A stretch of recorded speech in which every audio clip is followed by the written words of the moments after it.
Now, today, we are gonna see, what if Naruto was kidnapped by a house elf and taken to the Harry Potter world? Join Patreon for early ACESS and exclusive content of Super Op stories. Also adult and steamy Harry Potter stories too. Please subscribe this channel, because definitely I will try my best to provide a valuable content for you all. Also check the description to support the original author for this beautiful creation. This is the beginning of what I hope will be one of my last long fics. I hope everyone enjoys reading it as much as I enjoyed writing it. Chini, lean into me. There's something important I need to tell you, Naomi Uzumaki uttered with a pale face, her violet eyes nearly colorless. She waited for the spindly house elf to crawl closer to her deathbed at St. Mungo's. I'm dying. Chini grabbed onto Naomi's bloody collar and shook her master, but Lady Uzumaki said, Chini, you have been there for me since I was a little girl. I don't have much longer. But I want you to know you were right. Madam Uzumaki, I don't know what you are talking about.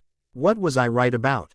I promise I'll beat that rightness out of me, I swear. Chini shouted, tears coming out of her massive orange eyes. Naomi swatted her arm weakly around her bloody collar and handed the house elf a locket. The hexagon-shaped locket was solid gold, except for a sapphire-etched whirlpool seal. Chini grabbed the locket and gasped. The key to the Uzumaki manor.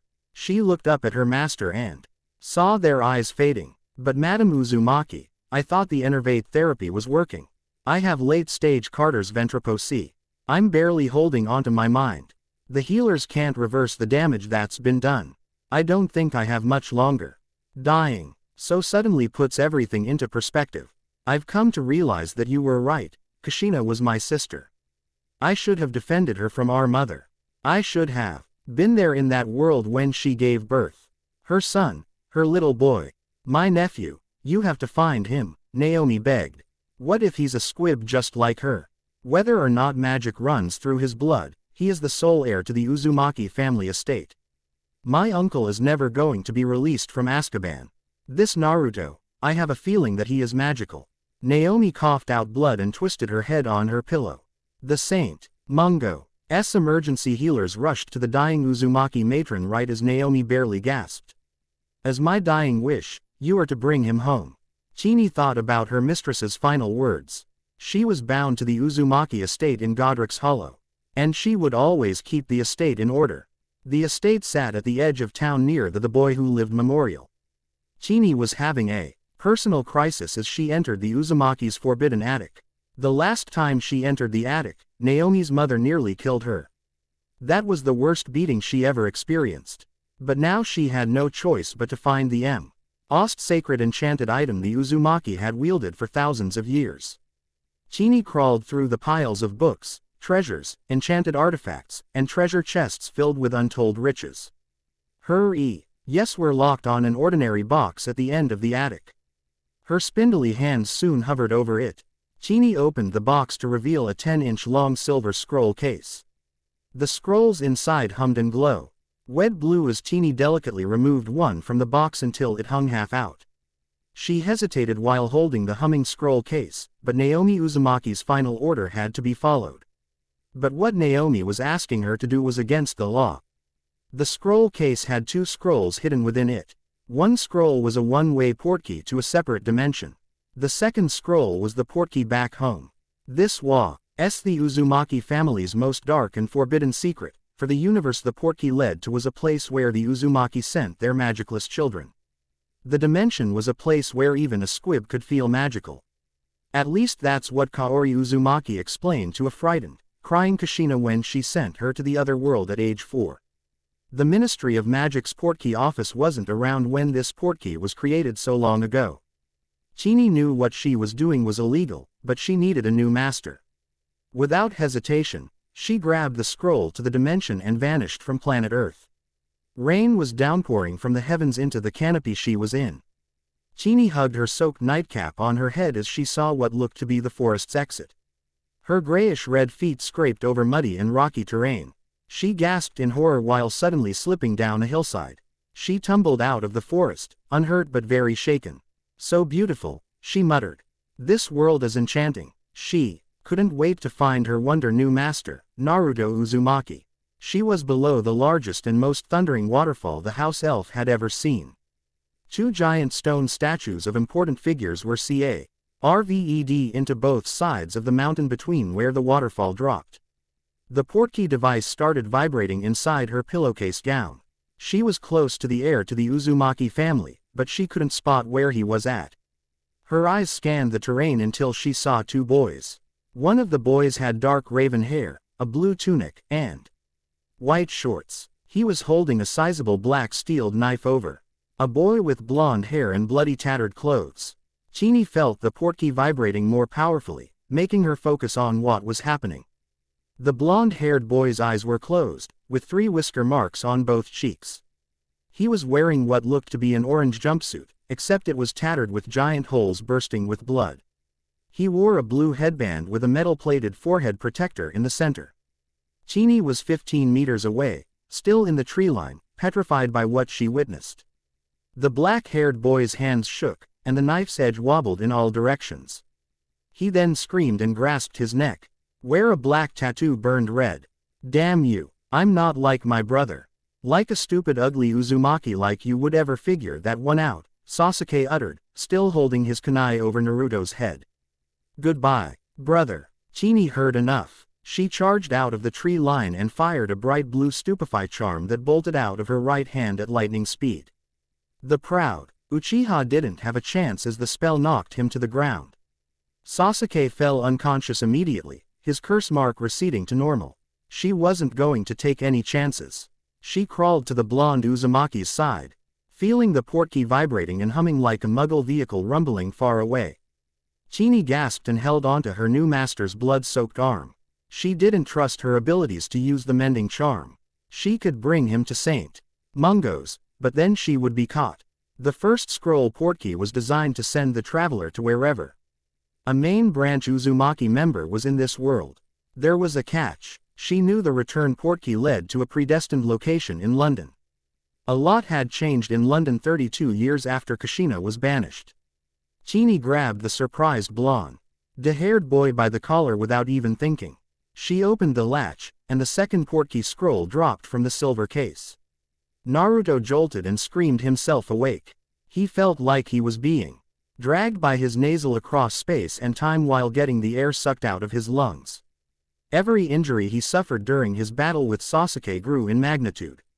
The Chidori strike near his heart, the broken bones, and every single throbbing nerve exploded in the worst pain of his life. Then he fell through white misty clouds into a bright skyscraper city near the biggest stadium he had ever seen before.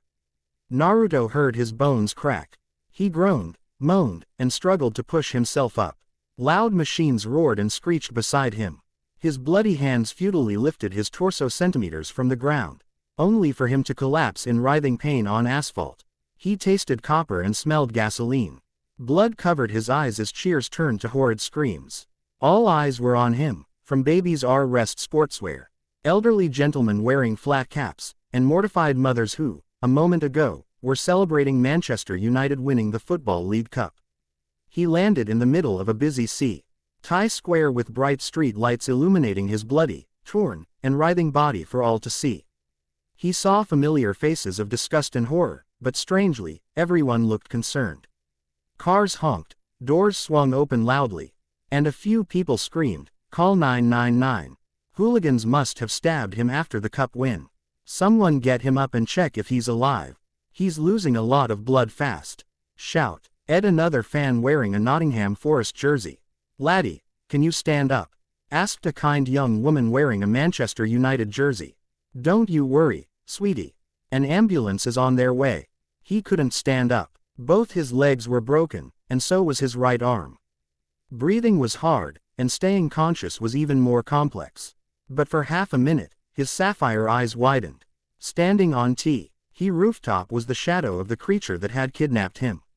It was 3 feet tall, with spindly arms and legs and an oversized head. Its ears were pointed and bat-like, and its nose was very long and thin as a marker. That was all he saw of the creature. The creature gave him a pitiful, sad look as it snapped its tiny fingers. It vanished instantly off the rooftop across the street without a trace. Naruto became dizzy. Scarlet blood pooled around his body. Men, women, and numerous people wearing red, black, and gold jerseys rushed to his side. He passed out not a moment later. All he saw was darkness. Two massive crimson eyes with slit pupils opened in front of him. Red fog sifted through jail cell bars, causing Naruto to step back. He barely escaped a giant snot storm that escaped from the Kyuubi's nostrils. "Hey, what was that for?" Naruto angrily asked. "That's for losing to your teammate. Even after I gave you my power, you somehow found a way to fail," the Kyuubi growled. "I just wanted to tell you something. That dream of yours," the Kyuubi started chuckling. "What, becoming Hokage? That was your dream, right?" The Kyuubi was as tall as a 20-story building, with 9 equally gigantic orange-furred tails swinging behind it. Naruto Uzumaki was born on October 10, during the Kyuubi attack, which destroyed the entire city. Because no man could kill the beast, he fourth Hokage defeated the demonic 9-tailed fox by sealing it inside Naruto. Oddly enough, becoming Hokage had been his dream as long as he could remember. The Kyuubi knew that his dream of becoming Hokage was his biggest soft spot. "What do you mean? You should go shopping for a new dream because that dream is dead," the Kyuubi chuckled. "Hey, you don't have to rub salt in my wounds, you damned fox." He vividly remembered that creature crawling on his body. "I remember waking up to a creature. The next thing I remember, I'm falling through the sky. What the hell happened? After your fight with Sasuke, you were kidnapped by a strange elf creature. I know you saw it too because I hate to break this to you, but we are in another world," Kyuubi explained while its tails swished faster behind it. "I don't like how weak you are, but you are all I got. I'd rather you know this before you wake up, stupid." They both became deathly silent inside the Kyuubi's cell. Naruto decided to break the ice. "What happens now? We have to be careful. You've been out for almost 3 weeks recovering in a hospital. The doctors in this world don't use chakra or any form of magic to heal people. They just use traditional medicine, and I've heard them talking. This might not be a safe world to use chakra out in the open," the Kyuubi warned. "I'll try. Thanks, Kyuubi," Naruto said kindly. "Call me Kurama. Kurama. Just because I'm telling you my real name doesn't mean I like you. I'm protecting both of us. The last thing we need is to be experimented on," the Kyuubi explained. Naruto groggily awoke what felt like moments later inside a bright, high-tech hospital room. His sapphire eyes fluttered open, and he saw nurses wearing pink scrubs walking past him. He closed his eyes and then opened them again. Some time must have passed because it was night outside his room. He saw hundreds of skyscrapers outside his window. Naruto groaned and jostled his head from side to side before pushing himself up. Where am I?" he asked groggily. "What happened? Wow, I didn't think it was possible, but you are alive," the doctor stammered. "And you aren't speaking Japanese, strange." The doctor, who had a name tag reading, Harold Granger, MD, looked to be in his 40s. His hair was still bright brown, and his brown eyes were joyful. "Dr. Granger dropped his clipboard containing all the patient's charts and clumsily picked it up. The nurses stood by Naruto's beeping heart monitor, looking just as startled as the doctor. "I'm sorry about overreacting. I'm just giddy whenever I have the perfect patient. My name is Dr. Granger, and you've been under my care for the last 3 weeks, drive." Granger explained. "I don't know whether you have great genes or God himself intervened because you should be dead. A bunch of hooligans attacked you a few blocks from Wembley Stadium. This was one of the worst hooligan attacks I've ever seen. They broke 4 ribs, your right arm, and your left leg. They stabbed you 12 times, with the largest wound missing your heart by 2 centimeters. Gosh, don't get me started on the amount of blood you lost while operating. You're lucky to be alive." "Hooligans," Naruto repeated. "Yes, hooligans, at least that's the story the coppers told the papers, drive." Granger explained happily. Dr. Granger's demeanor quickly changed, and the doctor pulled out Naruto's patient chart. He started swatting the nurses out of the room for privacy, only for a loud beeping sound from his coat to stop him dead in his tracks. The doctor removed a small, black oval device with a wired antenna on one end. Naruto watched the doctor take a cell phone call like he was watching Gaara transform into Shukaku. "Wow, Dr. Granger." Naruto inquired curiously. What is that? Quiet, please, doctor. Granger whispered to Naruto before pressing his brand new cell phone back to his face. Hello, brother. Is something wrong? You don't usually call me during work. Is Hermione back home? Oh, right, Scotland. Well, I'll call you back later. I must go. I'm with that special patient. Doctor. Granger flipped his phone closed and smiled awkwardly. Sorry about that. He apologized before looking at Naruto seriously once again. There's something important I must tell you. NHS rules state that because you are a minor, we have to disclose that we took a DNA sample from you while you were passed out. The DNA test had some remarkable results. DNA? What are you talking about? Naruto asked, bewildered by the doctor's vocabulary. I've never heard of DNA before. DNA is the genetic code found in all human beings that is distinctive to every individual, but we can use DNA to discover why you have blonde hair and blue eyes. It's a new technology, especially for us doctors at the Royal Brompton Hospital. Dr. Granger explained to the best of his ability. We took your DNA because we heard you speaking Japanese the first few days you were here, but then you started mumbling in clear English. Metro Police just wanted to make sure you were a British citizen. Am I? Dr. Granger nodded. Yes. He became quiet for a minute but then smiled.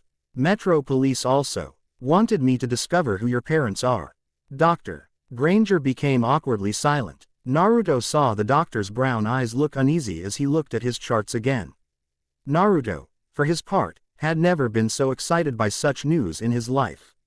His hands were enclosed, and his foxy smile had never been so wide. He was finally going to find out the truth about his parents, and his tongue was jittery inside his mouth from his anxious excitement. There were so many questions that popped into his mind all at once. Sadly, all he could think about were the basics. What did they look like? Were they still alive? What did my DNA test say? Who are my parents? Naruto begged with tears welling in his eyes. Please, I need to know. You don't know, Doctor. Granger asked rhetorically before shaking his head. Is your name Naruto Uzumaki? Naruto nodded eagerly. If the DNA test is correct, I'm sorry to say this, but you are the last Uzumaki alive in the United Kingdom. Your mother's name, according to her death certificate, was Kushina. She passed away the day you were born. We also discovered that your aunt, Naomi, died 4 weeks ago. Doctor. Granger said gently. He patted Naruto's shoulder and softly said, You are an orphan. I know, Naruto said, closing his eyes and turning away. Thanks, Doctor. Granger shook his head and quickly jostled his answer onto his charts. The doctor smiled and patted his right shoulder. I'm afraid I don't have any information on your father's name. It wasn't written on your birth certificate. Again, I apologize if this information is upsetting, but I figured you needed to know. Drive. Granger apologized sincerely. Dr. Granger. Naruto looked at the doctor with a quivering smile. You aren't lying. Science doesn't lie, Dr. Granger assured. Naruto took a quick sigh and accepted the truth. Making sure the kind doctor wasn't looking, he quickly rubbed the tears of disappointment from his eyes. He was happy that someone was finally being honest with him. Strangely, a doctor in another world knew who his mother was. But he would never forget that. Outstanding name, Kushina. He tried to picture what she looked like in his mind, but then his thoughts changed to the future. Will I be sent off on missions as soon as I get discharged? Naruto asked excitedly. Do you have shinobi in the United Kingdom? Shinobi. Missions. The doctor repeated. Shinobi are like soldiers. They go on missions for money, Naruto explained. What kind of missions are you talking about? Doctor. Granger was looking at him like he was crazy. Cool ones like protecting a queen from bad guys. I don't like the ones where I have to walk Rottweilers through minefields or do the neighbor's dirty laundry. Plus, those missions don't pay as much as the dangerous ones, Naruto explained while trying to flex his arms only to groan in excruciating pain. OWW, you have a good sense of humor, lad. I best be getting off. You, mister, need to lay off the James Bond. Dr. Granger said before chuckling out of Naruto's hospital room. Naruto sat in his bed for the rest of the day, confused. The nurses who visited him afterward unhooked his heart monitor and brought him food. He spent the rest of the day sifting through television. There were shows about nature, British cooking presented by Marco Pierre White, and BBC News covering John Major's accent as Prime Minister. Naurto noticed that he had trouble reading the words on the television. Worse, he quickly realized that he was speaking another language. However, he promptly disregarded those thoughts when a cartoon called The Simpsons started playing. Naurto was glad there were ways for him to pass the time at the hospital. He learned from the nurses that he was under something called clonazepam for 3 weeks so that his body could fully heal. The nurses here were much better than the ones in Konoha. They smiled and looked enthusiastic whenever they came to give him food while chatting him up about how brave he was to go through what he had been through. He blushed from all the compliments and kindness he received. The nurses kept asking him only one annoying question: how did you get your whisker marks? He always hated that question. They didn't believe him when he said he was born with them, but eventually, they stopped asking. Back in Konoha, his whisker birthmarks were like flashing neon signs that told the world he was a Jinchuriki. Before he went to bed, Granger visited him one last time. The kind doctor hesitated before saying, "Tomorrow, you are leaving. I spoke to my brother about your situation. Those hooligans left your clothes in rags, so he is bringing some of the old clothes our mum made us wear. So don't fret, you won't walk out of here naked." Naurto nodded and thanked the kind doctor. Alone in his hospital room, he thought about this world and its people. He had never been treated so kindly by strangers. This world was strange, with its oddly spoken language and different written characters. That's because you are speaking a language called English. I don't know why we both understand this language, yet we do. I wonder what kind of magic did this, Kurama said whimsically. Just remember to keep your shinobi abilities hidden. In this world, I doubt children are rushing off to battle. But that can quickly change if they see you acting like a shinobi. I promise to be good. At least until we can figure out why that creature kidnapped us. That's if we can find that creature. Do you want to go back to Konoha? I just want to know why it brought me here. This world is strange, not just because we can speak English. Kurama, that doctor has my birth certificate and my mother's death certificate. That's impossible, unless I'm from this world. Nothing is impossible, just complicated. I'm sure we will eventually figure out what's going on. This still doesn't make us friends, but you are all I have right now, Kurama admitted hesitantly. Thanks, that's the nicest thing you have ever said to me. Just because we are in a new world doesn't give you the excuse to be cocky. This world is weird, but I kind of like it, Naurto thought before drifting off to sleep. XXX the next day XXX. Naurto looked at the mirror in his hospital room and shook his head. His sapphire eyes scanned his body up and down. He wore dark blue jeans, a plain white undershirt, a maroon Arsenal Football Club polo over his white shirt, and a chocolate brown suede bomber jacket from the 70s. The Granger family didn't have shinobi sandals, but Naurto found a pair of black and white Converse shoes that fit him.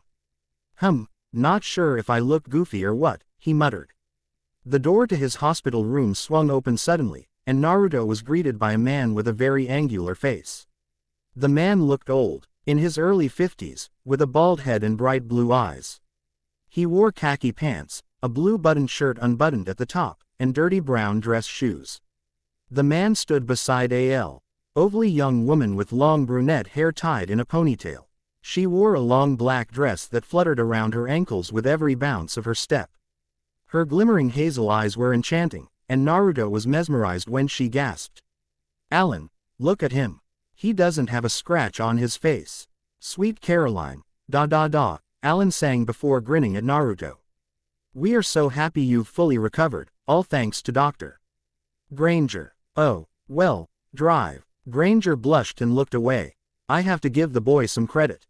His will to live is what kept him alive. Naurto, you are going to fit in with all the boys. And even some girls are excited to see you," Caroline said happily.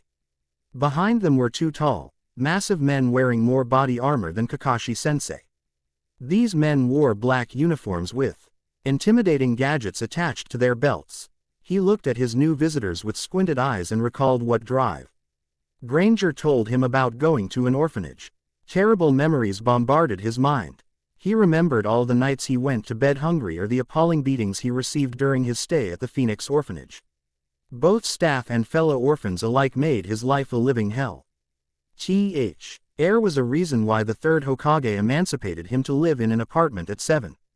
Naruto didn't even realize he was backing up against the wall until his head knocked on the window. The men wearing yellow-black Metro PD uniforms were on edge after hearing the noise. Their hands hovered over their dangerous gadgets, but both men quickly composed themselves. They laughed, and one hollered, "Is the boy who fought the Nottingham hooligans?" The other armored man replied, "Sure is. I'm just glad it wasn't." Manchester walked up to Naruto and looked down. "You promised to stay out of trouble, boy." Naruto nodded. "Mr. Allen, the boy is now under your care," said the officer before handing Allen a form and a sealed plastic evidence bag. He didn't see what was inside the bag before Allen shoved it into his pants. The police officers left shortly thereafter. "There's nothing to fear, laddie. I am Alan Cole, the headmaster of Wool's orphanage here in London. Right next to me is Caroline Richardson. She's your guidance counselor at the orphanage. My grandmom used to work at Wool's orphanage 60 years ago as a caretaker. Naruto, I take my job very seriously, not because it's what I do but because I care about you turning your life around, Mr. Cole said comfortingly. He nervously took a few steps forward. There was no point in making a scene. Now was the time for him to think like a shinobi instead of acting like one. He looked at Alan and Caroline uneasily, asking, "Turning my life around? What do you mean?" "Naruto, there is a lot for us to discuss. Here isn't the best place for that. What do you say to a happy meal from Makidi's?" Alan offered. Naruto nodded hesitantly. "Is something wrong?" Caroline asked. "I've looked after myself my whole life," Naruto commented. "Why can't I live alone?" "Because there exist laws, and the law states you need a guardian. Until you turn 18. Until then, you belong to the state unless you are lucky enough to pass an entrance exam at a Catholic academy." Caroline offered with a wide smile. "That's what we mean by turning your life around. Are these Catholic academies hard to get into?" Naruto asked. "They are exceptionally competitive, Mr. Expect to hit the books when you go to school because I have great expectations," Caroline said encouragingly. They soon exited the hospital, and he was utterly taken aback by the red brick buildings, Victorian architecture, and high-rise buildings splattered across London.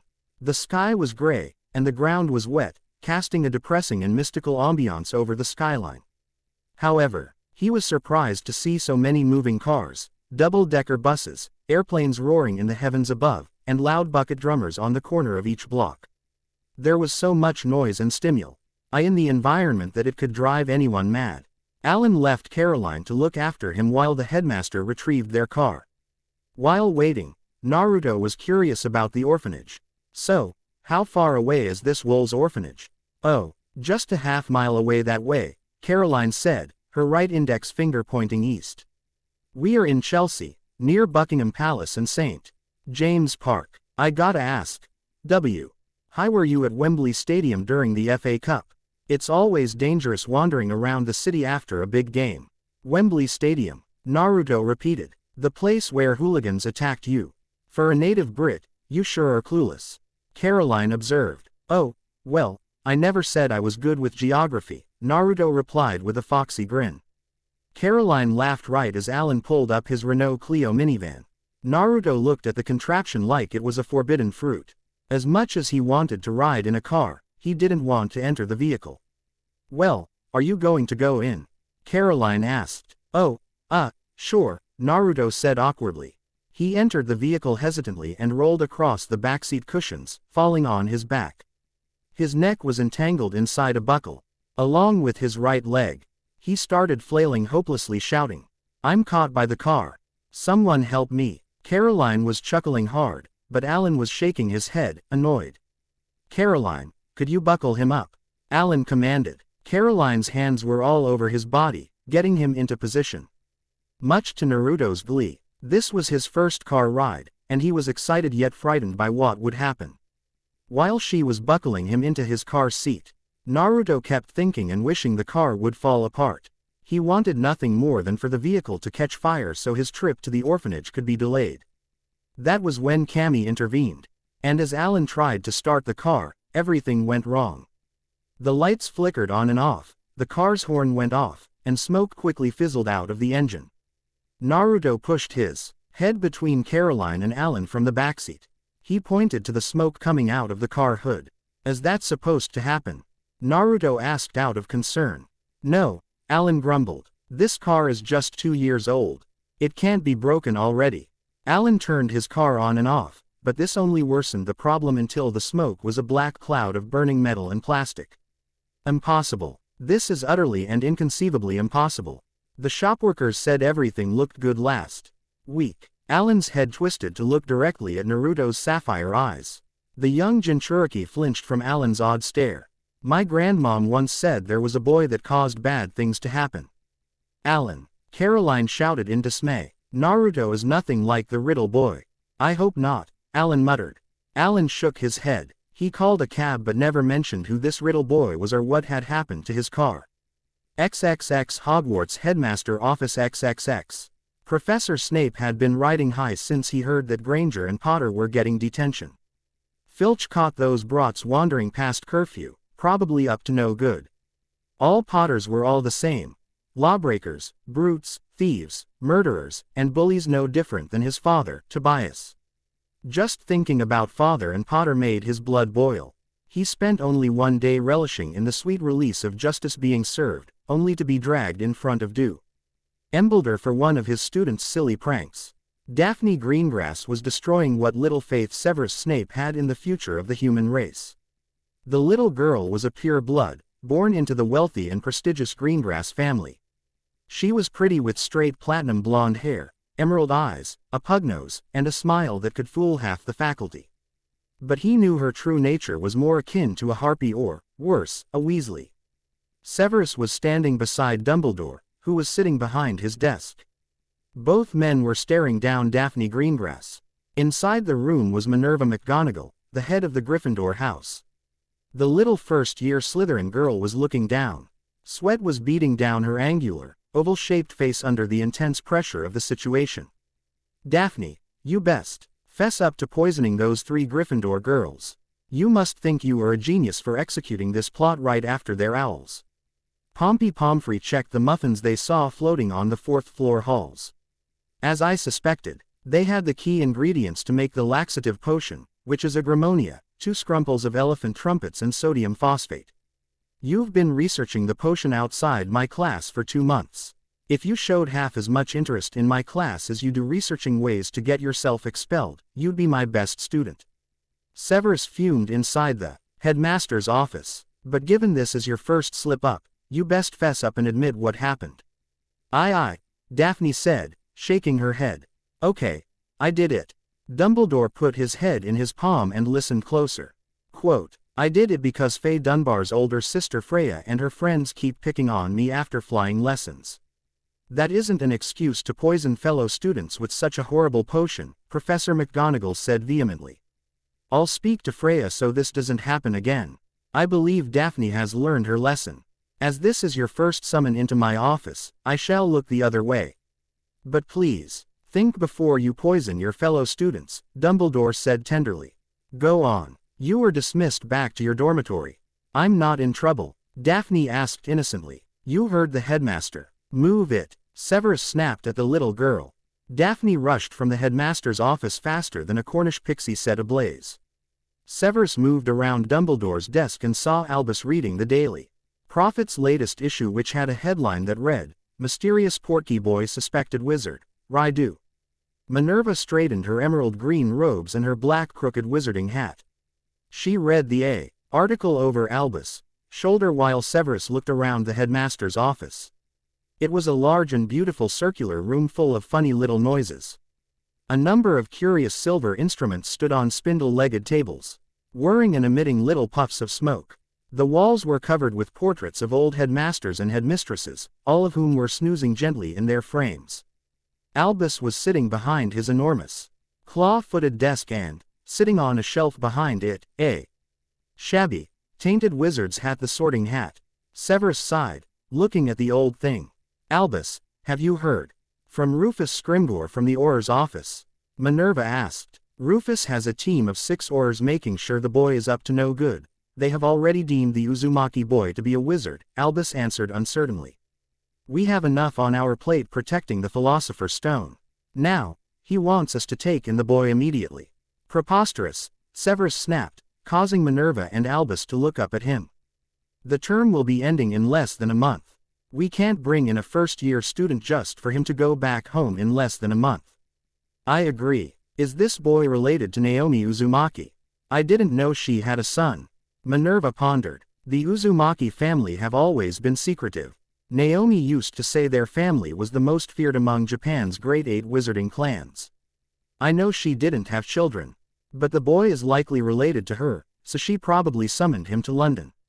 The Uzumaki have been a core part of our school since the days of Salazar Slytherin. They chose to send their children to Hogwarts over Mahoutokoro.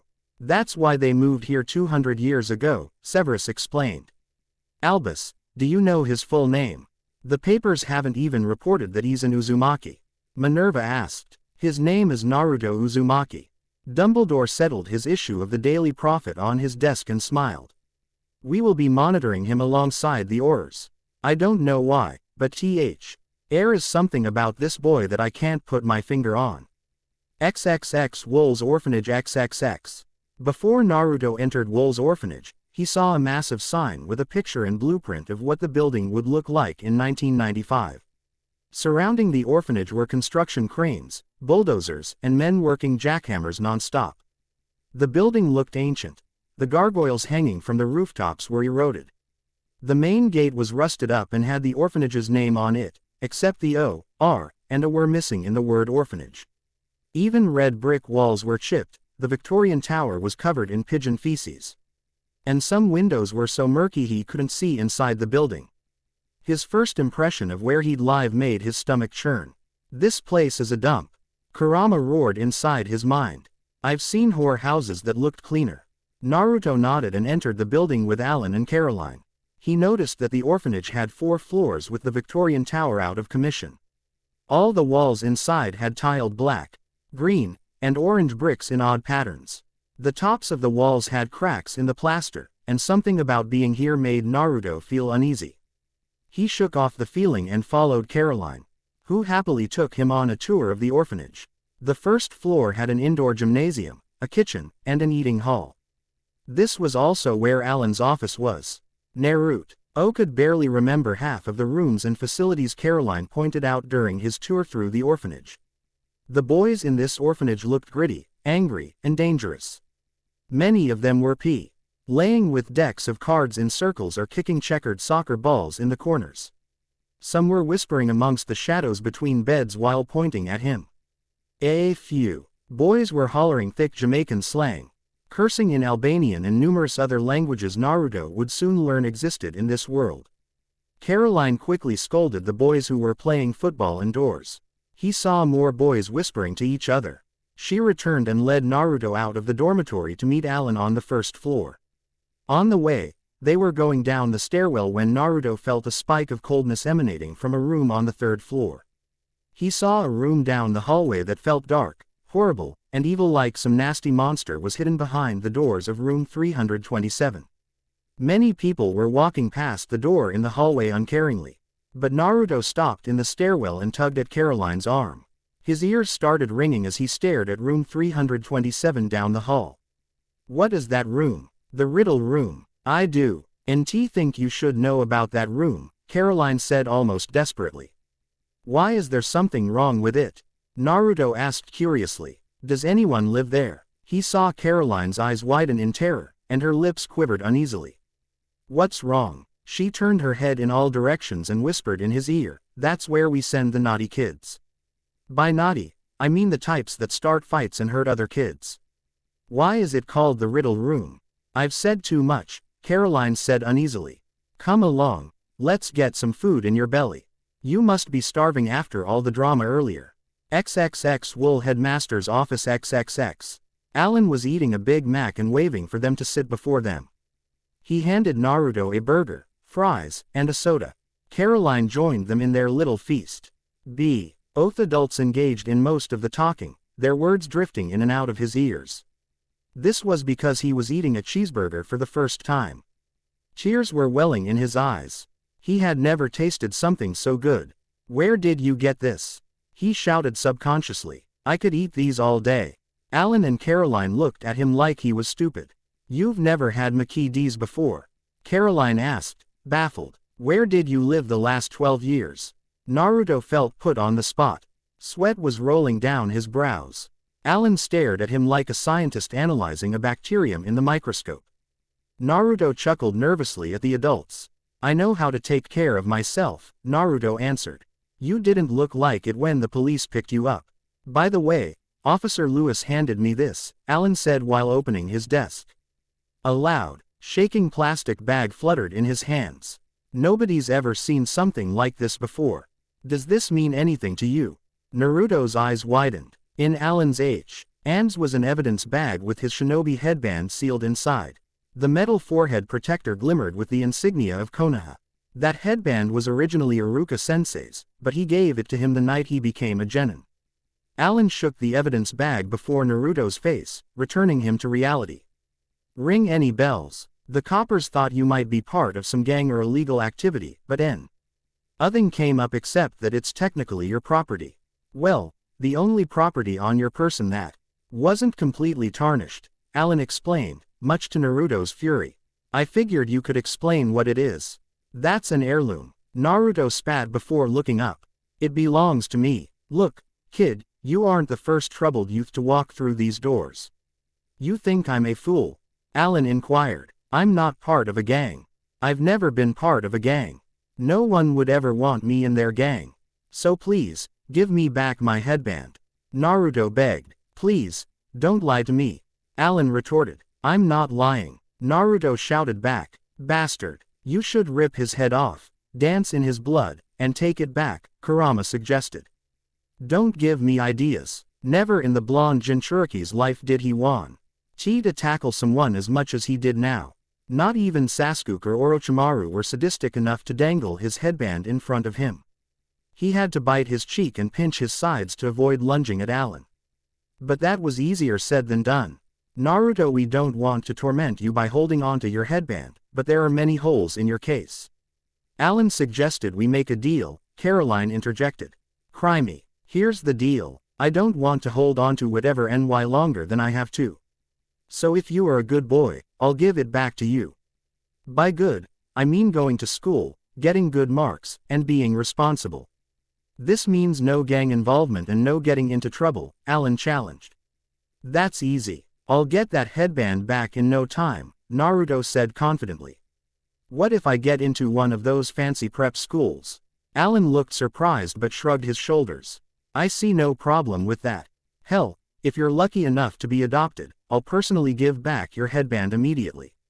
Like I said, I don't want to hold onto it any longer than I have to. But I don't want you causing problems like what happened to my car earlier today, capiche? Just wait, Naruto said confidently. You idiot, you will never get that headband back ever again. Kurama screamed. All I have to do is be good and go to school. What's the worst that can happen? You nearly flunked out of the academy. You and education mix like water and oil. Not only that, but you are a magnet for trouble. Something is going to happen and you will regret not killing this mortal. If you truly want to get that headband back so badly, you must either crack open the books or steal it. But knowing you, I see you taking the long turbulent road to failure, Kurama pointed out. You keep calling me a failure. Because of that, I'm going to prove you wrong. Naruto looked at his Iruka-sensei's headband inside the evidence bag. He only hoped that the Kyuubi was wrong. But what else could possibly go wrong in this strange world? My friend Tom. This was a treat to write about, and I hope I didn't keep too many people waiting. Enjoy. Wakey wakey. Kurama screamed inside his mind. Silver moonlight drifted through the murky fourth-floor windows of Wool's orphanage as Naruto awoke suddenly. He knew it was 5 in the morning because Kurama always found a way to stir him awake at this hour. No one was awake. He saw the red exit glowing ominously near the dormitory entrance. On the opposite of the room, he saw faint orange beams leading to the showers and toilets. He crawled out of the bottom bunk, which was located in the middle of a 5-row maze of bunk beds totaling 50 beds. Edon was his bunkmate who slept on the top bunk. Edon was 14 years old, thin as a pencil, and already 6 feet tall. His parents were doctors from some place called Kosovo, and they died treating people in the ongoing Yugoslav wars. Boys didn't get their room in this orphanage until age 15 because of how many orphans there were. Naurto couldn't have been paired with a better bunkmate. Since his first day at Wolves, Edon tutored him in algebra, pre-chemistry, and English while encouraging him to get into Sandbach School, the best school in England. That made him sigh to himself. He knew he wouldn't in a million years get accepted into those fancy prep schools every orphan at Wolves dreamed of attending. He spent the last 2 months grinding hard at Edward's North Academy, the school all Wool orphans attended, and he barely brought his marks up from 2s to straight 4s. Edon was the most intelligent boy in the 4th floor dormitory. He always buried his head in a book while bopping to American rap from his stolen Sony Walkman. Edon and the other smart kids got 8s and 9s, the highest marks in all subjects. According to Caroline, he was just 1 grade above failing out of school. That would be enough to get his headband back. At least getting back his headband was an attainable goal. Becoming Hokage was dead in the water. And the more he thought about it, the glummer he felt inside. All his dreams died the moment he entered this world. Was he cursed? He was in the worst and only orphanage in London. All because a stupid elf had to kidnap him after battling Sasuke. To top it off, he had to relive going through the Genin exam all over again. This time, instead of mastering the clone jutsu, he needed to pass all his finals. Which he had done last week. The first few weeks of schooling nearly tempted him to steal his headband and run away. Not that he had anywhere else to go. It was only blind, stupid, foolish stubbornness that made him stick around. Entering Sandbach or any prep school was just another dream that would never come true. Naurto silently put on a t-shirt. He was already wearing football shorts and white socks, ready to start the day. Every orphan had a small chest at both ends of the bunk bed. Thievery was common at Wolves, and the only way to prevent someone from stealing your trainers was to lock it all up inside the chest at night. Naurto retrieved his white trainers, boxing wraps, and Sony Walkman. He silently ran out of the dormitory and down the stairs without making a sound. It had taken weeks, but he had mastered his tree-walking chakra control to the point that if he applied just the right amount of chakra to his trainers, his footsteps would become silent. See, your training is finally paying off. When you put in the work, you reap the rewards. I admit, I doubted you, but for over 2 months of constant training and studying, I admit, you have done your best. Kurama said, causing Naurto to stop next to room 327 on the 3rd floor access way. I'm praising you. Naurto kept staring at the door until he heard Kurama roar. Why are you staring at the riddle room? Is something wrong? That room. There is something wrong with it. Have you ever considered that maybe this orphanage is haunted? Haunted. Ghosts aren't real. Stop messing with me. It's bad enough you make me train 2 hours before everyone wakes up. I've only recently brought up my marks, and the last thing I need to worry about on the second to last day of school is a ghost. Fine, Kurama relented, but just remember you are speaking to the Lord of Hell. If I can exist, something as pathetic as a ghost exists. I'm not listening, Naurto kept repeating as he rushed down the stairs. He ducked behind shadows and avoided standing out too much when passing the security cameras on the 1st floor hallways. The orphanage was rectangular, with 4 acres of fields outside the gymnasium. A cinder block always kept the back door to the gymnasium open, making it one of the few places anyone could sneak out at night. The only problem was that thugs and gangsters usually guarded it. Gangs were rife in South London, most of them pickpocketers preying on tourists, but near the misty dark waters by the River Thames was Wool's orphanage, right off the beaten path. Next to the council-owned halfway houses and the Battersea power station. Most citizens and foreigners walking the streets of London wouldn't venture into Lambeth and Brixton, at least the part where Wool's was located. Unless they wanted drugs or a thug to stab them. Naurto could count, on one hand, the number of straight-laced adults who lived in the neighborhood. Naurto read in the papers Lambeth and Brixton were in London's top 3 most crime-ridden boroughs. Over the past 2 months, Naurto observed dozens of knife robberies, 2 shootings, and an untold number of drug dealings going on around the orphanage. Lambeth and Brixton were at the edges of the wealthy and bougie neighborhoods of Battersea, Chelsea, and Westminster. Naurto could make out Westminster Hall and Westminster Bridge from the rooftops of Wolves on a clear day. Despite how close the orphanage was to the heart of London, it was in a neighborhood that was always hot. A shinobi's job is to gather intelligence and respond to it tactically. He didn't have his headband, but he was still a shinobi through and through. He discovered that Wolves was located along the edges of 4 gang territories. There was the Peckham Boys, a Jamaican-led gang. The Hoxton Boys, a London-born gang. The Arifs, a Turkish-led gang.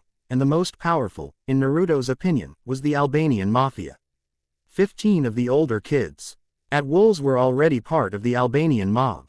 All 4 gangs were guilty of recruiting orphans into their gangs. Luckily, he hadn't been pressured into joining one yet. He knew several members of the Albanian mob were harassing Ed and Edmund were the most violent of the gangster orphans. All of them were part of Dion's gang, and no one at Wolves messed with Dion. Naurto suspected Alan was Scar, Ed of Dion, because Dion rarely faced severe punishments. Even after being accused of sexually assaulting a 10th-year girl, he didn't even get the Riddle Room punishment.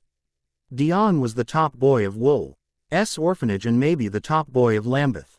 He was 6.5 feet tall, 195 centimeters, and weighed 215 pounds. He was the only drug dealer at Wolves that Naurto knew of because every other drug dealer ended up getting stabbed at school the next day. Dion was ruthless. The gigantic tattooed thug kept his gang activities quiet enough that Alan couldn't get him arrested. Because of that, if Dion wanted Edon to be tortured, all he had to do was give the command. Maybe that was why he was always thinking and worried about his bunkmate. "They are a bunch of losers," Kurama said while Naurto slipped through the open gymnasium doors. "I wonder why they keep targeting him. I don't see them targeting guys like Wesley." "That's because Wesley is a sweet kid whose parents died in the Troubles. Maybe Hey, show restraint towards kids like you and Wesley," Kurama suggested. "The last thing these losers want is the police going after them. They probably sense you're a magnet for trouble. Like when you destroyed Alan's car or turned the pea soup into ramen last month. Why does everyone keep blaming me for the soup incident? And even if I did do it, I think it was one of those rare win-win situations." Foxes jumped over fences, and train whistles echoed off buildings as Naurto peered his head outdoors. He never heard the sounds of crickets or bugs in London. Only trains, cars, airplanes, and stabbings this late at night. He was always on the lookout for Dion's crew, who were constantly patrolling the area. He looked up and around and only saw carriages rolling along the tracks atop Grosvenor Bridge on their way to King's Cross Station. No one was around outside. Naurto cracked his knuckles and groaned, knowing he'd have an hour of hell. He started his workout routine by doing numerous high-intensity stretches while Kurama yelled inside his mind to grind harder.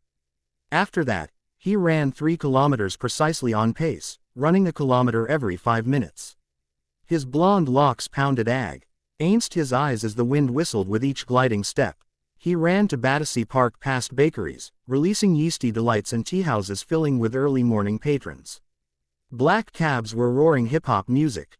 Hawkers were bartering cheap streetwear, and gangsters swarming parks gasped as he ran past them on his way back to Wolves. He saw the lights turn on at Duke's gym across the street from Wolves, causing him to slide in front of the gym.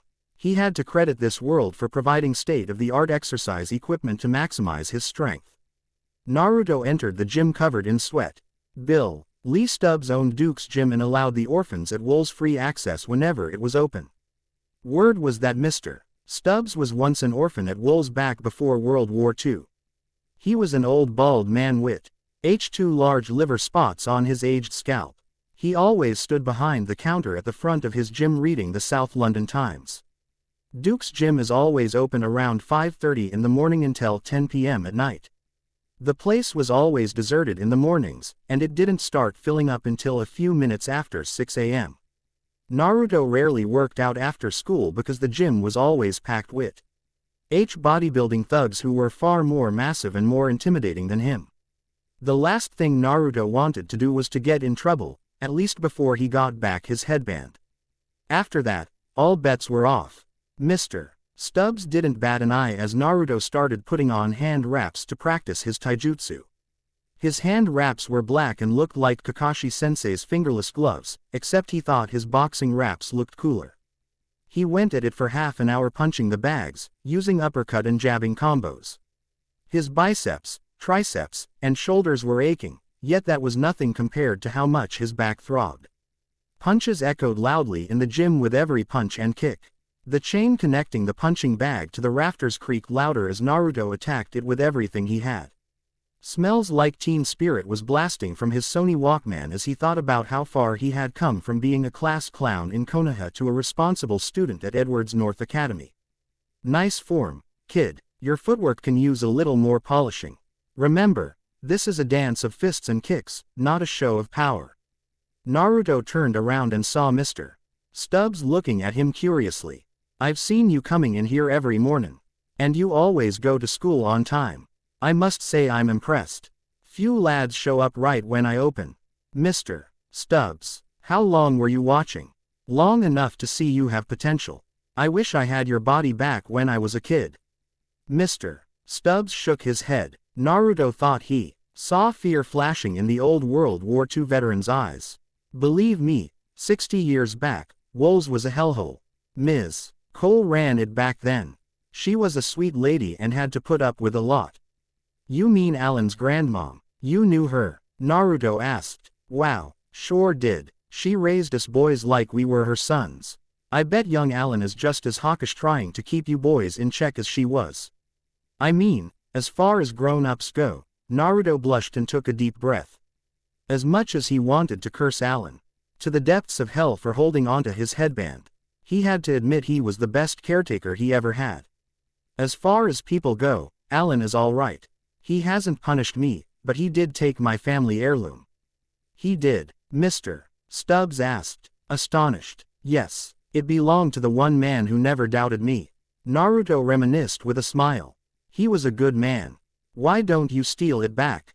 Unlike the OT, her boys who shave their heads and break into my gym, you sure don't strike me as the evil kind coming from Wool's, Mr. Stubbs joked before chuckling. That's cause we made a deal. Alan promised to turn my heirloom if I went to school every day and stayed out of trouble. So far, I've kept my side of the bargain, and I hope I'll get it back by the end of term tomorrow. Alan told me last week to come to his office tomorrow morning for a surprise. I know I'm getting back that headband. He has always been straight and honest with me. He even told my teachers I could become a lawyer or an MP. Naruto rubbed and stretched his muscles. Maybe he's lying, but it's nice knowing someone believes in me. Ms. Cole was the same. She once got me a rabbit for my 8th birthday party. I named it Spot, because it had a cute spot on its right ear. She told me that nothing bad would happen so long as I had that rabbit. Back then, I was scared because of the depression and going to bed hungry. That's when that boy, Mr. Stubbs, froze and became petrified with fear. He looked around himself and sighed. Sorry, I shouldn't be telling you that story. Mr. Stubbs, who was that boy? Naruto questioned, curious if this involved the Riddle Boy he had heard mention of. Was he the Riddle Boy? Yes, I've seen so many evil things in my life. I saw evil in the war. But that boy was evil incarnate, Mr.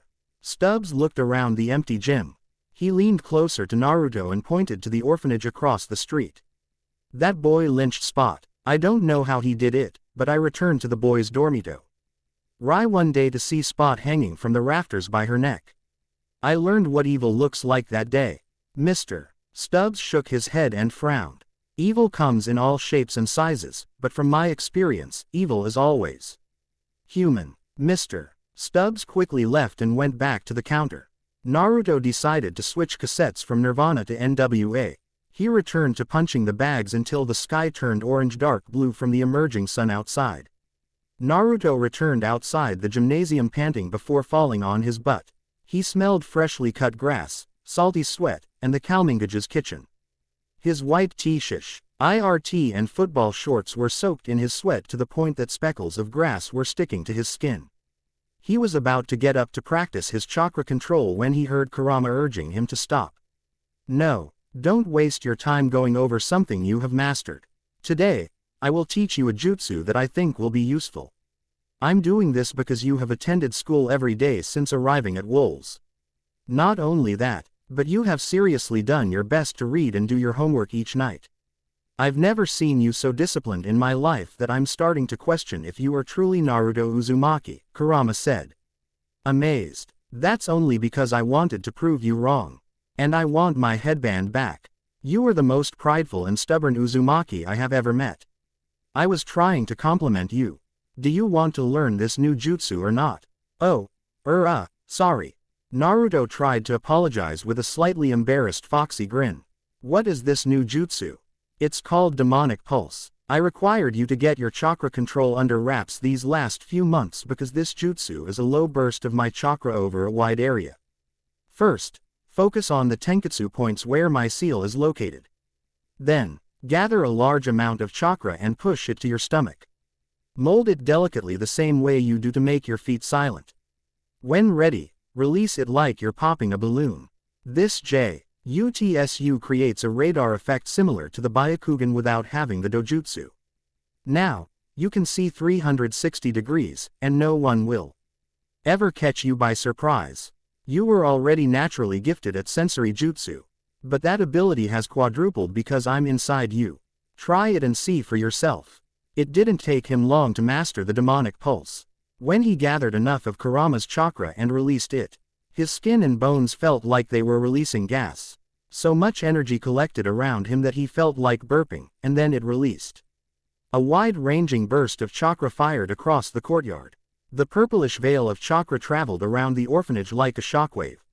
He mentally saw and felt hundreds of souls sleeping in various positions. He saw the outlines of walls and realized it was like a mental map of the orphanage with blue veils of life flashing in his brain.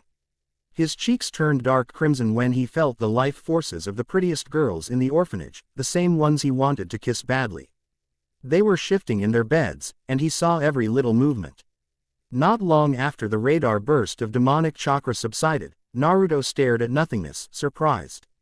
Wow, he shouted. I saw everything. I told you it would work. Although I saw you looking at Kaguya moving around in her dormitory, Kirima teased with a demonic laugh. I shouldn't be surprised, you humans start becoming weird around this age.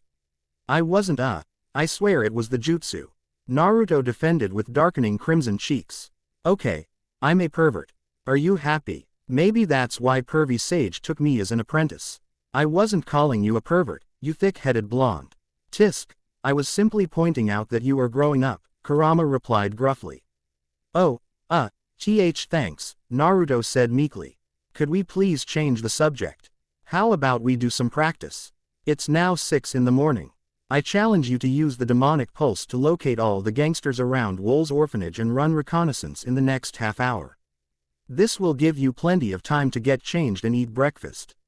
I promise to teach you the secret to the Shadow Clone Jutsu on your last day of school tomorrow morning. Naruto's eyes widened. There's a secret to the Shadow Clone Jutsu. How come I haven't heard about this before?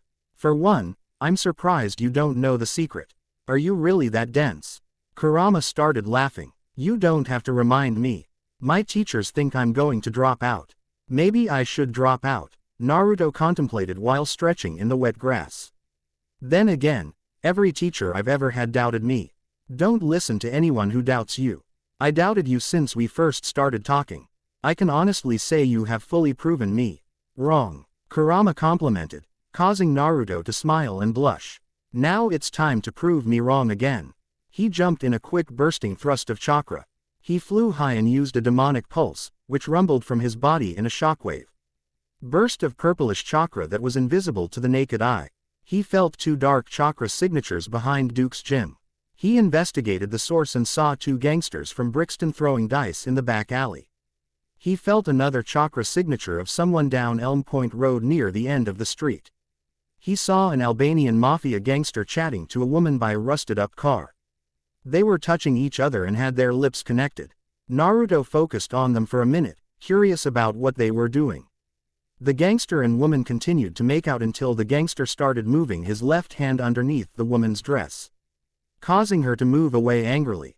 Naruto had to hold his fist over his mouth to not scream out in laughter when the gangster got up and slipped to the ground because his shoelaces were tied together. The woman laughed, too, and the gangster growled in anger. "Damn little cretins," shouted the gangster while tripping. He tried getting up again, only to trip on his face much harder. Who did this? What the hell is happening? Naruto composed himself and jumped away with a bright smile. He ran along the rooftop of Wolves, where he felt a significant presence of GSTERS hanging by the pavilion in between Street John's Chapel and Wolves Orphanage.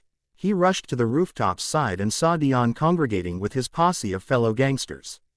Naruto Chakra jumped fro the rooftop of Wolves and landed silently on top of the pavilion where the top boy of Wolves was holding court. Naruto could smell the crispy aroma of tobacco burning inside the pavilion. He pressed his ears closer to listen. "Congratulations, lads, we broke over 5,000 quid tonight. Not a bad last-minute haul before holiday innit?" Dion chuckled below. "Rudy, Nico, and Edmund. My 3 closest mates. You guys aren't still worried about tomorrow night? You want us to stab Edon to death after movie night?" Nico said nonchalantly without any emotion. "I'm in. That twat needed to be killed 6 months ago. But I disagree on the location." "Location," Dion emphasized. "The little shite is Albanian, yet the fucker has no loyalty to his blood. I've given him too many opportunities to join us. But Edon thinks he's too good for us because he can get into Sandbach. The brat needs to die. He told me last week he would go to Metro with evidence of a stabbing Callum and dealing drugs at school. All our asses are on the line. Quote, don't you think we will be caught? We are doing this tomorrow here at the orphanage, Nico warned. You plonkers always come up with excuses. We are hitting him after movie night tomorrow. And that's final. 2 months back, before that arswipe Naruto came here, you complained about selling hashish. Dion yelled angrily with his hands in his black curly hair. That's because you wanted us to push weak product. But the reason why we complained was because that creepy wanker in the purple turban showed up. He threatened he'd kill us if we didn't show him that room, Rudy hissed. Almost like he was telling a gruesome tale. What was his name again? Quasimodo. Naruto felt goose prickles on his arms and legs flaring up. They were talking about killing his bunkmate like it was nothing. However, something about a strange man in a purple turban threatening to kill the most vile monsters at Wolves intrigued him.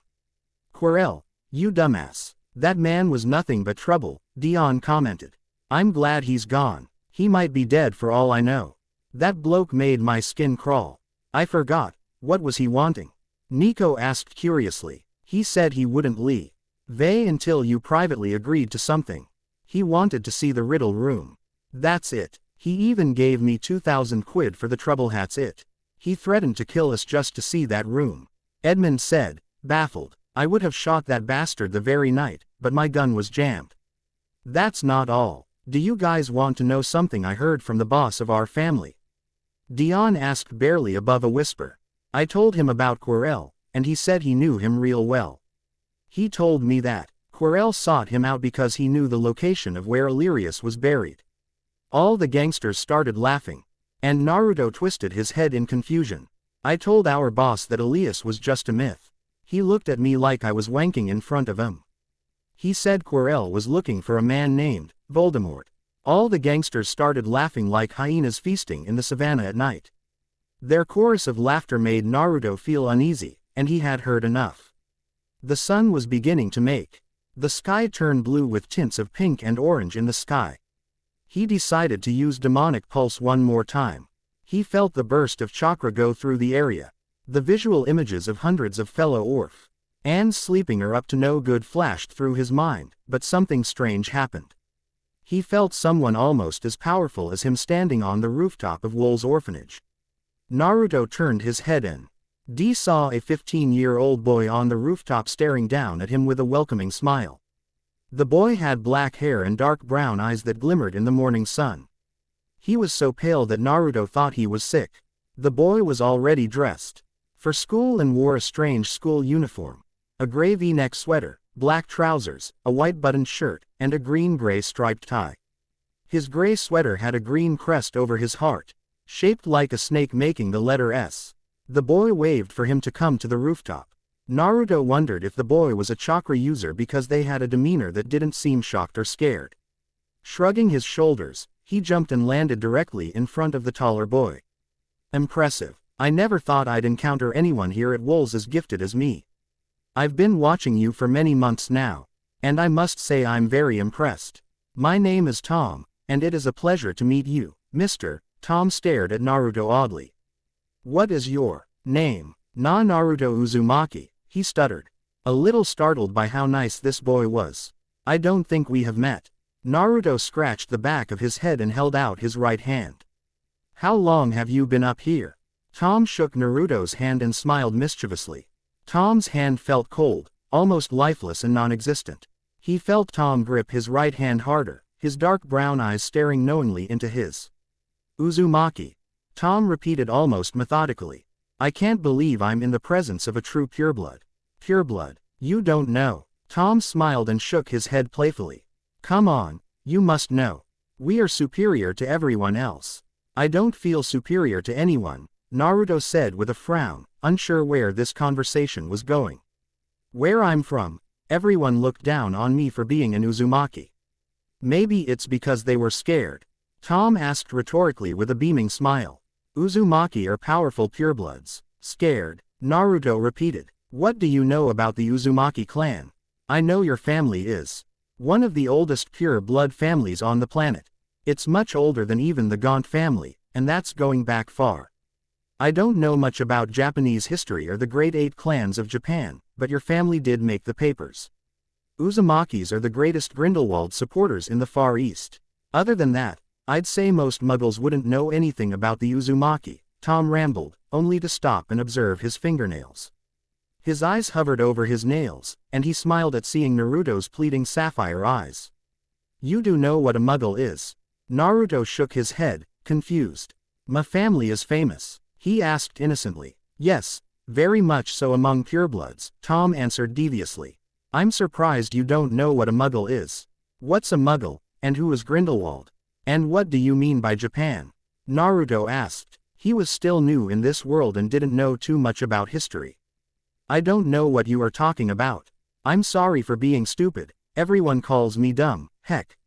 Most of my teachers at Edwards North think I will drop out.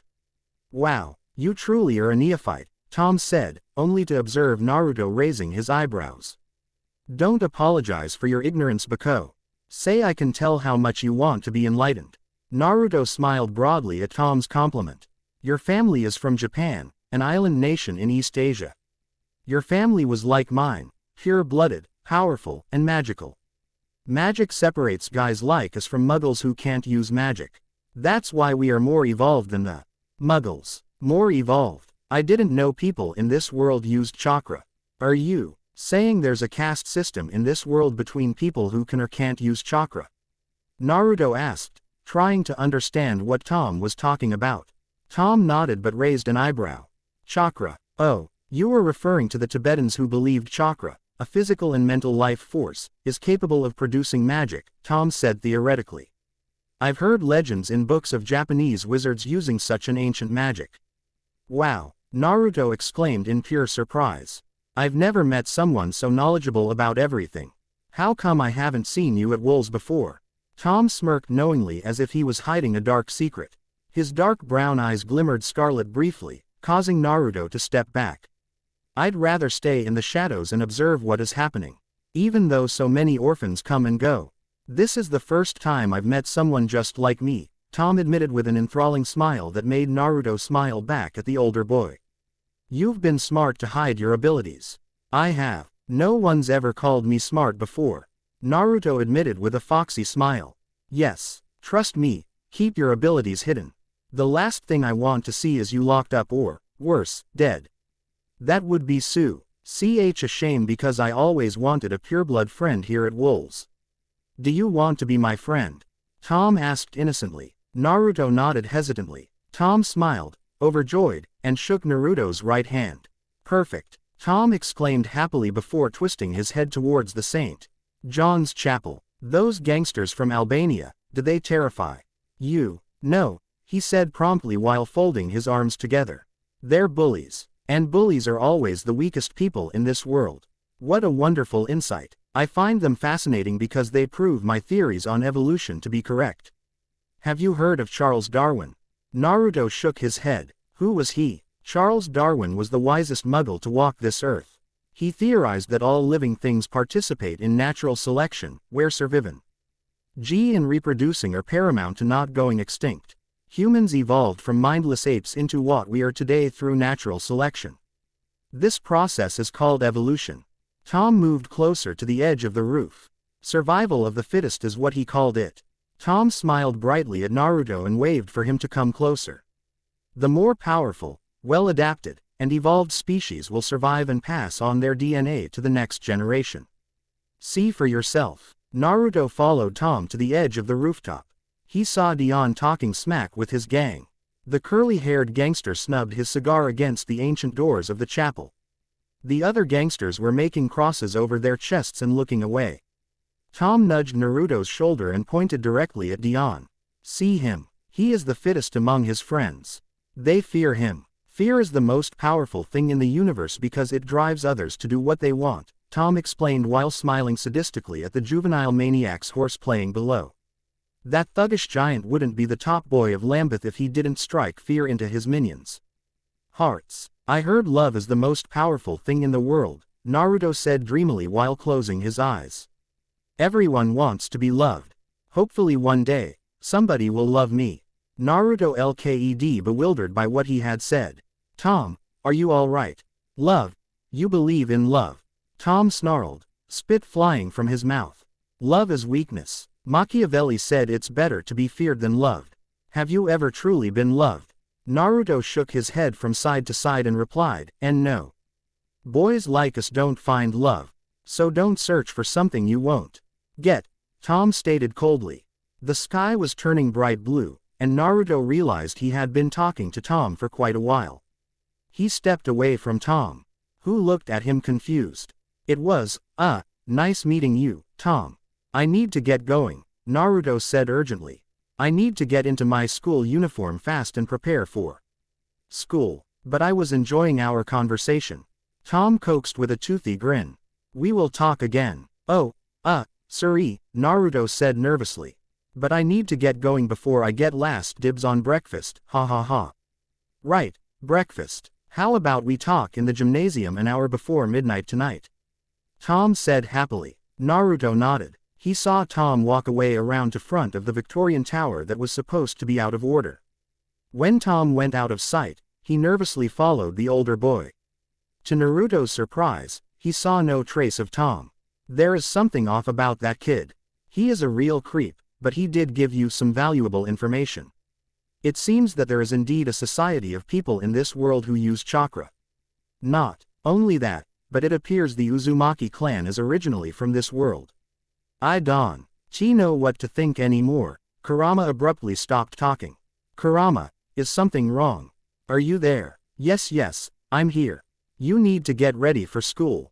You do realize Dion and his pals are planning on attacking your bunkmate. Kurama reminded him. If I were you, I'd tell the adults and let them handle it. Great idea, let me get on it. Naruto body flickered off the rooftop to the gymnasium and ran back desperately to his bunk bed. XXX Spinner's End. Cokeworth, England XXX. Severus Snape was in a rare good mood, brewing Felix Felicius and Cucurbus Hormuculus. His brew of Felix Feli. Sias had been sitting on the backburnings since February when he returned to Spinner's End to avoid McGonagall teasing him about Valentine's Day. He had been waiting 6 months for this day to finally reap the rewards of his labor. While the good luck potion was monumental, especially with how little he looked at the brew until now, what truly made him jolly was his finest masterpiece yet, Cucurbus Hormuculus. He first heard about the potion when he was a first-year student researching advanced potions with Lily Evans. She told him about a book that listed it under Lost Alchemic Potions. Sweet. Lily always proclaimed she would bring back the lost art of alchemy back to Hogwarts, a dream that sadly never came true. Today, He made history as the first wizard to brew the potion in 400 years. Just a single vial of Cucurbis homunculus would easily fetch 2,000 galleons at Diagon Alley. Not that he would sell this to anyone.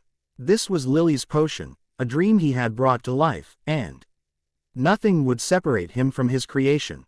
He wore safety goggles in a spare bedroom, which he converted into a personal potions laboratory. Sweat dripped from his greasy black locks of hair as he filled an empty ampule with the bubbling red elixir of Cucurbis homunculus. The potion emitted the fragrance of sweet-smelling roses. The potion of second chances, Severus commented while smiling at his creation. Whoever drinks this brew will double their magical power before splitting it to create a homunculus, a doppelganger capable of taking the user's place in death. If only Lily had this that night. His good mood was quickly replaced with annoyance when he heard the tapping of an owl trying to get inside his laboratory. He settled down the ampule of Cucurbis homunculus on a beaker sta. ND and quickly used a stasis spell over his bubbling cauldrons. The owl started tapping its beak against the murky window louder, prompting Severus to rush to the window faster. He opened his window, and the brown owl flapped and circled his laboratory. Severus watched the owl fly over his steaming cauldrons, beaker sets, and work tables until it perched on his coat rack by the doorway. He snatched the letter tied around the owl's scaly claws and read it. Dear Severus Snape, when you receive this message, it will be the 16th of July. From this day forth, you will retrieve Naurto Uzumaki F. Rom Wool's orphanage and have him under your care within 72 hours. We expect him to be in your care on Sunday, July 19th. Cornelius Fudge doesn't want another wizarding boy to stay at the ORP. Hanage that molded he who must not be named. Dumbledore has ignored every one of my letters over the past 2 months on this issue. He has already sent out all the Hogwarts acceptance letters except for Naruto's, making Cornelius doubt Dumbledore's leadership. Naruto's aunt, Naomi Uzumaki, donated 50,000 galleons from the Uzumaki estate to Hogwarts and 5,000 galleons to the Ministry of Magic before her death. I wish I didn't have to bring up money in this letter to you, but that money won't be distributed to all parties until Naruto goes to Gringotts. She even signed him up to attend Hogwarts using a binding magical contract. Such measures are unfounded, especially by a boy we know little about. My office has been monitoring the boy for some time, and we suspect that he has the potential to become a powerful wizard. He's already been using strange magic. Because the Muggles have custody of him with hundreds of eyes on him almost always, it's ethical to handle this diplomatically. This is why I need a Hogwarts faculty member to discharge Naruto from Wolves. I don't want to send a team of Aurors to traumatize the boy, but if that's what it takes for you to move, then it will be done. Think about what Naomi Uzumaki would have wanted. I heard you two were close acquaintances at Hogwarts. I'll arrive at Spinner's End shortly after you've read this letter to discuss a private matter. Sincerely, Rufus Scrimgeour. Severus was seething, and he didn't even realize the irritating sound echoing in his laboratory was his teeth grinding together. Regarding Aurors, Rufus was calculated, ambitious, and much less intimidating than Mad-Eye Moody. He was still a wormy ministry official who cared only about himself. Loud knocking at the front door brought Severus back to reality. He removed his safety goggles and grabbed his black cloak from the coat hanger by the door. When Severus opened the front door to his home, he saw Rufus walking towards his house through the dirty streets of Cokeworth. He limped over littered teacups and cigarette butts while Severus closed the door behind him. Rufus looked rather like an old lion with gray streaks in his mane of tawny hair and bushy eyebrows. He had keen yellowish eyes and wore wire-rimmed spectacles. You don't want to invite me in, Rufus stated gruffly. Your mum was a very hospitable woman. It's a shame that trait didn't pass on to her son. Don't you dare utter my mum in my presence, Scrimgeour. Snape hissed at the head of the Aurors. Unless you're taking me to Azkaban, I'll comfortably speak to you outside, where you belong. Rufus growled but shook his head. McGonagall told me that Dumbledore trusts you. I don't see what he sees in you. He saw that I have potential, Severus snapped, causing Rufus to raise an eyebrow. I always wanted to teach. Dumbledore only helped accelerate the process. Right, teaching, Rufus said gruffly. While writing my letter to you, I looked over your resume. I must admit you have an incredible record. Master of Potions, head of Slytherin House, all while being the youngest wizard in Hogwarts history to get such titles. You accomplished something that you know who never did all at the age of 21. But, strangely, Dumbledore trusts someone who was once a Death Eater. Those charges were dropped at Wizengamot by Albus Dumbledore himself. If you thoroughly researched my past, you would have known that. Severus said nonchalantly. Surut Aurors were known for their investigative skills. And here I thought I was going to recruit you into the ministry, but I can see you're snide. Sarcastic comments getting old fast. Rufus fumed angrily. What is it that you want? You read the letter. I want Naruto Uzumaki out of Wolves immediately. Speak to Dumbledore and get his wrinkly butt moving, but before I go, I must ask. While looking at your resume, I saw that you worked with Naomi Uzumaki on alchemic potions during the summer of '82, Rufus huffed, slightly annoyed. I just wanted to know if she ever brought up having a nephew named Naruto. Severus shook his head and uttered, no. He quickly returned to his house and left Rufus outside Spinner's End. He closed his eyes and thought about Naomi. She was the only woman besides Lily who made him feel slightly happy. They were fellow Slytherins during the First Wizarding War, but his love for Lily made I am blind to one of the most beautiful women at Hogwarts. Sadly, Naomi turned her attention to inventing pesticide potions for Chiz-Purfles, nasty little parasites that destroy magical items and muggle electronics. Naomi was busy growing the Uzumaki fortune while he became busy with teaching. She became deathly ill a year ago. Severus shook his head and sighed. He needed to save Naruto, not for Scrimgeour, but for Naomi. Maybe her nephew was just as skilled at the dark arts as she was. That made Severus smirk. XXX Wolves Orphanage XXX. Hundreds of orphans were swarming in and out of the dining hall at Wolves Orphanage. Naruto was dressed in the same school uniform everyone wore because every orphan older than 10 went to Edward's North Academy in the heart of London. The school was across the River Thames. But it wasn't what was known as a good school, according to Caroline. Naruto's uniform consisted of a dark navy blue vest with the school's coat of arms over his heart, a white long-sleeved buttoned-up shirt, dark navy blue trousers, and jet black tennis shoes. He hated his uniform, especially his itchy white long-sleeved shirt, which he always kept unbuttoned at the top. What he hated most about his uniform was that it lacked orange. Naruto unbuttoned the buttons on his wrists and pulled the sleeves back. He grabbed 2 pieces of toast and beans, a glass of milk, and scrambled eggs from the cafeteria. He was still on edge after his conversation with Tom. The kid was as smart as he was creepy. What had him worried was Dion's death threats towards Edon, which was why he kept scanning the crowd for Dion and his crew. He sat at a table next to Wesley and Abby, 2 boys he trusted at Wolves. He had gotten his Sony Walkman from Abby, a 10-year-old kid who specialized in stealing them from music stores. The kid wore an entire peacoat 5 sizes too big, stuffed with stolen Sony Walkmans. Abby had heard about what happened to him at Wembley Stadium and handed him one for free. Wesley had just turned 12 and shared the same teachers as him at Edward's North. Naruto loved that Wesley always gave him old cassette tapes he was tired of listening to. Wesley's parents died in Northern Ireland during a conflict known as the Troubles when he was a baby. Wesley and Abby were the only orphans Naruto knew who had grown up at Wolves.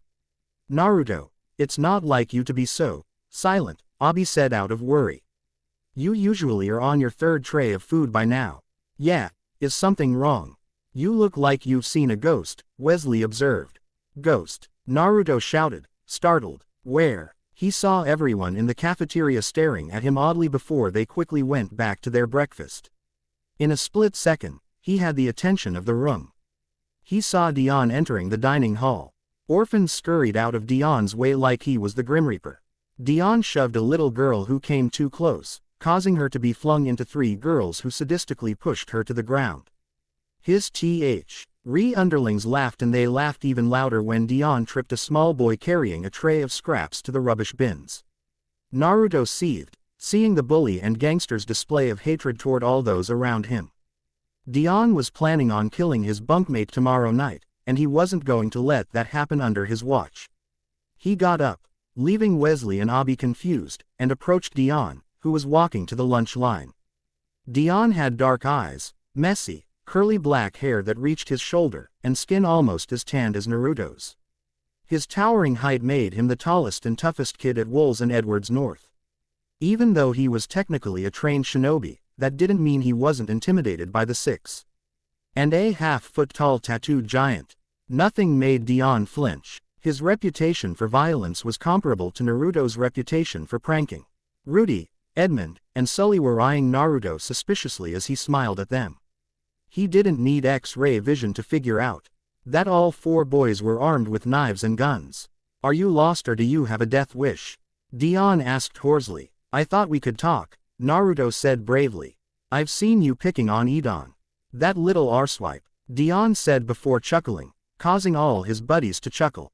"He should have stayed out of my business. Maybe you should do the same before things get ugly." Naruto's eyes were locked with Dion's in a silent duel that Naruto realized was becoming disadvantageous for him. Most of the cafeteria was on edge, their eyes burning with anticipation of what would happen next. Defeating Dion and his crew wasn't his biggest concern. He was one day away from getting back his headband, and the last thing he needed was to start a fight. Once again, he decided to think like a shinobi instead of acting like one. Naruto turned around and walked away. Orphan stood aside as he made his exit. He decided to follow Kurama's advice. XXX Wolves entrance XXX. Naruto checked Alan's office to see if he was there, but he only found his doors locked and the lights turned off. He grabbed his school bag from the boys' dormitory and searched all 4 floors for Alan or Caroline, but he couldn't find them. Most orphans were already boarding their buses. The last bus would take off in 20 minutes, so he needed to find them fast.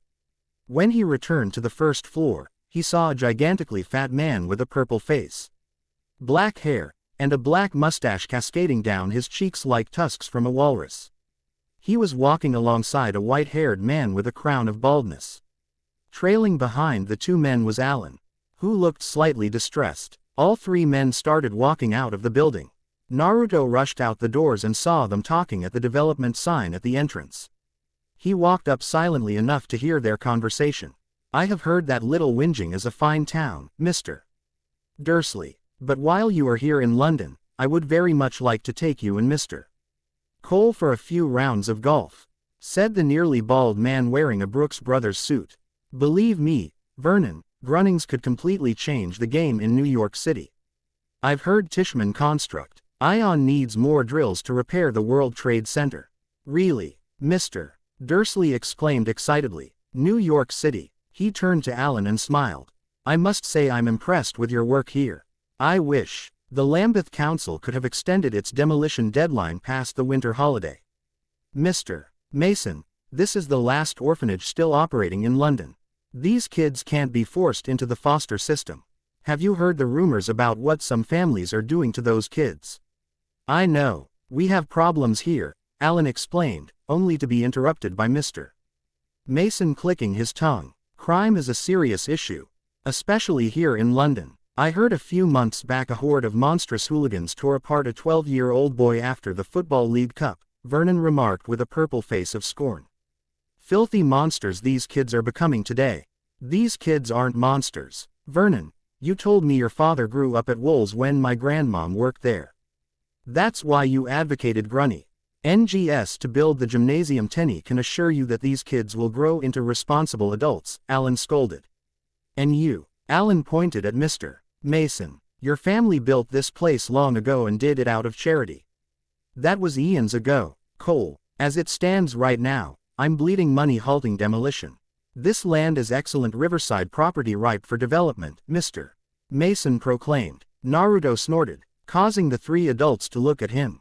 "Who is that?" Mr. Mason asked. "Naruto, what are you doing here?" "I'm in the middle of a crucial meeting right now," Alan fretted with worried eyes. "Headmaster, I need to speak to you. It is very important," Naruto urged. "Is this about your heirloom?" "I told you to come to my office tomorrow morning," Alan stressed, giving him a quick wink. "But sir, it really is important then," Naruto said, only to be interrupted by Vernon. "Wait a minute, you look very familiar," Vernon blurted with small, narrow eyes analyzing Naruto. "I do," Naruto questioned with a raised eyebrow. Alan's eyes opened, and he smiled for the first time in a month. Naruto hadn't seen the headmaster look this overjoyed since he first met him at the Royal Brompton Hospital. Before he could reply, Alan pulled him closer to the two men and had his hands on his shoulders. "This here is Naruto, and he's the boy who fought the Nottingham hooligans after the League Cup in April," Alan said happily. "Would you deny this young lad a home?" Vernon started sweating like a pig while Mr. Mason's cheeks burned red. Naruto twisted his head up and saw Alan smirking like he got a checkmate in chess. The headmaster made Mr. Mason and Mr. Dursley stutter until they both suggested they take a group photo with Naruto at the center. Naruto was fuming during this entire exchange, and it felt a little weird that they were mentioning good publicity like he was a superstar. After the group photo, a construction worker meekly returned Mr. Mason's disposable camera, which he promptly stuffed in his pocket. "That's why I always keep the thing on my person," Mr. Mason remarked. "After having my company name on Channel 4, this photo will make us look like we care about the orphans." "Oh, of course, we do," Mr. Mason chuckled while patting Naruto's spiky sun-kissed hair. "It was nice meeting you, Naruto," he said dryly. "My name is Naruto, right? Anyway, Mr. Dursley, I believe you brought up something about a dinner party on the 31st, Mr. Mason said swiftly. The blonde Jinchuriki tugged Alan's arm and asked, "I need just a few minutes of your time, headmaster." "I'm sorry, but tomorrow morning is the best I can do. Go on, get to school because you are one day away from getting a great reward," Alan said encouragingly. After the group photo, the adults quickly left. Naruto looked at Mr. Dursley's watch and saw he had 2 minutes to get to the bus. His shinobi training allowed him to make it on board half a minute later. He sat at the front of the bus right before it lurched forward. He felt like a failure and stayed silent. He needed to get his headband back but wanted to do it right. He only had to worry about speaking to Tom again tonight. But deep in his gut, something told him not to go. "For once, I'd listen to your gut," Kurama advised. "I think you are right," Naruto said with a smile. Naruto to Voldemort immediately. In the books, Anya is brought up a lot as the place where Voldemort's spirit essence goes, and it is the last country Quirrell visited before returning to Hogwarts. The Albanian Mafia in this chapter was more to show this connection while setting up crime in the wizarding world. I will be answering a few questions I felt needed to be answered. Q1 and Q2, why didn't Teeny rescue Naruto immediately? Why didn't he land exactly where she landed? Answer. This was Naruto's first journey via Portkey, which is described as one of the worst ways a wizard can travel. His landing was off because he struggled and threw Teeny off. She couldn't rescue Naruto because he landed before a massive crowd of muggles celebrating the April 12th Football League Cup. She is already in trouble for using an illegal portkey, and the last thing she needs is to be caught. Q3, why isn't Naruto taken to the Uzumaki Manor by the Ministry of Magic or sent to a magical orphanage? Why is Naruto being sent to Wolves? Answer. Well, canonically, there isn't a magical orphanage in the Harry Potter world because if there were, Tom Riddle wouldn't have returned to Wolves Orphanage every summer. Neville was cared for by his grandmother, and Harry has the Dursleys. The Ministry of Magic is more concerned about the magical world not being discovered, and they are willing to let him be healed by muggles and sent to Wolves if that keeps the magical world hidden. Naruto being sent to Wolves felt more realistic than how other stories portray Naruto being introduced to the Harry Potter world. I've never seen anyone play with this idea, at least involving Naruto, Harry Potter crossovers. This story is called Dark Arts Uzumaki and he will explore the dark arts. Whether Naruto becomes a dark wizard or not, there's still time for that to play out. Until next time, thanks for reading, and I hope you follow, favorite, and review if you haven't already. Smiley face. The Riddle Room. Hello, wonderful readers. Spring is just around the corner, and what better way to celebrate the changing seasons than with an exciting new chapter? Enjoy. Severus spent his morning pouring his brews into ampules and potion containers. He prepared his bed and dusted off the picture of his mother, Eileen. He paced inside his room uncertainly before looking out his bedroom window at the derelict mill down the road from his home. Shaking his head, he grabbed his CK Chestnut wand beside his mother's framed picture, before marching downstairs to use his living room flow to travel directly into the headmaster's office. As the green flames died around his parapet, he heard loud voices echoing inside Dumbledore's office. Severus stopped dead in his tracks upon hearing a stranger speaking to Hogwarts' elderly silver-haired headmaster. "Albus, I must say this boy is quite intriguing. If I had known he existed a year earlier, he'd already be receiving the finest wizarding education available on the planet," said a man with a peppered beard, wearing a dark BL.UE wizard hat and red robes adorned with a distinctive coat of arms that Severus couldn't decipher. "It's odd that the mysterious Portkey boy turned out to be an Uzumaki. I had thought his aunt was the last of the Uzumaki clan. And I don't recall Naomi mentioning him by name. She taught defense against the dark arts at my school for 2 years before switching to alchemy. I'll have you know, Naomi was one of our best professors." "Gilbert, is it true that Naomi Uzumaki became ill in the United States? I ask because she was once a dear student of mine. Horace Slughorn once said she and Lily Eva N.S. were his favorite students during the First Wizarding War," Dumbledore asked with a grandfather smile. "Yes, such a shame she became ill with Carter's ventropsy. She immediately resigned and wrote her will after getting diagnosed. Our last contact was just a few days before her death at St. Mungo's," Gilbert recounted with a frown. "She sent me a letter requesting the Magical Congress to give ownership of all Uzumaki companies to her mysterious nephew." "All the companies, even the ones in Japan?" Dumbledore asked, slightly baffled by the news. Naomi stated that Naruto is the sole heir to the Uzumaki estate. Gilbert watched Dumbledore's jaw drop, even more baffled than before. "What about his relatives in Azkaban?" Dumbledore pondered. "His relatives in Azkaban were written out of her will. She also wanted me to make sure he gets a good education." Gilbert stopped talking and pointed to a picture of Gilderoy Lockhart on Dumbledore's desk. "I'm impressed you convinced Gilderoy to work at Hogwarts. Not only do you get the last Uzumaki, but you also get Lockhart. Where is the justice? Gilderoy will be teaching defense against the dark arts this fall. Many parents are excited the faculty. Although I disapprove of his novels becoming required reading," Dumbledore said with a light-hearted chuckle. "Naruto Uzumaki will be an excellent addition to Hogwarts. Naruto would get a much better education at Ilvermorny than here. His aunt was a legend in alchemy and the dark arts. Both are subjects your school lacks," Alegbert said matter-of-factly. The Uzumaki family has been attending Hogwarts since the school first opened. Thankfully, he isn't a squib because his aunt signed him up to attend Hogwarts through a binding magical contract," Dumbledore explained before beaming happily. "Say, Gilbert, why are you interested in Naruto?" "Same reason why you're so interested in Harry Potter," Gilbert answered with a slight edging growl.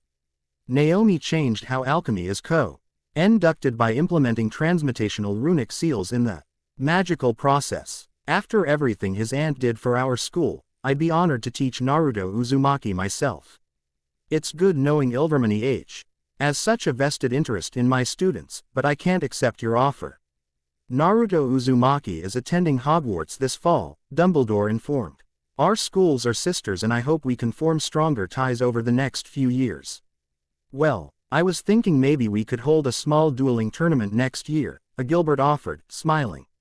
"We could bring our schools together without messing up your beloved relationship with Durmstrang and Beauxbaton.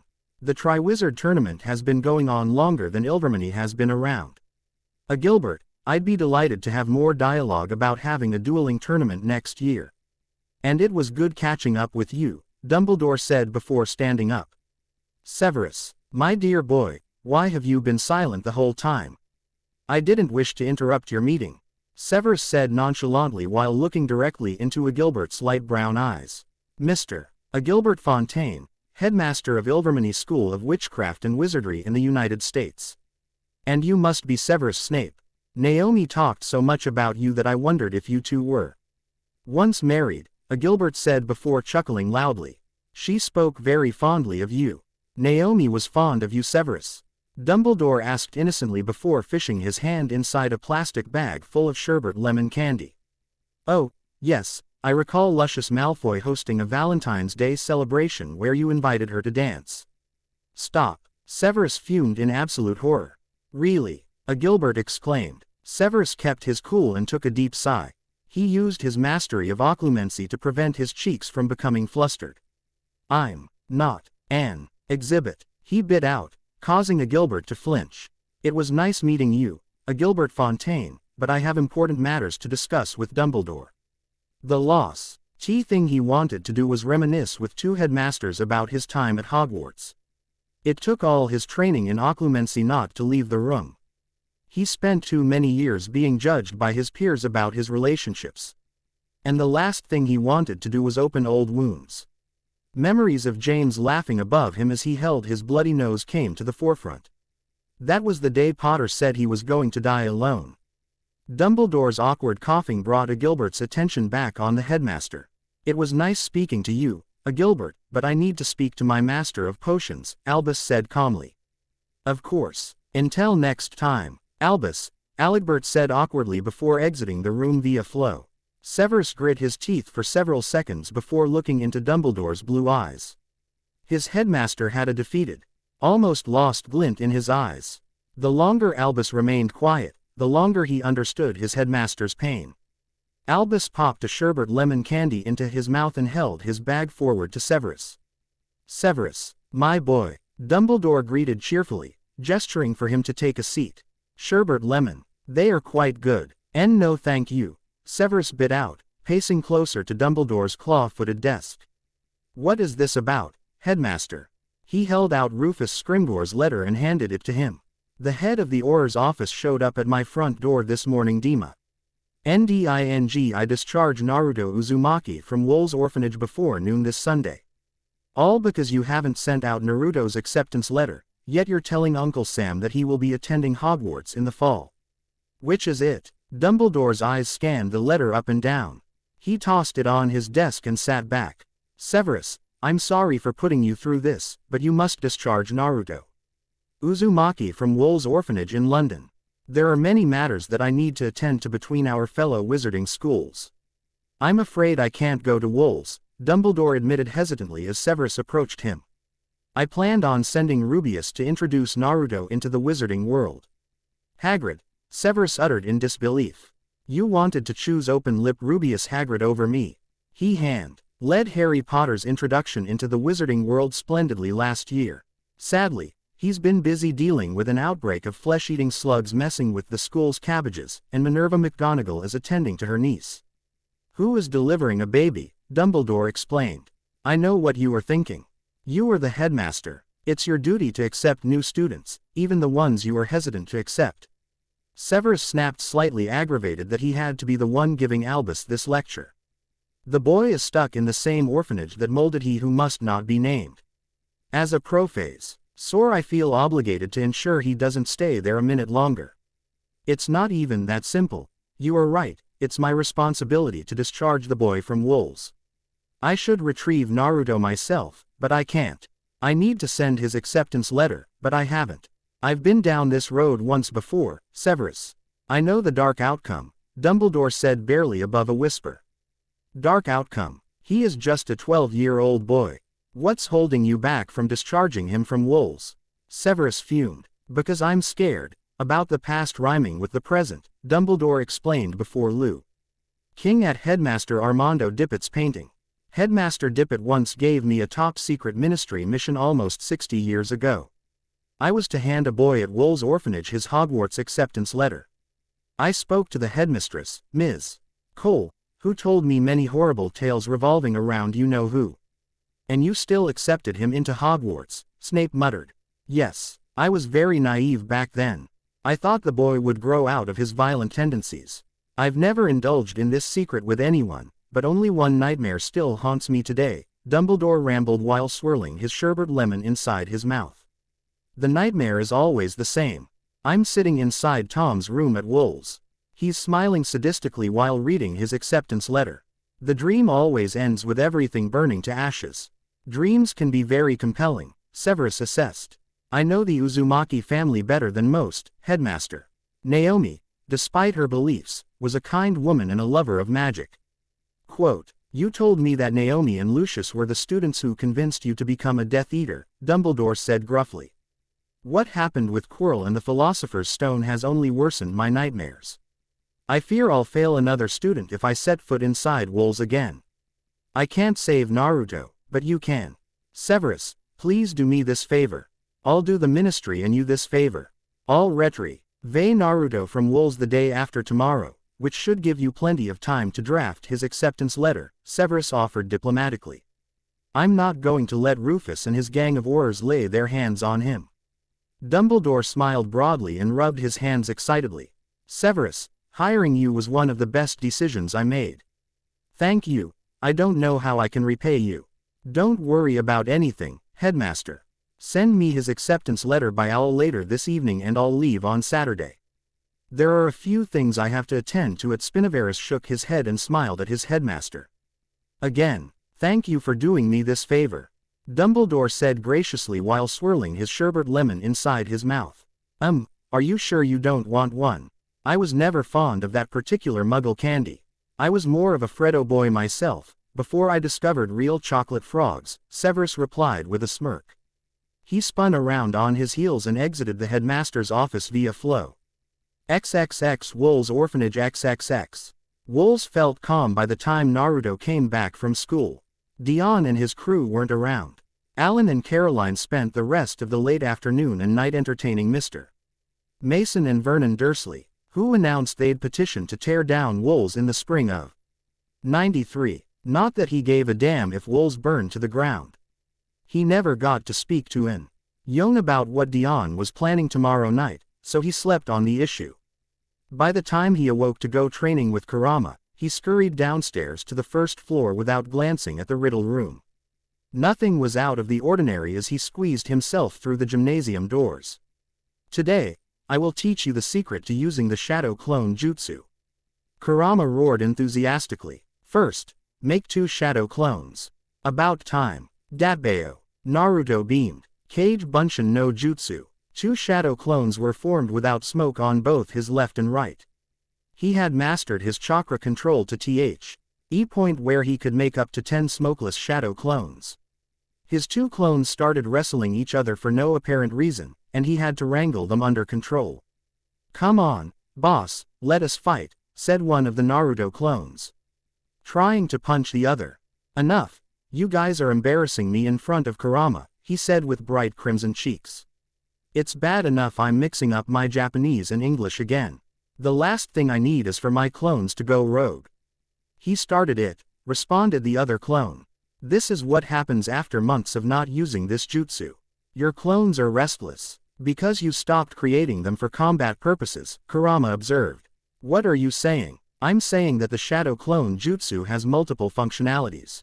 It was created for reconnaissance purposes and to prevent dojutsu users from discovering the real you. When you create clones, the intentions you have in mind while molding your chakra make it so they know their purpose. Before I tell you the secret, I want you to remember that chakra is connected to our intentions, Kurama explained.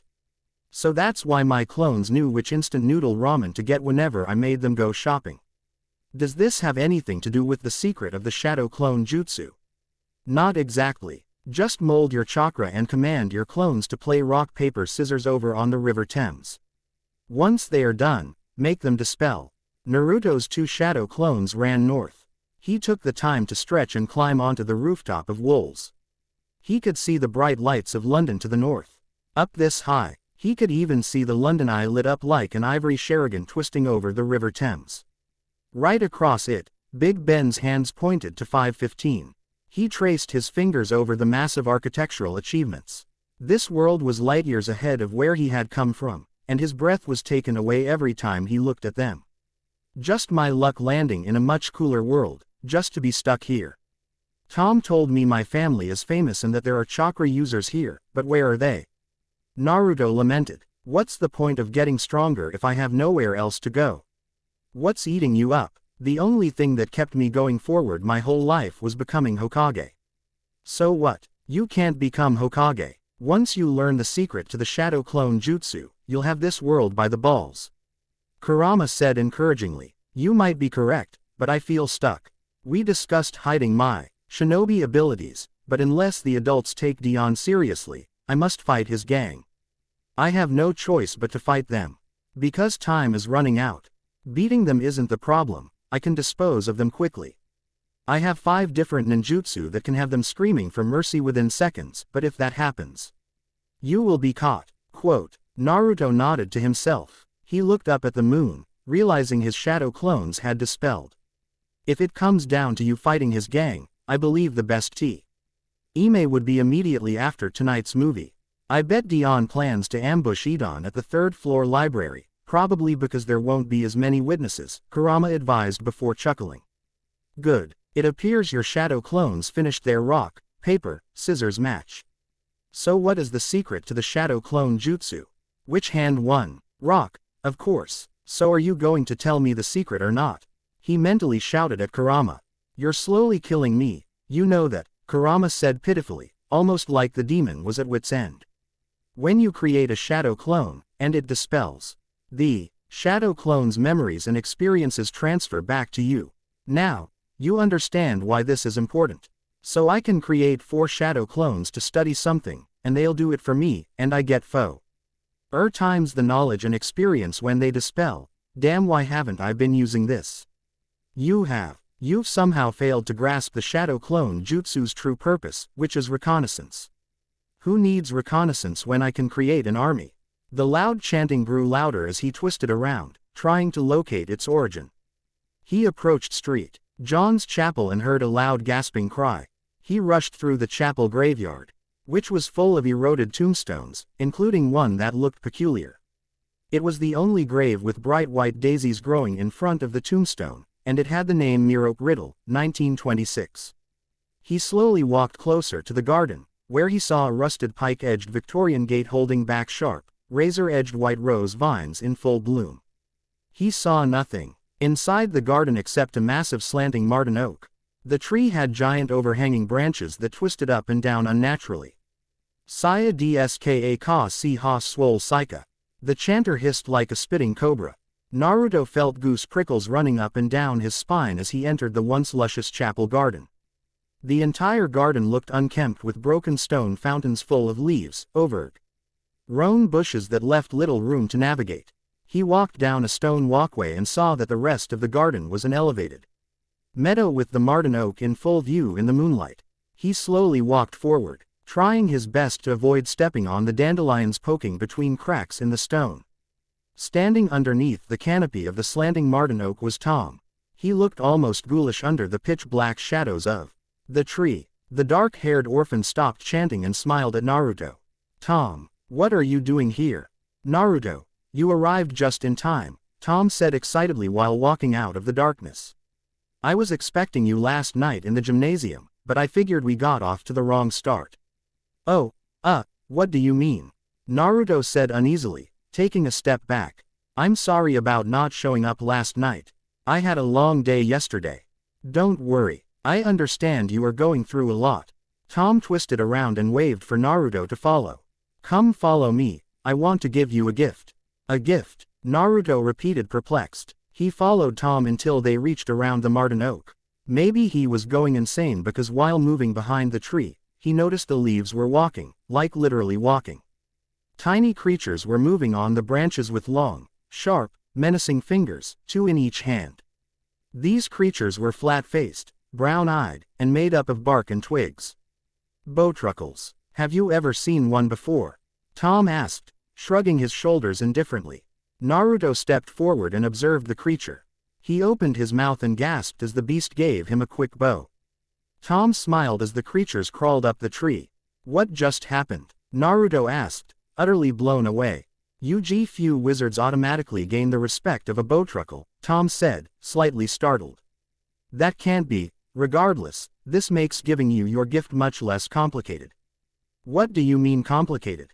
Are those things dangerous? Naruto asked worriedly. Bowtruckles are tree guardians, and they'll protect their trees with their lives. Don't let their size fool you. If a bowtruckle feels threatened, it becomes a very dark and frightening creature. This specific bowtruckle has been here for almost 1,000 years, protecting this tree specifically, Tom explained happily. Damn, this tree has been here for that long, or do the tree guardians live that long? Naruto asked curiously. Also, How come I've never heard anyone talk about this place at Wool's? Probably because of a horrible incident in 41 during the Second World War. People are superstitious, but that doesn't mean this garden is evil. I discovered this garden 2 summers ago out of curiosity. I was never religious and I never bothered to walk across the street.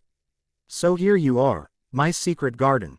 Tom said happily before smiling. Not much of a secret anymore, is it? Naurto said with a grin. Really, I've never seen anyone at Wool's come here. Sometimes grieving ancestors show up for a quick 4-minute visit and a photo of a tombstone, but for some wicked reason this little grove in the heart of London is still untouched, Tom said with a frown. That's why I'm giving you a few gifts to remember me fondly. In case it disappears. The construction project. Tom nodded. Stand back, please. Naruto's smile disappeared, and he was entirely at a loss for words. Oh, Tom, you don't have to. Has Udur. Tom chanted, and the earth beneath their feet rumbled. Naruto stepped back and saw a small hole next to the marten oak opening up and a small creature no bigger than Naruto's hand emerged. It was incredibly adorable with large red eyes, a white belly and a long dinosaur-shaped body with a pointed beefy tail swinging from its back. Green viney arms stretched in front of him almost like the creature was a living dinosaur plant. The creature swung its tail from side to side before slowly curling around Naruto's white Adidas trainers. Ah, who is this guy? Naruto chuckled as he picked up the creature. It cooed in his palm and peacefully fell asleep. That my friend is a baby, Strelitzia. They love feasting on fruit and vermin but can go their entire lives without tasting another animal's flesh. They're native to Vienna, Austria and are exceptionally rare. They're magical in their own right and are fiercely loyal creatures, Tom mused with sparkling brown eyes and a wide smile. This is one of the sickest creatures I've ever seen. Can muggles see it? Naruto asked, only to chuckle as the creature jumped up and gave him a wet lick across his cheek. Ha ha ha. Strelitzia can turn invisible upon command. Poachers hunt them because their blood has numerous properties in alchemy. But what makes them interesting is that they can protect their masters from large beasts. And their magical powers only increase as they age, Tom marveled as the creature cooed louder in Naruto's hands. I should warn you that they get very hungry. Strelitzia eat fruits, vegetables, grains, and milk. However, if they are starving, they are known to eat rats and mice. They love to sleep in rich black soil, but I'd keep it on your person until you find a good pot for it. If a Strelitzia senses you are being harmed or it gets frightened, it will release spores that paralyze or knock out anyone breathing it in. Keep it happy because they are extremely aggressive creatures if they aren't cared for. You gave me a dinosaur with superpowers, Naruto said with wide eyes and a foxy grin. Well, it's not exactly a dino. What? Tom stuttered, bamboozled. Dinosaurs are cool enough already. But this is, thanks. Naruto shouted before giving Tom a quick handshake and a thumbs up without dropping his new pet. This is the best gift I've ever received. Remember I warned you, Tom said before chuckling. He quickly composed himself before saying ominously, I was thinking about your problem. My problem? Dion, his gang, and the Albanian mafia. They're a rotten bunch, ruthless too. And 3 out of 5 carry pistols. They're planning on murdering your friend tonight. You think ratting out Dion is the solution? Tom observed much to Naruto's confusion. I don't usually go for the ass-kissing strategy either, but if I fight them people will get hurt, Naruto said uneasily. I know. You know. He repeated in disbelief. Alan and Caroline know what Dion is capable of. But they can't do anything. It's your word against Dion's and he has 4 thugs to back him up. Believe me, you'll just be the 33rd kid to confront them about Dion harming someone at Wool's. Tom explained matter-of-factly. Then what is your solution? Naruto asked slightly on edge. Why do you want to help me? If you want to find out, you must follow me. Tom commanded authoritatively before grinning happily. Because I think we can work together. Tom rushed around the marten tree, before twisting his head and back and asking, are you coming? He followed too. Out of the garden and through the old cemetery beside Street John's. Mist hovered over the ground as he trudged beside Tom. Holding his new grassy pet against his chest, he wondered if he had gone mad. There was something definitely off about Tom, but all doubts were erased as he heard his magical dinosaur plant coup. Tom entered the gymnasium, and Naruto followed him inside. Darkness and the echoing G of footsteps echoed in the night air as Naruto ducked behind the bleachers. Tom was beside him, smirking. He could make out Sully guarding the entranceway to the first-floor stairways. The gangster marched out of the hallway and disappeared behind the bleachers almost 30 meters away. He was staring directly at Sully. It was so dark that the bully couldn't even make him out. "Watch and learn," Tom whispered before holding his hand out. "Dente interitus." Naruto watched Sully fall, writhing his limbs all over the floor while foaming at the mouth. He gagged, screamed, ached, and cried with his fingers twisting inside his bleeding mouth.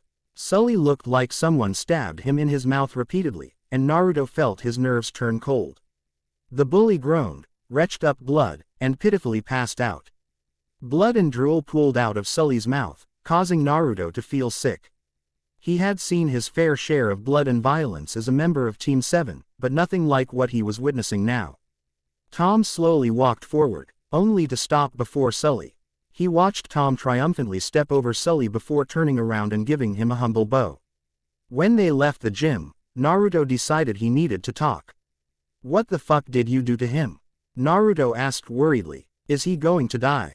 "Sadly not. I made his teeth decay and caused abscesses to pop around his gums. He'll be in so much pain that killing your friend is the last thing he's going to do tomorrow night." "That's 1 out of 5 thugs taken care of," Tom explained. "Now, stop fidgeting and follow me." Naruto and Tom slowly walked up the stairwell. It was a silent journey. Neither said a word, but Naruto felt his heart racing with every step. The orphanage felt chillier than usual, so much so he could even see his breath with every gasp. By the time they reached the 3rd floor, his ears were ringing. Tom continued forward, only stopping for him to catch up. The riddle room was just down the hallway. Room 327 felt abnormally dark and monstrous. Like the gate to hell. Tom hummed and skipped his way down the hallways gleefully, which unsettled him beyond anything he had ever experienced. Every cold brush of air against his goose prickles made him flinch. The light bulbs in the fixtures fluttered on and off. He hadn't felt so on edge since encountering Zabuza during the wave mission.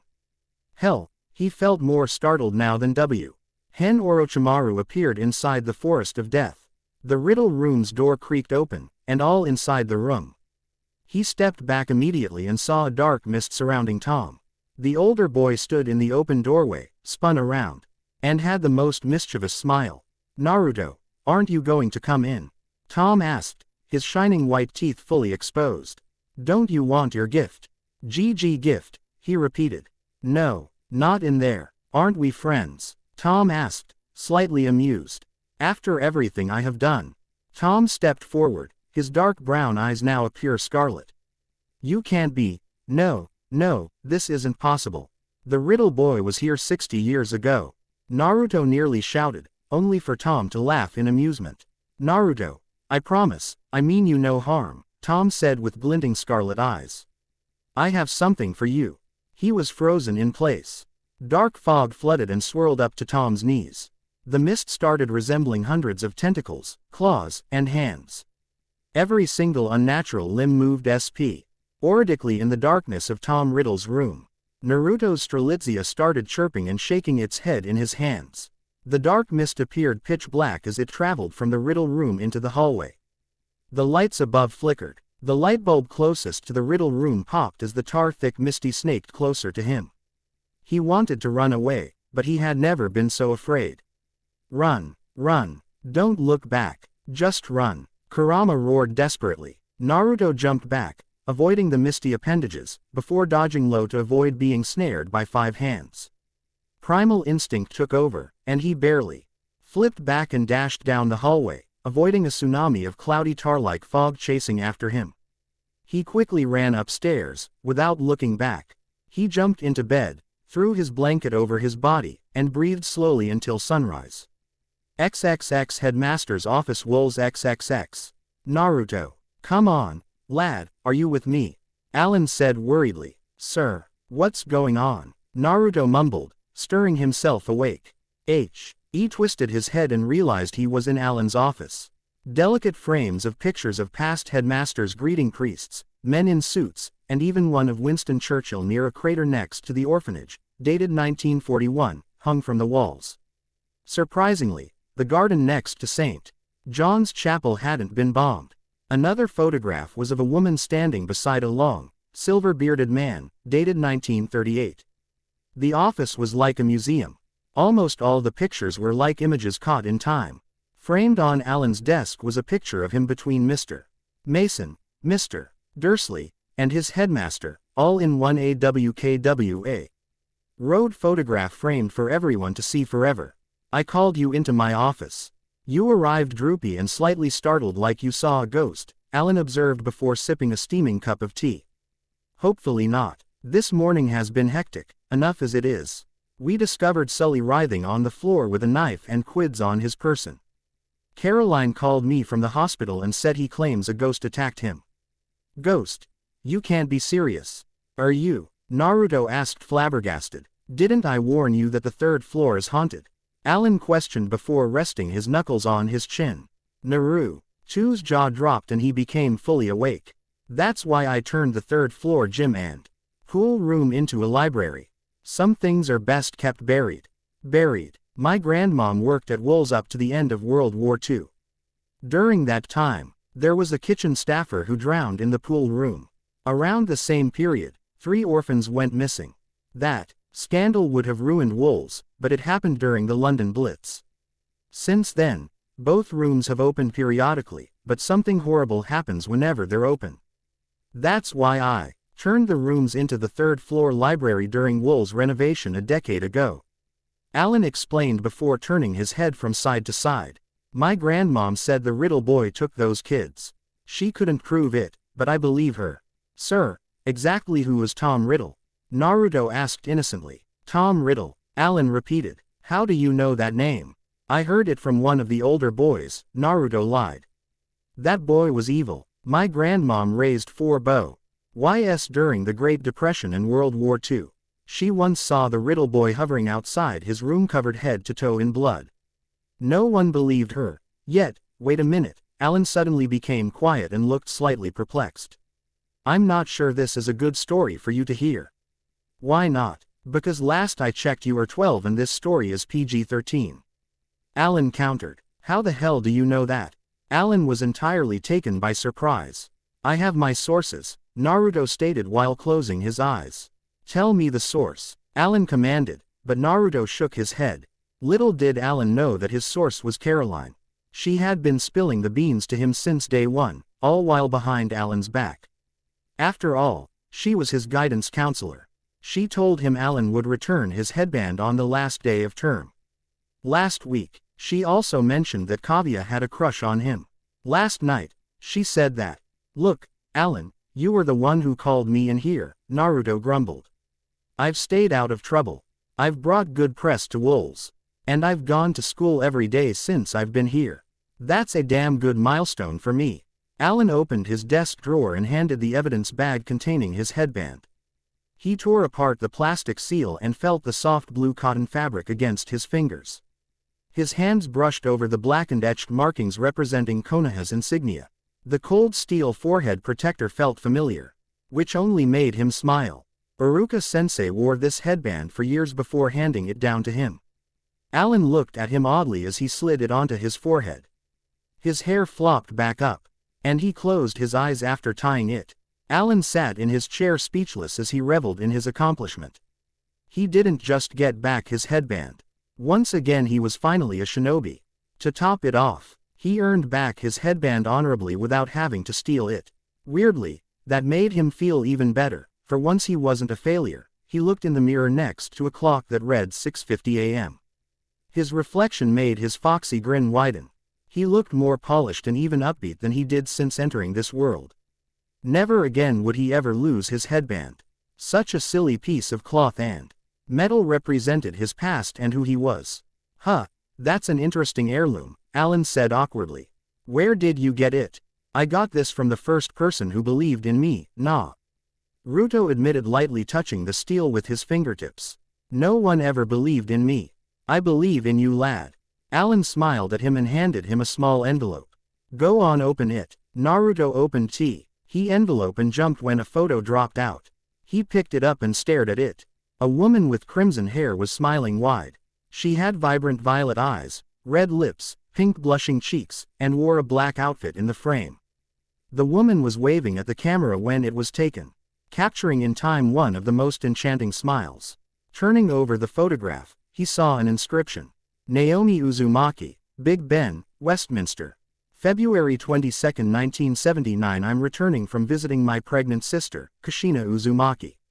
Finally, I got into that internship program I told you about. Hopefully, when Naruto is born, you'll accept my offer. You can't be the half-blood prince forever.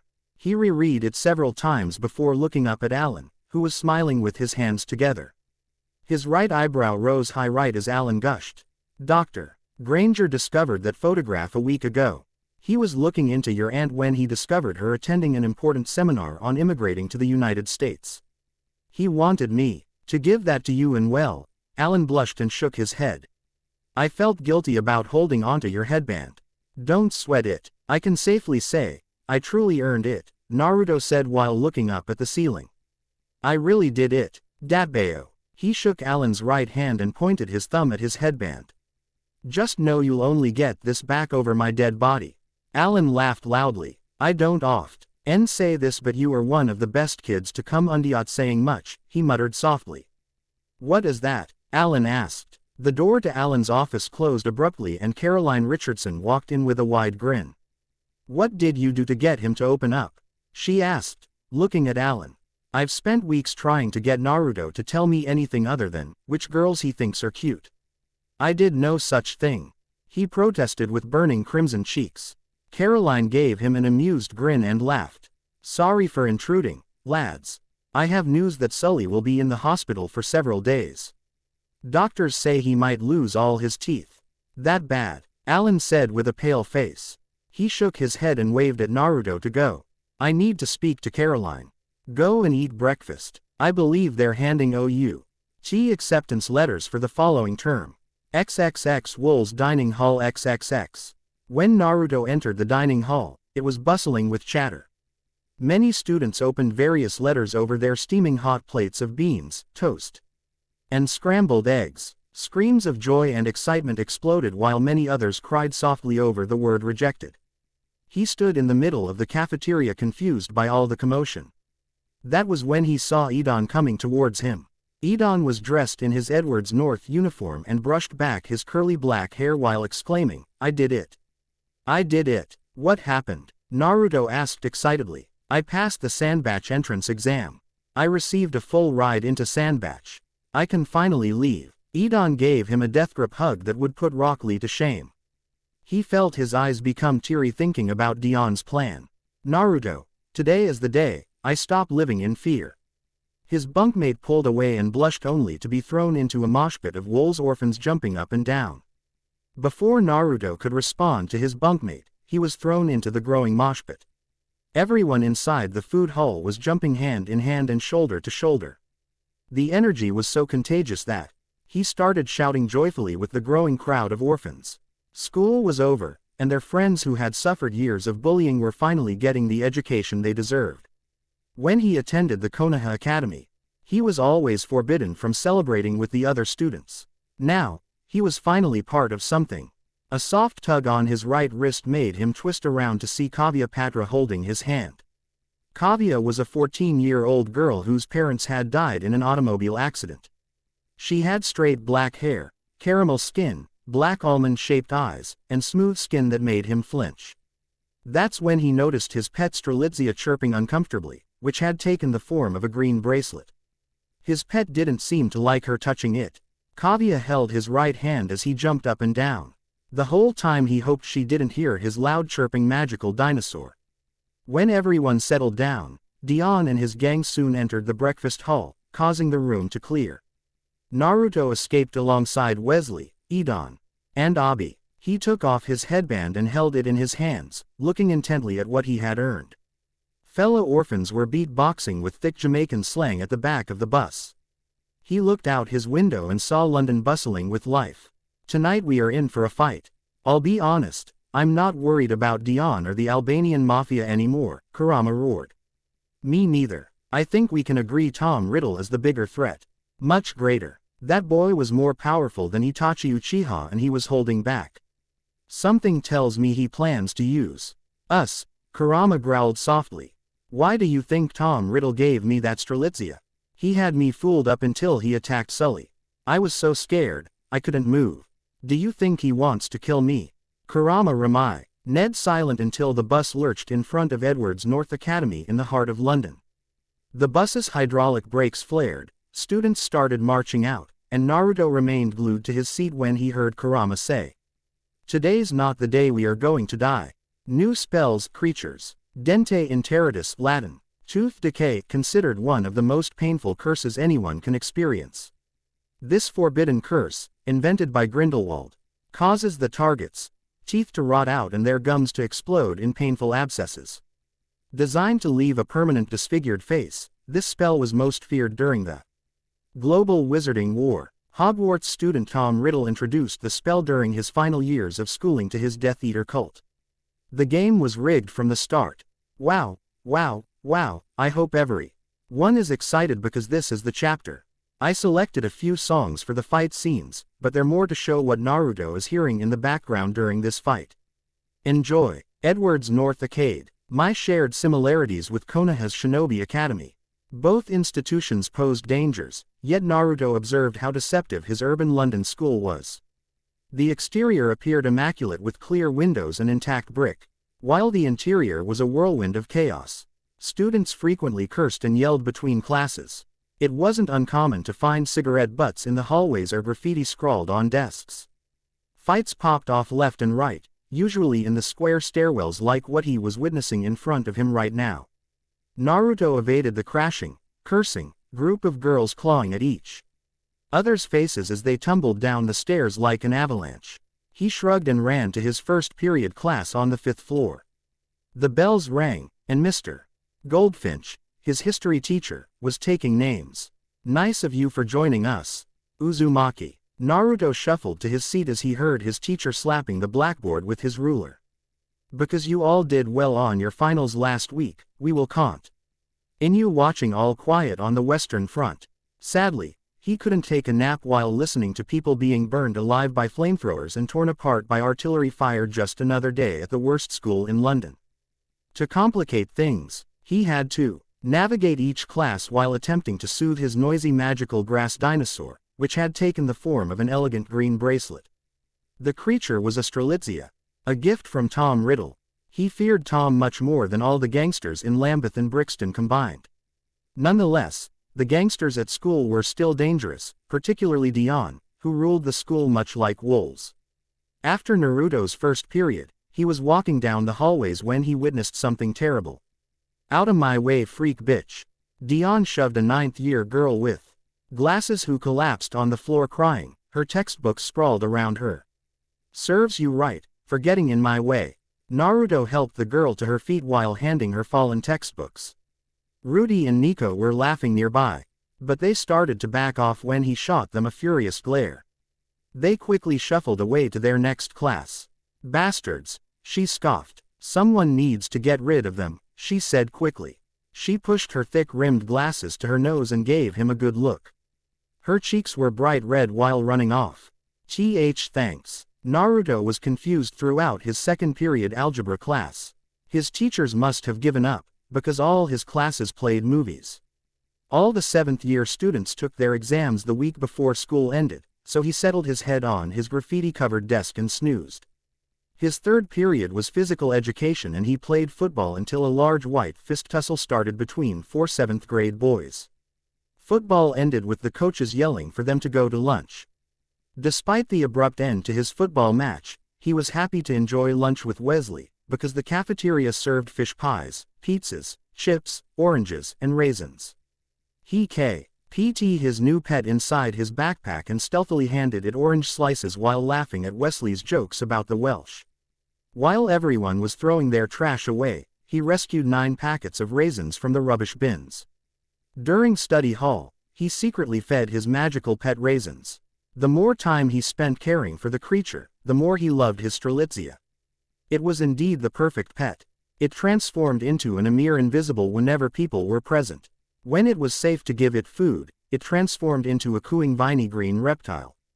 After his 5th period reading class, he needed a break from the never-ending monotony of old-fashioned educational films from 20 years ago. So he went to the nearest boys' restroom on the 2nd floor and made a shadow clone.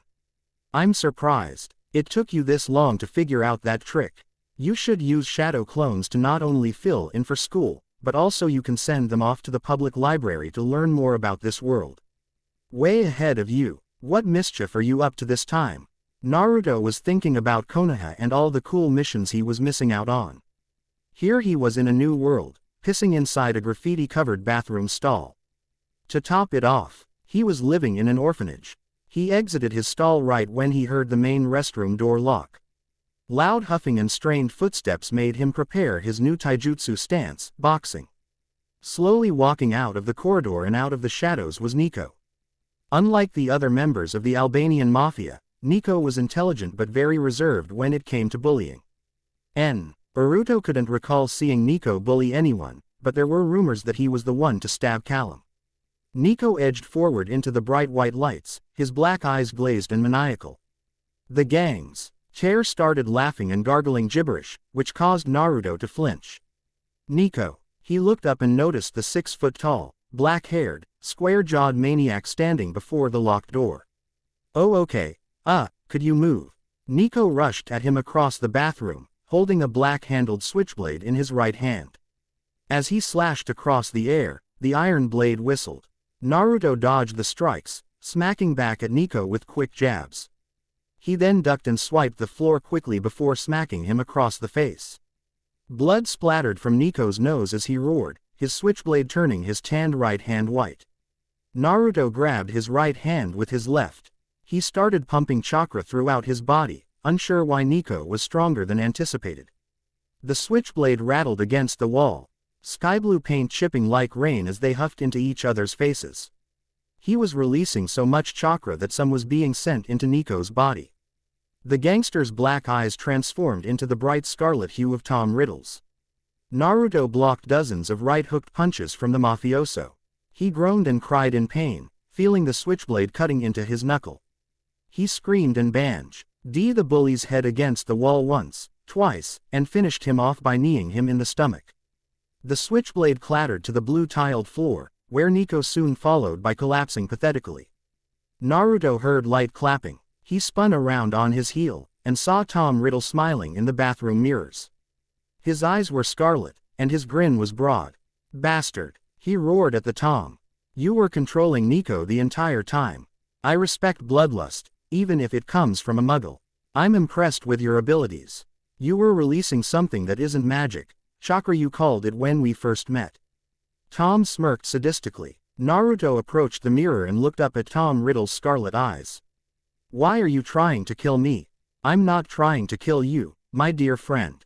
I wanted to test your magical abilities, but it appears I've stumbled across something far more fascinating than I expected. Tom smiled wide and laughed. Before he could shatter the mirror into a million pieces, Tom disappeared. That was when he heard Nico groaning and moaning loudly. He got up and looked startled as if he was witnessing a nightmare coming to life. Naruto's eyes widened when a silver-barreled .357 revolver fell from Nico's waist. He had seen enough movies and front-page headlines to know how deadly guns were. Nico crawled backwards away from the loaded revolver. Cheers fell from Nico's eyes as he ran out of the restroom without glancing at his fallen weapons. Naruto picked up the switchblade and threw it in the rubbish bin. He stared at the revolver for half a minute, unsure what to do with it. He thought about throwing it in the rubbish bin but was curious about the weapon. Voices were growing louder outside the bathroom, causing him to run over to his backpack with the gun in his hand. Stuff it in your backpack. Kurama roared. I'm curious about guns myself. When we get back to Wolves, go to the library so I can teach you how to create a simple storage seal so you won't get caught. Naruto smiled as he stored the revolver in his backpack. It didn't weigh more than a few pounds. He slipped past two sixth-year boys who looked at him oddly. He decided to hide until school ended. School ended to the tune of intercom bells signaling that school ended. Naruto was venturing down hallways where half the lockers were covered in graffiti. The gun rattled in his backpack. Kay and he flinched whenever someone bumped up against him. How the hell did he get himself in this situation? I can't believe I have a gun. Pretty cool, isn't it? Just remember, that weapon isn't a toy, and it is very deadly. It looks like it won't fire until you pull back the hammer. So don't play with it until you find a safe location to practice. I'm no fool. I've seen enough movies and picked yours to know what a firearm is capable of. If it's so dangerous, how come you wanted me to pick it up? Because for one, the janitors will find that switchblade when they empty the rubbish bins. I'm sure they find 50 switchblades in the rubbish weekly, but a gun would spark a serious investigation. I know you like to think you know everything, but some cameras picked you both up. I didn't kill Nico. And come on, whose word are they gonna trust, me or the guy who possibly murdered someone under Tom Riddle's control? That's a tough call. Kurama chuckled and roared in laughter inside his head. I don't want to see you locked up in a prison. I can tell you from experience it's not a nice place. Naruto couldn't help but chuckle as he walked past the cafeteria and the gymnasium. Come on, I know saving my ass isn't the real reason why you made me pick up that gun. Fine, I'm curious about this world's bloody killing machines. While you are napping in history class, I've been learning about this world's wide variety of weapons like machine guns, M1, Abrams, Hind Ds, and thermonuclear bombs. Not even Orochimaru could survive a thermonuclear bomb, and I would know, because I can easily create them. Kurama, how powerful are you? Naruto felt his heart quicken in the crowd of kids boarding the buses. Powerful enough that if I really wanted to I could flatten all of Europe and North Africa. Naruto leaned against a locker and looked around at the fleeing crowd of schoolkids. Let's not have that happen.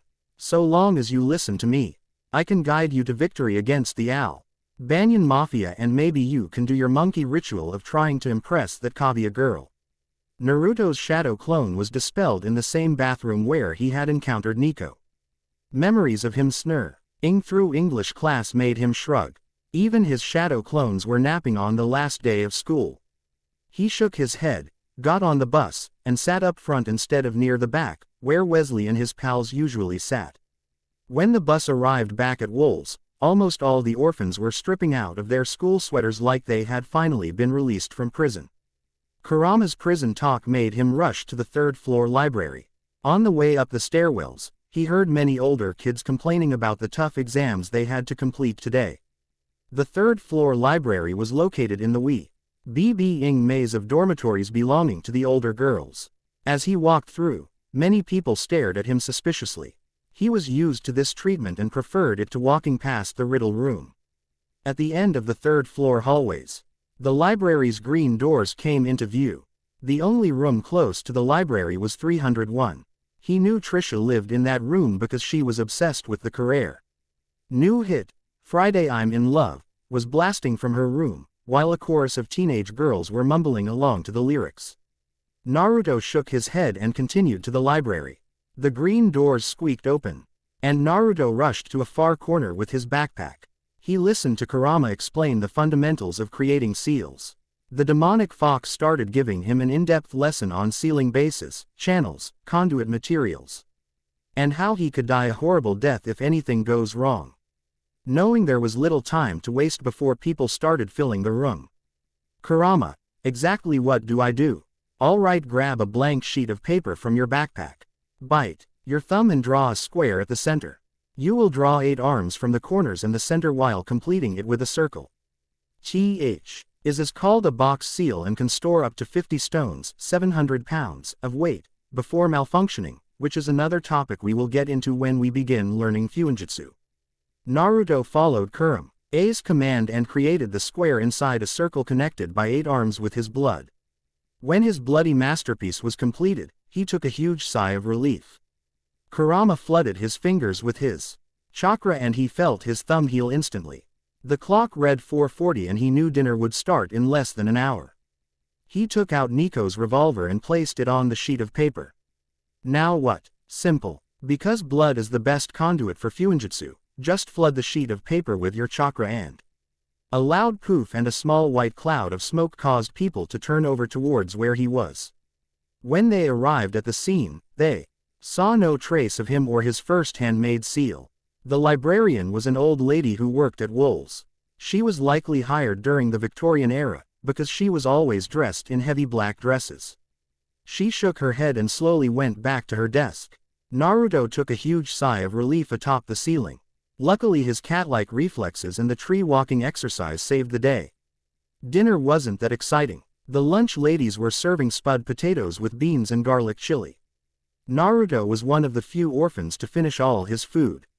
Most people were tossing their food in the rubbish bins. Dion walked into the cafeteria flanked by Rudy and Edmund. Naruto smirked, realizing that for once the odds were much more in his favor. His hopes were slashed when 9 Albanian mafia gangsters began cheering upon their arrival. The room quickly cleared until Caroline and Alan walked in. The 12 gangsters lined up to go through the lunch line. When they disappeared, he decided he had had enough. On his way out, Alan gave him a small brown waxpaper package with a small note. Dearest Naruto, thank you for making Mason construction look good to the common folk. Interestingly, we may one day meet again. Until then, here is a cool memento to remember the game that changed your life. I found it at Charing Cross, near my main office. If you ever want a job at one of my construction sites, give me a visit and tell the secretary your name.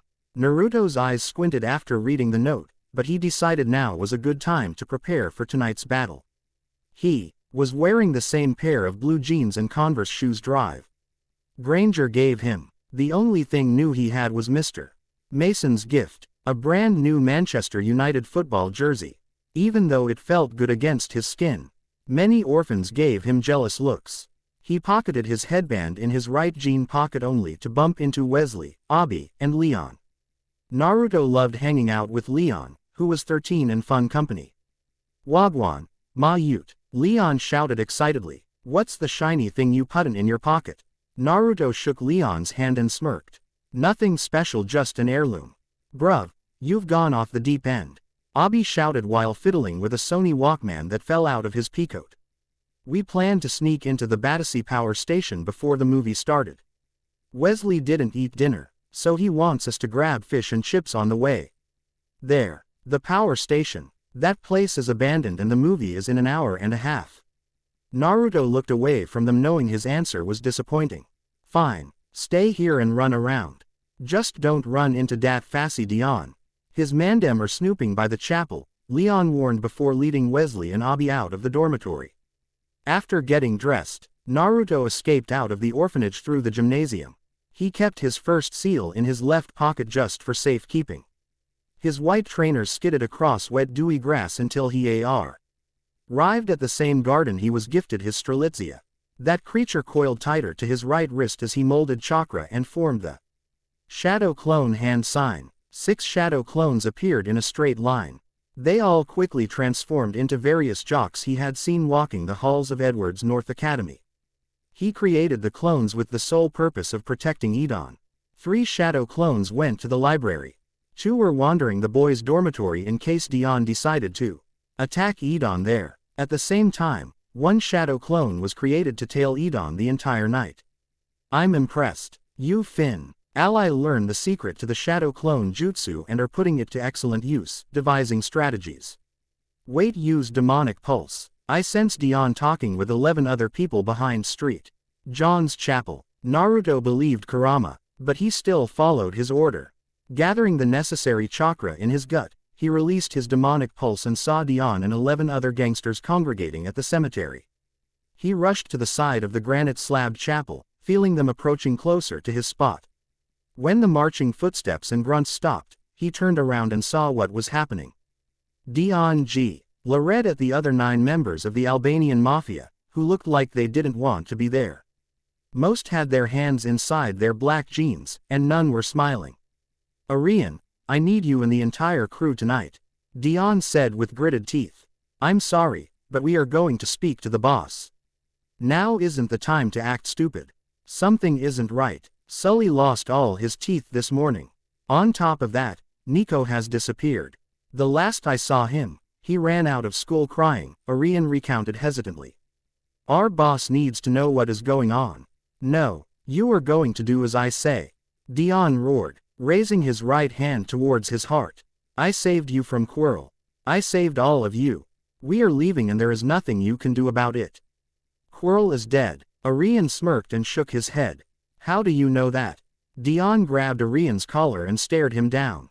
I'm still the top boy of wolves. You are still the top boy of wolves. But tonight you, Rudy, and Edmund are on your own, Arian admitted. Naruto watched Dion punch Arian across the jaw. The giant gangster crawled on top of him and smacked him twice before he was pulled off him. Blood covered Dion's knuckles as he pushed Edmund off. 6 barrels were pointing at Dion and his crew. The sounds of their pistol slides clicking and their hammers cocking sent shivers down Naruto's back. Dion growled and shook his head while saying, "Traitors. All of you." Within several minutes of conversation and a few fists flying, the Albanian mafia had abandoned Dion. Rudy and Edmund were still backing up Dion. He could live with that. Because an even bigger crisis had been averted. He could easily take down 3 gangsters even without using his chakra. To say he was relieved was an understatement. Naruto ran back through the gymnasium doors and saw that the bleachers had been brought out and a giant projector set up for the movie. Alan was operating a popcorn maker, which was popping aggressively. Many of the older girls were helping with setting up movie night. The gymnasium floors had been cleaned and waxed, and chairs were set up in front of the bleachers. He tried to sneak around the commotion by going behind the bleachers. Except he was startled when he remembered the spot where Sully vomited blood and drool this morning. That was when Caroline ambushed him by twisting him a roar gleaming mischievously like she was planning something terrible. He gulped. Is something wrong? Caroline quickly ran her fingers through his hair, brushing his spiky gravity-defying sun-kissed locks like a mother. Naruto was blushing the whole time. He felt uncomfortable by all the touching and grooming he was receiving. Caroline, what are you doing? He looked up and crossed his arms. No. Naruto's face turned bright crimson. You can't be serious. To say he was embarrassed was an understatement. Caroline ordered him to sit next to Kavya during movie night. While my cousin Vinny was playing on the projector, he had to try not to pass out from how warm Kavya's hand felt. She held his right hand and leaned against his right shoulder when the movie started. Even worse, she wasn't letting him go with her iron-tight vice grip. Kavya's caramel-colored hand kept rubbing over his veins, while her warm breath caressed his whisker-marked cheeks. Many of the boys in his dormitory were chuckling occasionally whenever Kavya whispered in his ear. Naruto. Her eyes reflected Joe Pesci and Marissa Tomei arguing. After the movie, I was thinking maybe we could. Could what? Naruto looked at her darkening cheeks intensely. You know, Kavya said with a hopeful smile. Maybe we could go to the tower. The tower was code for the makeout room. Because the Victorian tower was being renovated, orphans often used it for snogging sessions or even sex. Naruto blushed at her suggestion, but he knew that Caroline and Alan regularly caught orphans snogging inside the tower at night. That was the primary reason he avoided it. He blushed and he heard some girls snickering beside him. Could we finish the movie before jumping to conclusions? Kavya gave him an annoyed look and leaned against his shoulder. A chorus of light chuckles emanated from the bleachers behind him, but he didn't want to make things more awkward by looking back. Despite her reputation as a dedicated guidance counselor, Caroline was enchanted by romance novels. A significant part of why he got along so well with Caroline was his awareness of her deep passion for these books, particularly the works of Jane Austen. He stumbled up on her collection tucked away in her office cupboard, and since then, he always mentioned the cutest girls in Wolves. Caroline loved hearing this, often taking notes inside a notebook titled Future Romance Novel. When their sessions ended, she consistently rewarded him with vital information. But he felt conflicted. On one hand, he thought Kavya was incredibly beautiful. He was lucky to have a girl 2 years older interested in him. On the other hand, he was worried about Edon. None of his clones had been dispelled since he sent them out, and he was getting anxious. So, he relented and held Kavya's hand tighter while trying to focus on the movie. Near the end of My Cousin Vinny, Naruto was already tired of Caroline swooning whenever Kavya excitedly grabbed his right hand. What made the whole movie experience even more uncomfortable was Marissa Tomei, the leading actress, was making him heat up. The actress was so attractive she made Tsunade look like a nun. At least the movie was enjoyable. He laughed at all the jokes and humor.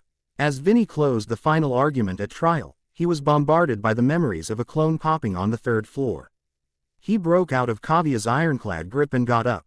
People stared, but their attention quickly returned to the movie after he had rushed out of the room. The memories he received were of Dion, Rudy, and Edmund walking past the riddle room. His feet were being pumped with chakra and he was on the third floor within 15 seconds. He nearly slid on the sixth landing and saw he was standing in front of the riddle room. Taking out his headband, Naruto tied the fabric behind his head. Gathering Kurama's chakra against his stomach, he released demonic pulse and saw the location of Dion's gang. Within seconds he was in the hallway between the third-floor library and room 301. Them Bones, Alice in Chains. The song was playing from Trisha's room. Naruto saw the library door half open. 2 Edward North varsity football players tackled Dion, only for them to be dispelled by heavy jabs from Dion. White smoke started covering the hallway, and Naruto quickly ran down the hallway as 2 more clones from the library emerged. They rushed past Dion and grappled onto Edmund and Rudy. Rudy brought his Beretta M1951 black steel pistol from his waist, but it was smacked out of his hand from a swiping right-heeled kick. Naruto landed an S, wiped the floor with his left leg and aggressively punched Rudy to the floor. The much bigger teenage thug coughed out blood as his punches turned Rudy's face purple. Blood pockets popped and his eyes swelled within seconds of Naruto's beating. He kept punching him until Rudy rolled against the wall with his hands on his head. Dion grasped his 9x19 Parabellum SIG P229 pistol in his right hand. He pulled the trigger, causing a bright white flash to burst in the hallway. The sound was deafening. Everyone on the floor was screaming as chaos unfolded. The shadow clone in front of him caught the BUL lead and it whizzed overhead within a second, causing white smoke to explode around him.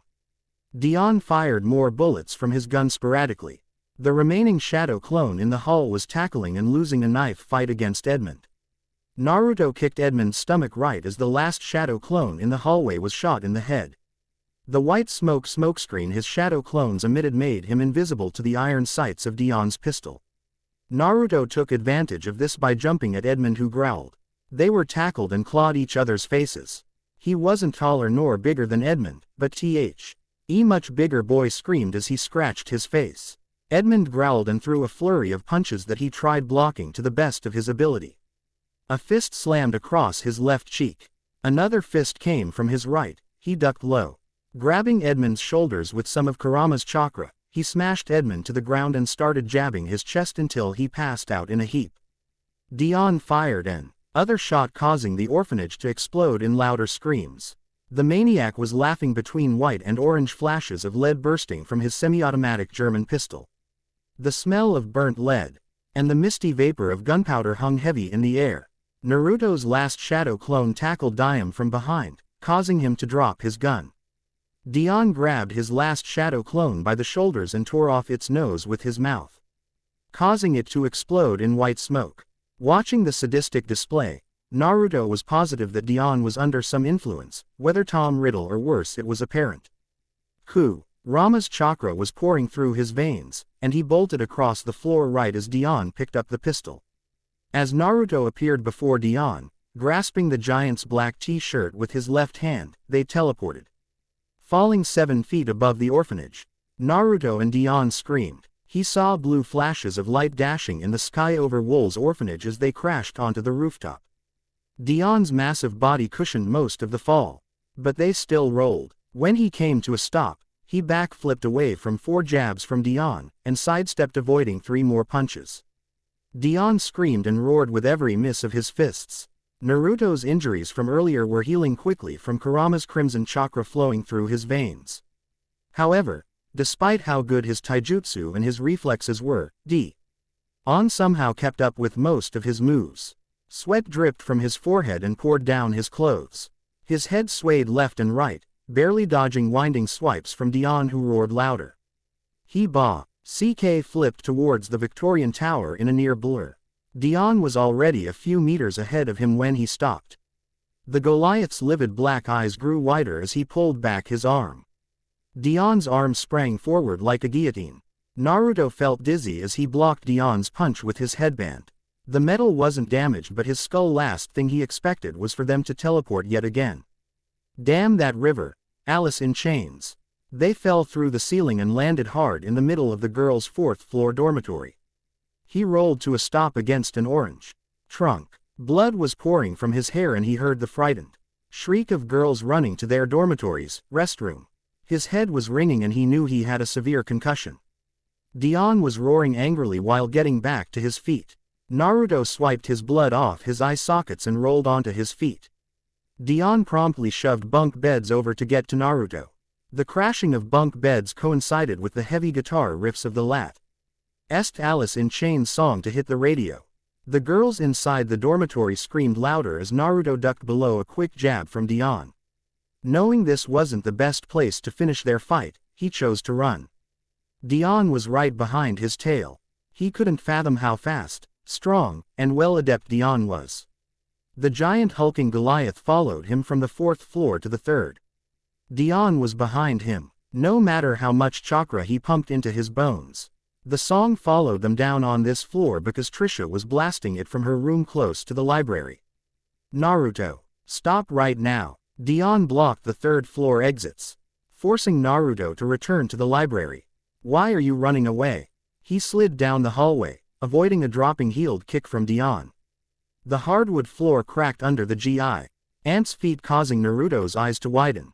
His balance was thrown off and Dion was on top of him.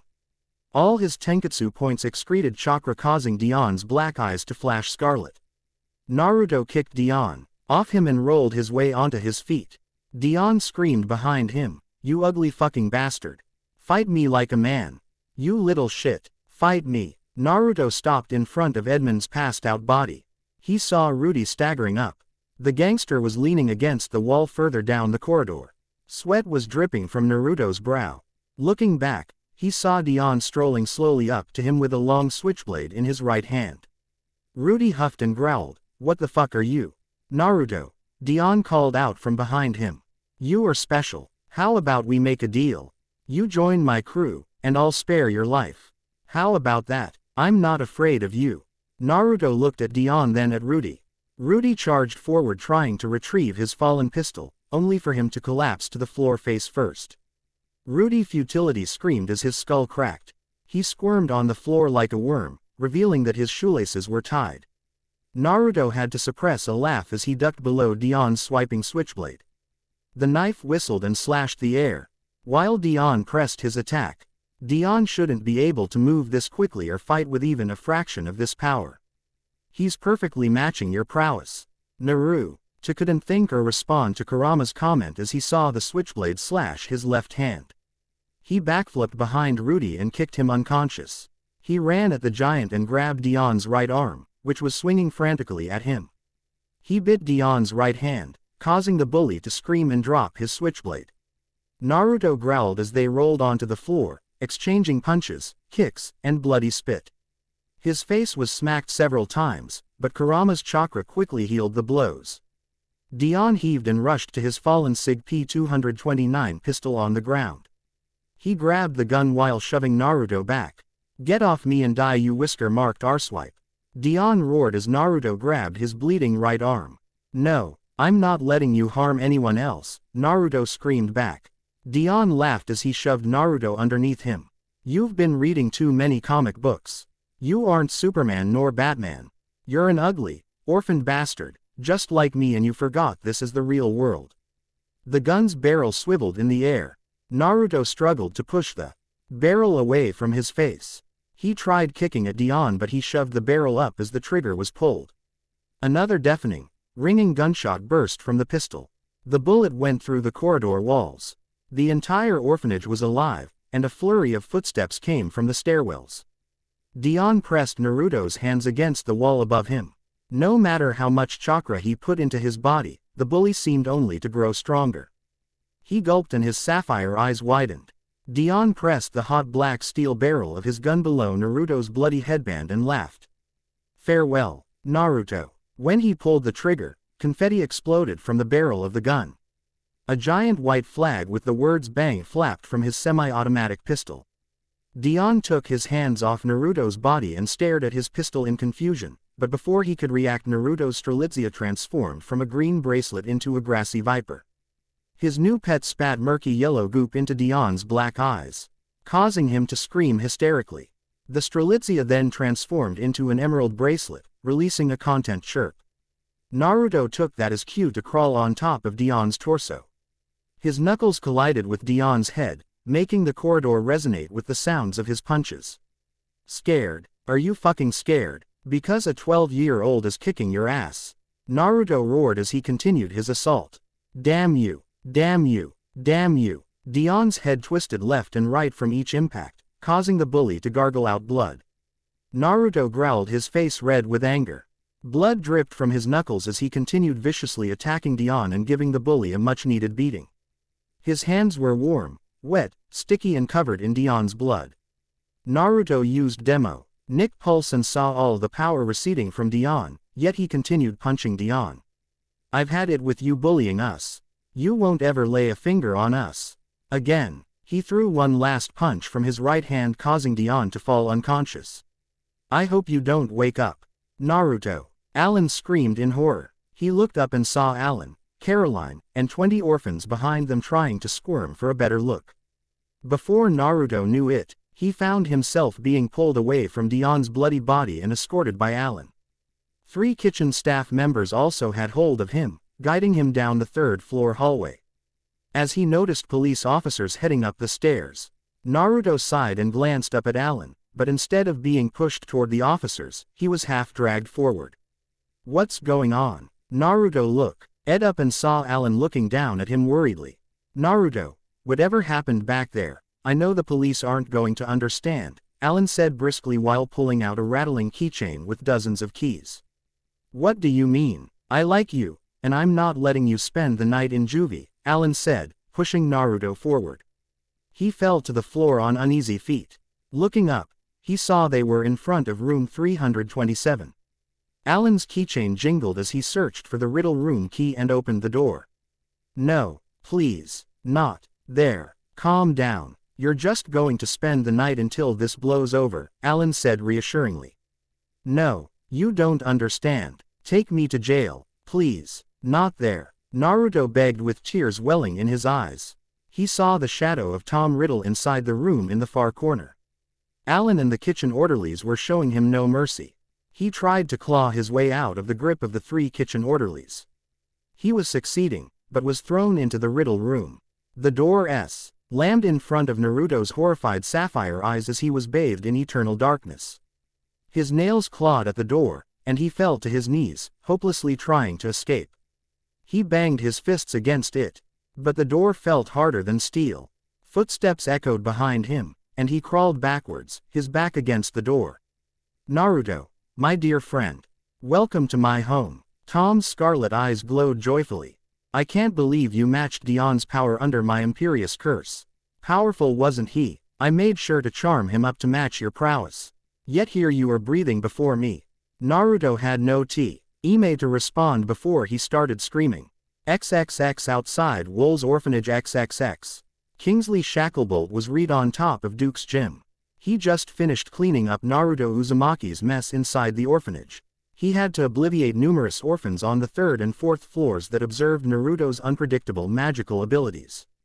Part of him wished he had a front row seat to most of the mayhem and fighting inside Wool's, but he'd be lying if he didn't find the whole situation creepy. That Naruto fought 3 armed muggles hand to hand, without using much magic, Gawain Robard said under his breath. Maybe we should move in and take the boy tonight. That would make Cornelius Fudge happy. Kingsley shook his head. No, we are here to protect the boy from going to prison or revealing the wizarding world. If we move in now, we will overwhelm Naruto, and he might take us rescuing him the wrong way. And we'd have to explain why we didn't retrieve him on day 1. Yes, but don't you feel the darkness in the air? Something horribly foul is going on in that orphanage.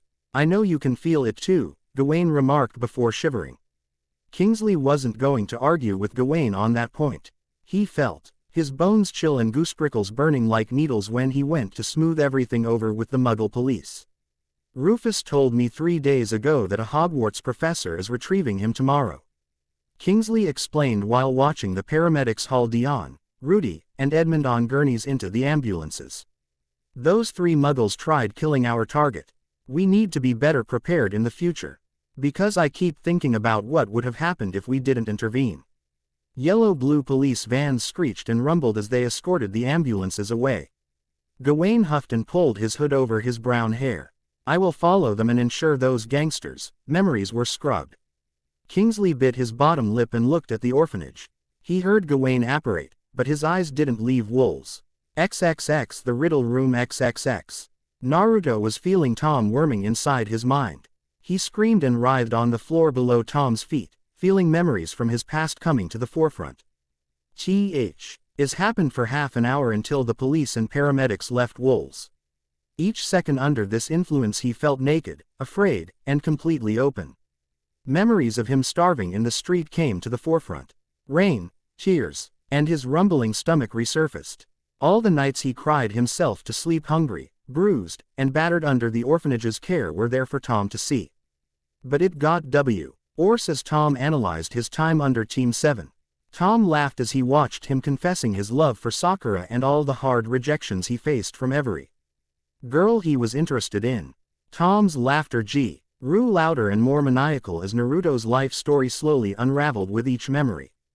Tom absorbed his fears and dreams, but something dark and pure red engulfed Naruto's mind. Kurama's chakra was funneling throughout his body. His fingernails turned into claws and his sapphire eyes turned crimson with black slit pupils. Both red-eyed boys stared at each other across the pitch-black room. His HEAD was still ringing and throbbing in pain, but even that was starting to subside. "You keep impressing me, my dear friend," Tom said with a bright smile. "You aren't my friend," Naruto growled. "I'm not," Tom asked, puzzled. "You tried tricking me into coming in here this morning. Don't even get me started on what you did to Nico. You sent him to stab me at school today, and you were controlling Dion too. What kind of friend does that? Were you controlling Dion's gang the entire time?" Naruto felt his wounds healing faster, but his anger rose just as fast from Kurama's chakra. "Why? Oh, that dreadful affair. I'll have you know that I rarely ever controlled those ruthless thugs. They did most everything willingly. Selling drugs, beating the brats, and murdering their rivals were their own doing. Controlling them never crossed my mind, until I discovered you. I needed them these past few days," Tom confessed, causing Naruto's mouth to open in disbelief. "Naruto, did you really think Edon was that important? What are you talking about? You set this up the whole time." Naruto's questions only made Tom smile wider. Tom gave him a quick nod. Edon was never the true target.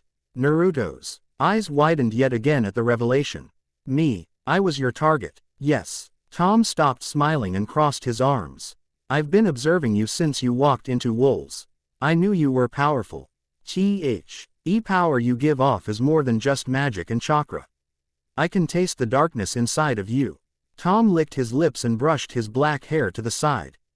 "That being that threw me out must be your demon." "What the hell are you?" Naruto asked furiously. "How do you know about that?"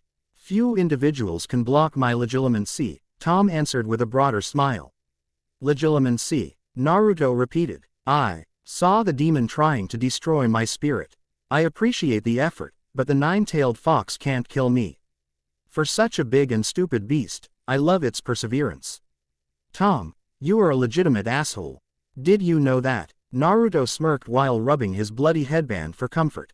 "Don't you dare disrespect my friend. Because once he gets angry there's no holding him back." Tom's smile disappeared. His scarlet eyes stopped glowing and he took a few steps back. "Friend," he pointed at Naruto. "What friends does a demon like you have? A nine-tailed motherfucking fox. So throw me your worst, because I've had it with your games." "Damn right," Kurama agreed. The demonic fox started growling inside his head. "I have first dibs on tormenting you. If he wants to knock your noggin around, he must get through me first." "Thanks Kurama, I'm not abandoning you to this monster. Tom Riddle thinks he's hot shit because he hasn't been spanked. Naruto laughed at Kurama's joke. Tom turned around and crossed his arms, surprising Naruto. That's fine. I'll give you 4 hours to rest, and then we can begin, Tom assured him. Don't say you didn't ask for it. Wow, this chapter was exciting to write. I had planned it from the beginning, and it turned out much better than I thought. If anyone is wondering how Tom made Dion and Nico stronger and faster, he did it by combining the Imperious Curse and several charms to make them match Naruto's strength. There are many downsides to doing this to people, such as their muscles straining and popping, but that was Tom's method. In the next chapter, I'll delve into Tom Riddle's motivation. Question from Void Prince. If Dumbledore wanted to improve relations between the wizarding schools while keeping Naruto, why doesn't he hold a school exchange event between Durmstrang and Ilvermorny? Answer. Dumbledore honestly wouldn't oppose a school exchange program. The books and some Harry Potter video games mention that this does indeed occur, usually for students in higher years. Part of Dumbledore's issue is that Naruto was accepted into Hogwarts through a binding magical contract, similar to the Goblet of Fire, so he has no option but to enroll Naruto in Hogwarts. One thing I wanted to convey with the binding magical contract is Naomi's hope and love for a nephew she never knew. She was dying, and her only wish was for him to become heir to the Uzumaki estates in Britain and receive a good education. One of the main reasons I'm incorporating Ilvermorny and possibly other wizarding schools is that the dueling club in Chamber of Secrets and Half-Blood Prince could have evolved into something bigger and more exciting, similar to the tournament in Goblet of Fire. I don't want this crossover to strictly follow the canon of Harry Potter without anything changing. Snape's unexpected dilemma. This story has been really fun to write. For all the patient readers, this is the chapter for you. I'll try to trudge forward despite feeling like I'm walking on burning coals with every update. Naruto was squatting on a desk, looking directly at Sasuke, when someone sitting behind him accidentally pushed him over. He fell forward, and both boys screamed as they kissed. Tom Riddle stood next to them, laughing himself off Sasuke and started yakking, but he gulped when he looked up and saw all the kunoichi in his graduating class glaring at him. They tried to kill me for accidentally kissing the last Uchiha. Hang in there for just a few more minutes. I didn't expect Tom to worm his way back the second you dozed off, but I'm preparing to throw him out for good.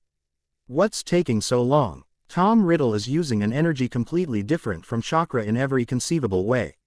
This energy can bypass all of the seal's defenses. He isn't trying to take over your mind or torture you because that would allow me to throw him away immediately. Just hold on. Tom's laughter grew louder as his classmates attacked him. Naruto hated every second of it. He had no time to react before the memory transformed into him being thrown out of the orphanage. A memory he had forgotten. His body was bruised, and his small muscles and cheeks were swollen. His little knapsack and stuffed dragon lay discarded in the mud. He desperately tried to grab his favorite toy, but the fabric tore, and he slumped in the mud, defeated. Now he remembered. The faculty and staff at the orphanage justified his expulsion for endangering the other orphans simply because he had asked a girl to play ninja with him. The girl was Tenten, a member of Team Guy, and she was always so nice to him. She never remembered him after she was adopted, but he would never forget her kindness in giving him food and agreeing to play with him that day. The Hokage Prov. IDED him with an apartment the next day. The headmaster who expelled him was never seen again. Serves you right for trying to seduce that girl, Fox, yelled the orphanage's headmaster. I've had it with your pranking and whining about food. I've had monsters under my watch, but none as difficult as you. Enjoy the rain. Naruto futilely lifted his head. Rain was downpouring from the heavens, and pure PLE lightning boomed and exploded around him. All the orphans were whispering and pointing at him from the windows. He crawled out of the mud, fell on his back, and uttered, "All I wanted was a friend. Why does everyone hate me?" He started crying from the pain and humiliation, only to look at the Hokage monument and smile. One day, I'll be Hokage just like the fourth, everyone loves him. Tom laughed like a maniac. The memory switched to him fighting Orochimaru in the Forest of Death. His ass was being kicked around by the snake Sannin, who was now preparing the five-pronged seal. 5 purple flames protruded from Orochimaru's fingers on his left hand. He slammed his flaming hand on Naruto's seal, causing him immense pain. Kurama roared, and Naruto screamed himself awake. A large circular fuinjutsu field appeared 1 meter around his body. Red-orange glowing kanji, alchemic, and runic symbols released red mist. Tom stared silently across the room. Who was that man in the forest? That man was summoning and talking to snakes. And how did the 9-tailed fox successfully override my legilimency yet again? Tom's questions were met by silence. He growled and shook his head. Say something. Lying ass bitch, Naruto said slyly with a foxy grin. I know I can't enter your mind or even approach you while you were in that transmutation circle, but eventually, you'll have to come out. Tom observed while sitting on the dark wooden bench connected to the walls inside room 327. Have anything else to say? Bugger off, you wanking son of a bitch. Naruto taunted. Why don't you humor me, my dear friend? Tom sprawled out, trying to get comfortable. Because you make my skin crawl. And even if I did, you already know that guy's name is Orochimaru, and Kurama isn't someone to be trifled with.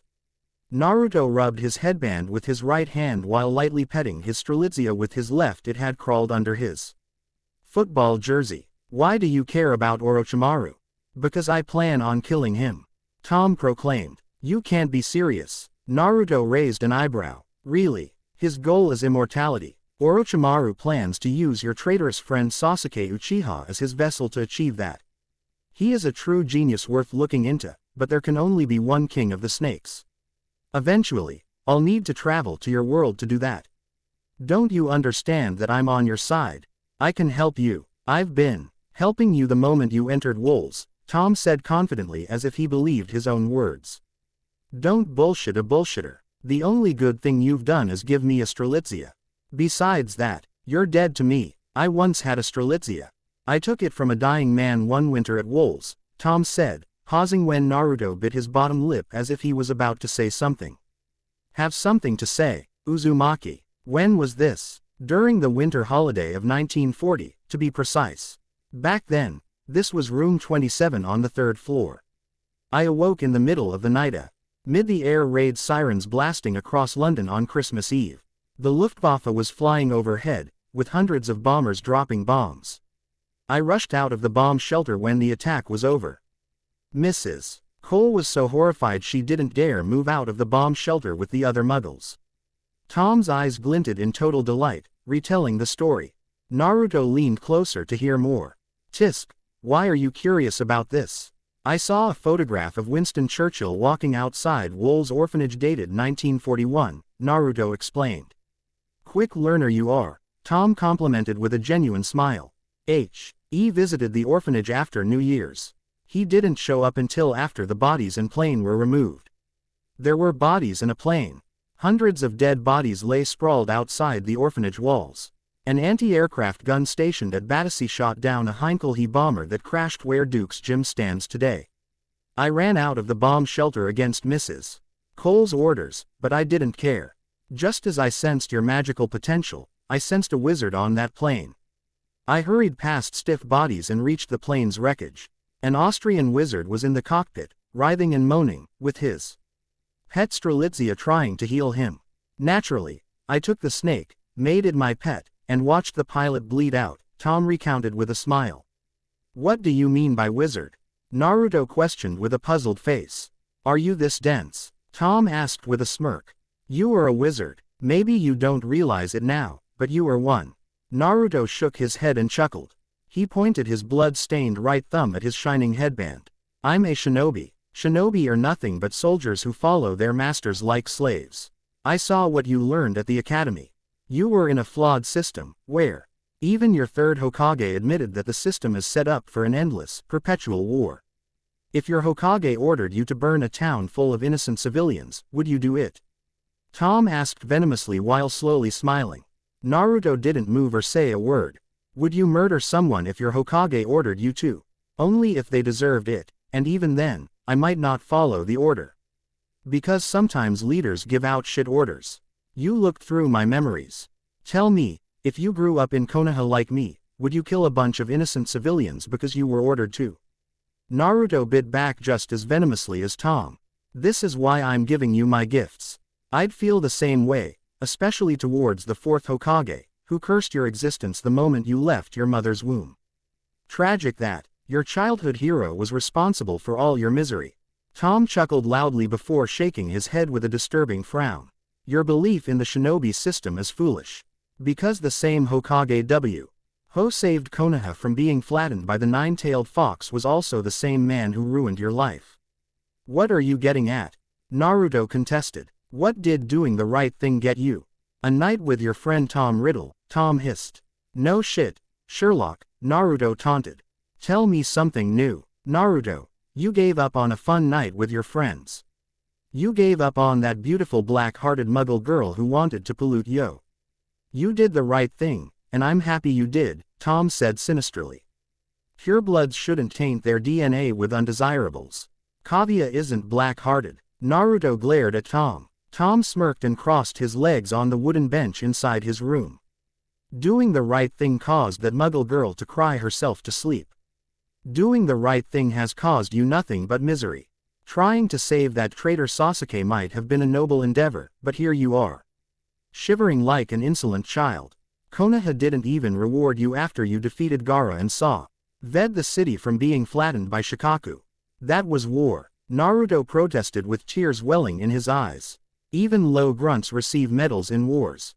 You received nothing. Konoha would never in a million years promote you to Chunin.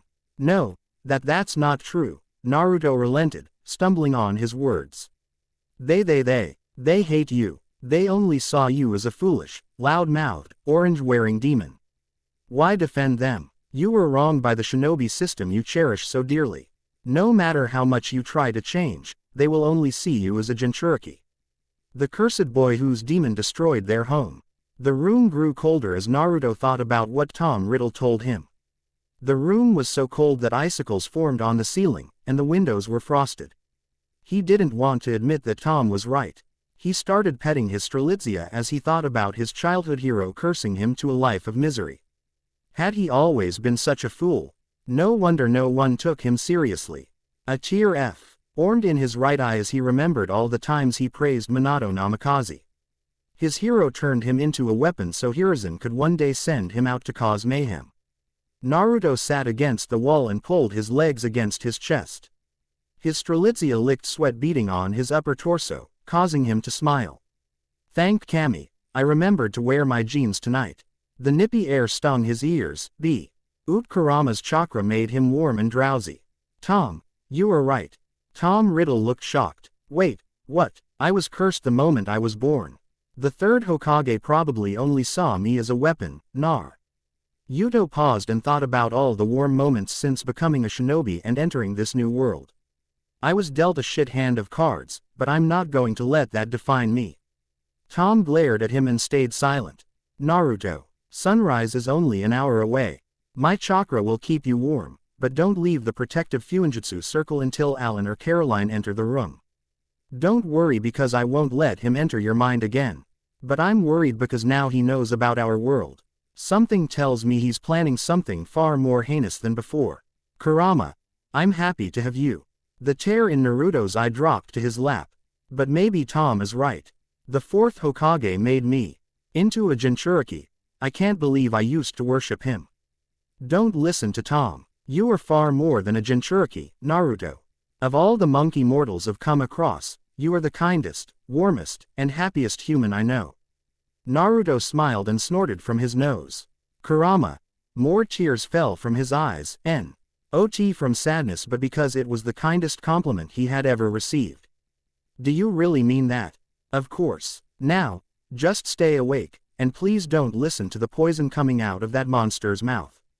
He's trying to use all your trauma, all the pain, and everything that has gone wrong in your life against you. Tom Riddle wants you to doubt me. I would never doubt you. Ignoring me won't save you, Tom said coldly. The door to the Riddle room closet creaked open on its own.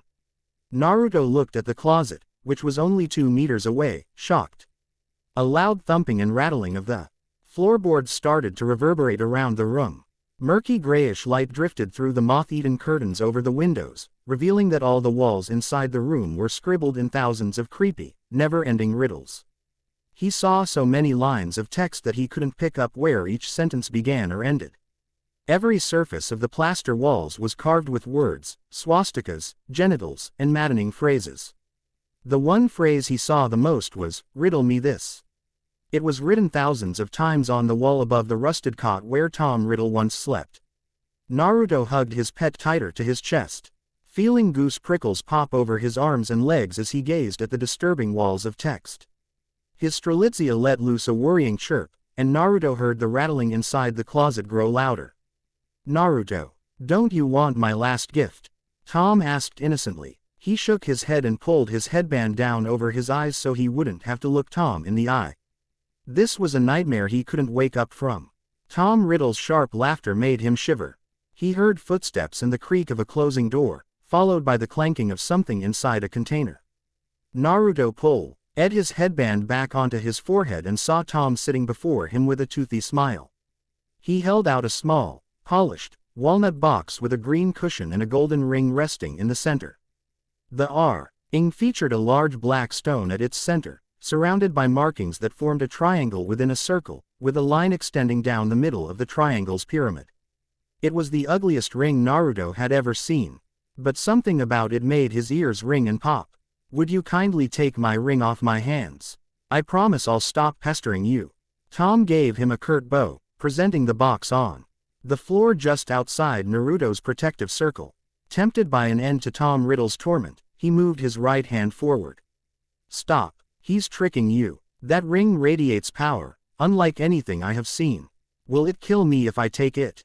Quote, "No, I'm using all my sensory abilities to figure out what's powering the ring, but it feels alive, almost like someone's soul is trapped inside it. The ring is projecting so much power that Tom Riddle is present in our mortal realm, but his abilities wane the farther he is from the ring." "Are you saying that Tom Riddle is connected to the ring?" "Yes, but what about Nico at school yesterday?" Quote, "My theory is that Dion's gang, having been thrown inside the Riddle room, might have come into contact with it. They might have been carrying it around, unaware Tom was trying to get close to you." Quote, Naruto looked up and saw Tom sitting cross-legged across his room. "I have time. Sooner or later, you'll need to drink water or take a shit." "I'm a very patient lad," Tom said forebodingly. "XXX outside Wool's XXX. He frowned and shook his greasy black hair out of his eyes. Severus took only 2 steps forward before raising his wand and flicking it left and right before saying, "Speculum." He placed his wand away and felt the presence of all the magical creatures and people in the area. Their magical energy flared white, red, and black like fluttering flames in a forest fire. Of course, Kingsley Shacklebolt's was pure white, while the other ores were burning various colors. He could even sense his target, Naruto inside Wool's, who gave off a golden aura in a sea of darkness. The Speculum charm, while harmless, was considered part of the dark arts, for it invaded the privacy of muggles and wizards. The spell could also target individuals for curses. Sirius Black was believed to have used it before killing those 12 muggles with the blasting charm. The effects wore off after several minutes. Severus marched forward and ignored the Aurors watching him. He entered Wool's at the crack of dawn, his black robes fluttering over his arms like the wings of a bat. Children wearing hand-me-down clothes were staring at him oddly before running off. Most children looked shaken, pale, and anxious, like something horrible had happened.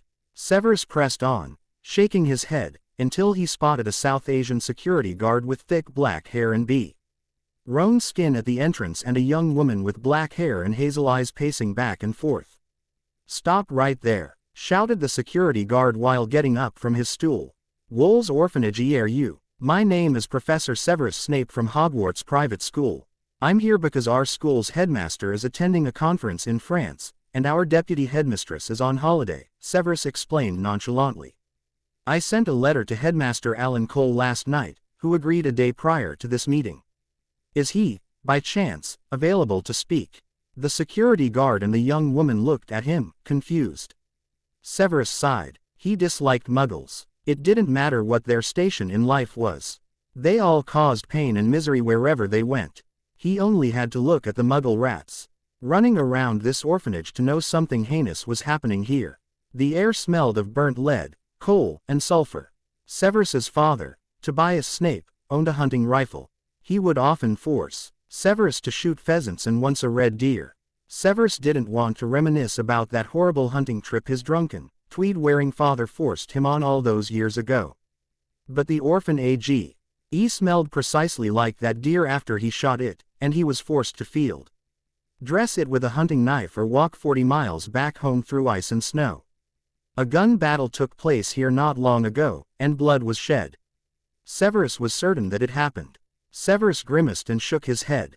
Naomi Uzumaki would be furious to know that her nephew was in an orphanage, let alone a dangerous and rundown one. He crossed his arms and clutched his wand underneath his robes before biting out, "Is your headmaster using the latrine?" "Because I'd like to speak to him, preferably now." The woman blinked several times before straightening up and smiling.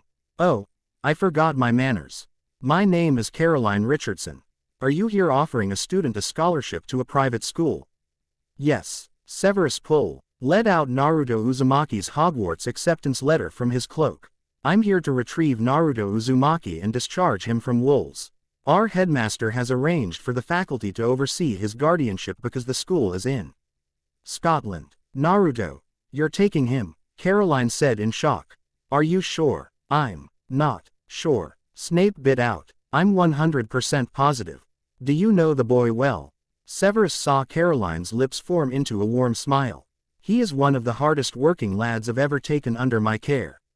He really is. I'm his guidance counselor, and we speak every 2 weeks. Just know the boy had a huge heart. So please consider that. He even finished the term with passing grades," Caroline said desperately. "Consider what?" "Something because he was teaching Fred and George Weasley. I apologize for Roget. He's just being careful. The whole orphanage is still on edge." "Why do all the children under your care look frightened?"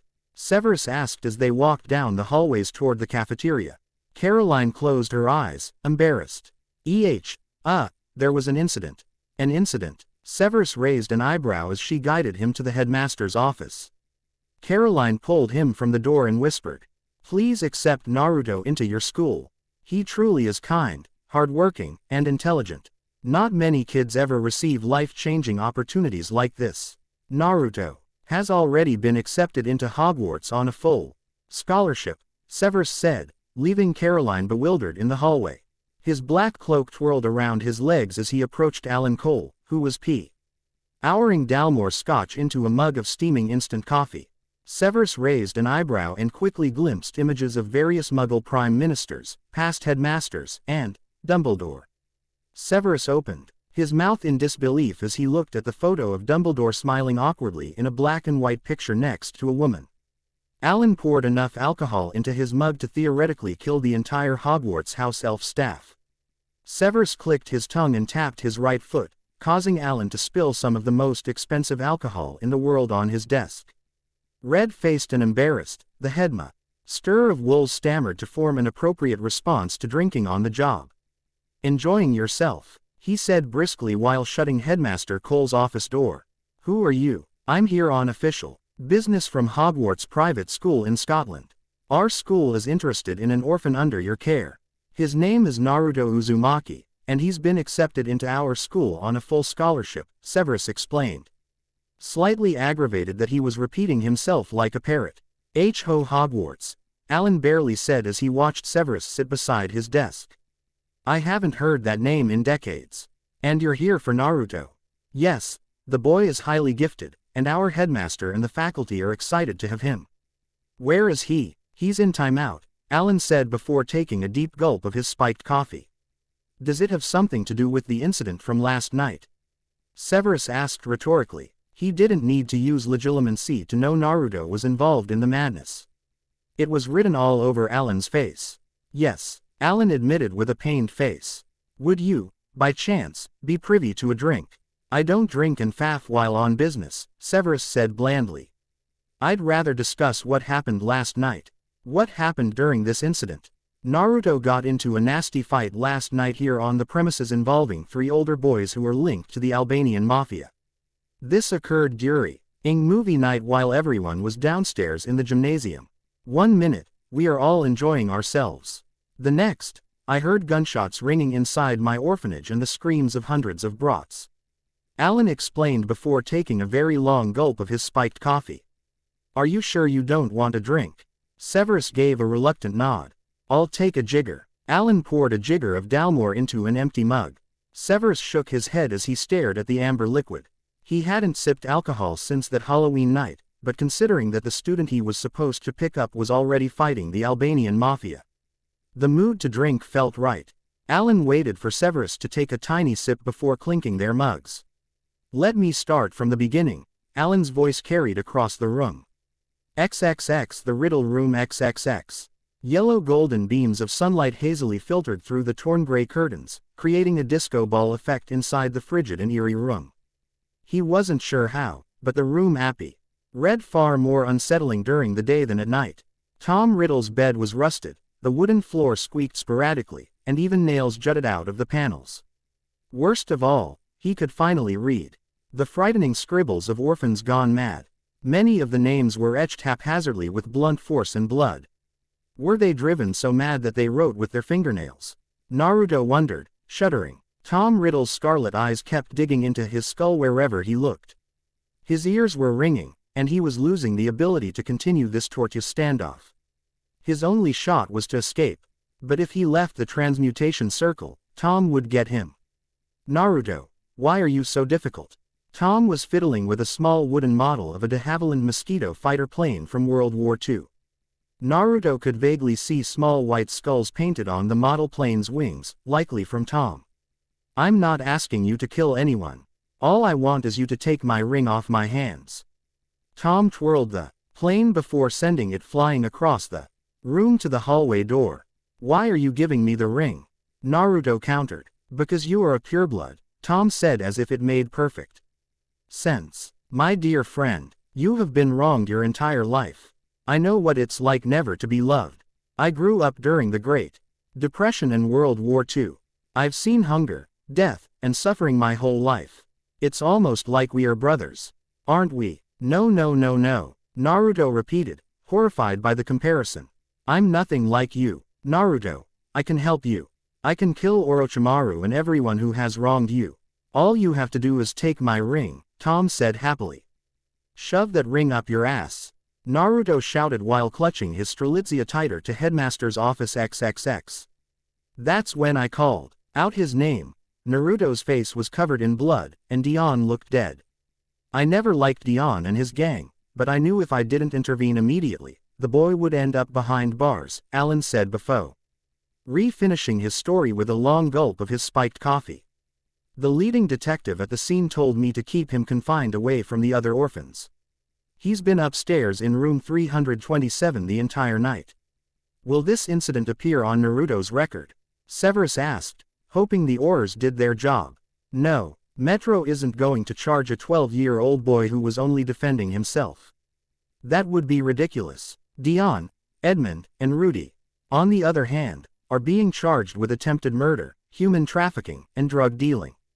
Naruto has a big heart, but he's not that kind of troublemaker. Troublemaker. Snape raised an eyebrow and clutched his wand. From what I have evaluated, the lad served the community.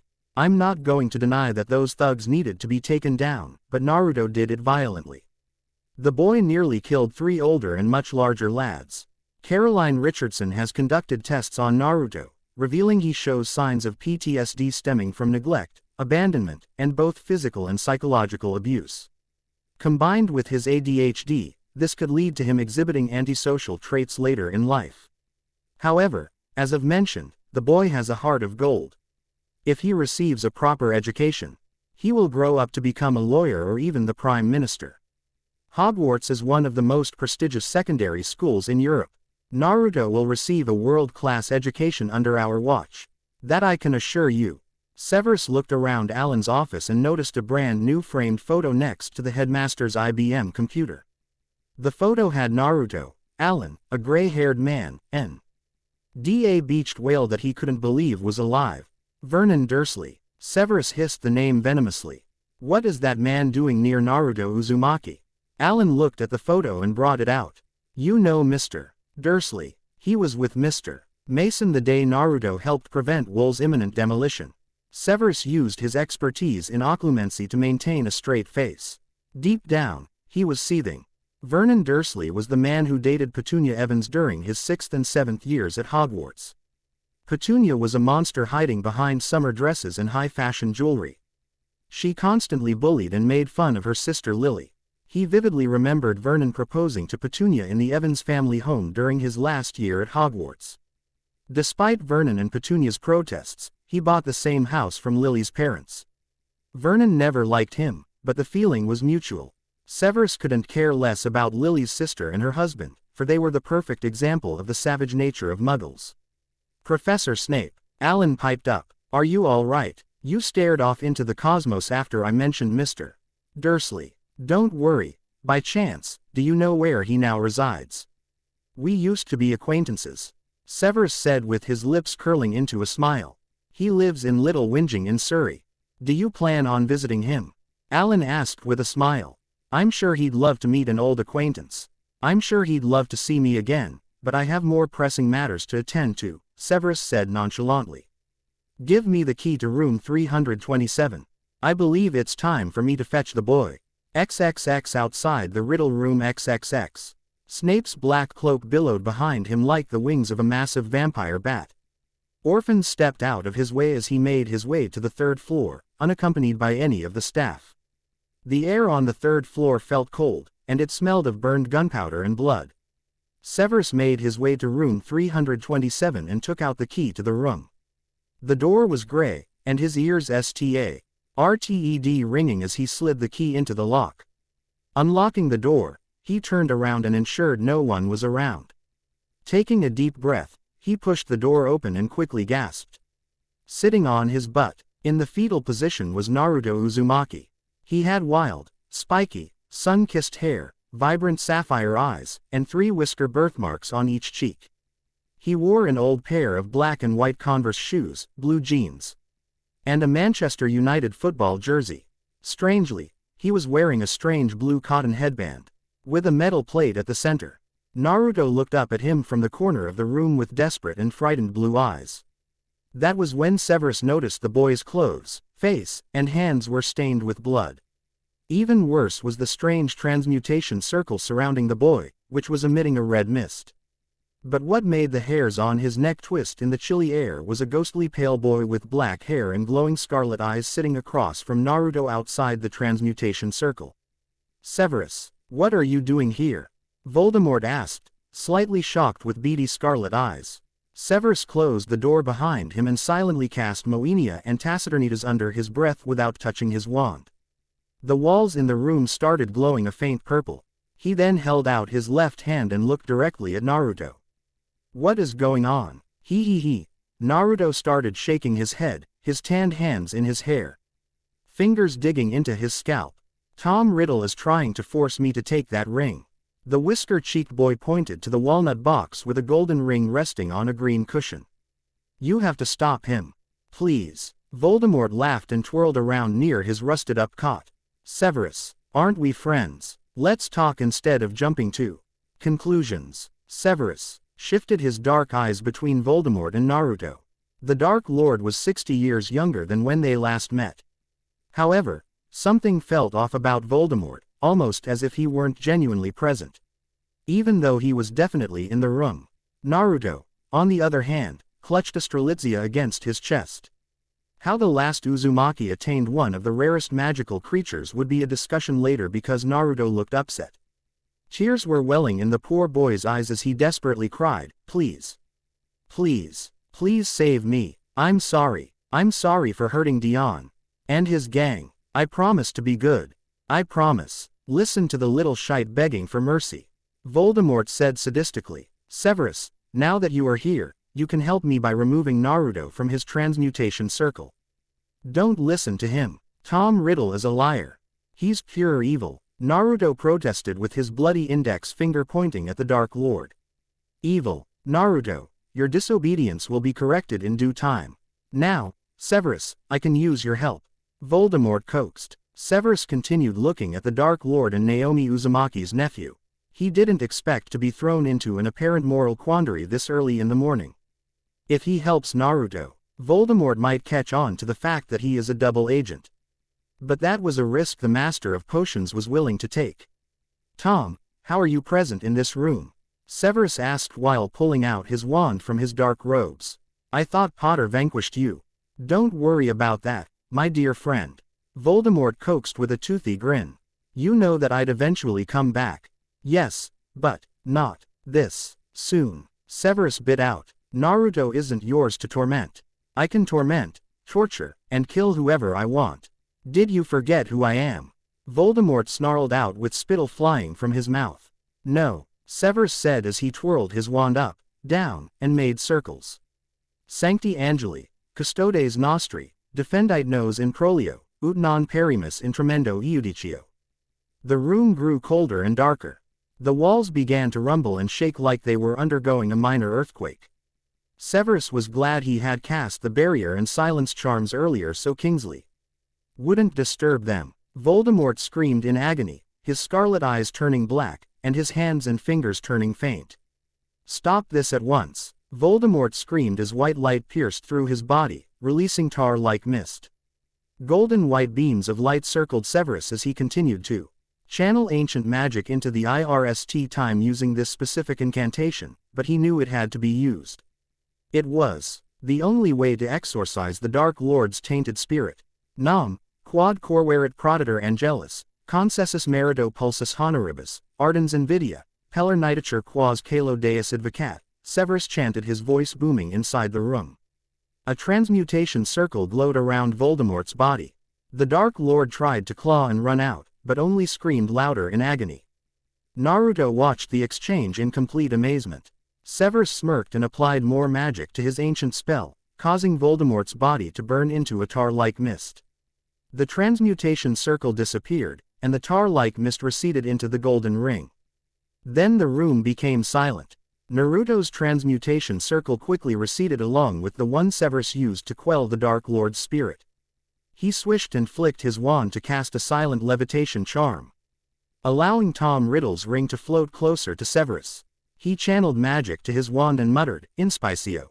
Naruto gasped in amazement as a silver light bolted from Snape's black walnut wand and surrounded the floating ring. The cursed ring began to float higher into the air, moving away from Severus. He held out his wand and quickly shrank back. The ring was alive. "Who are you?" Naruto asked, wiping away the sweat on his forehead. "I don't know what you did, but thank you.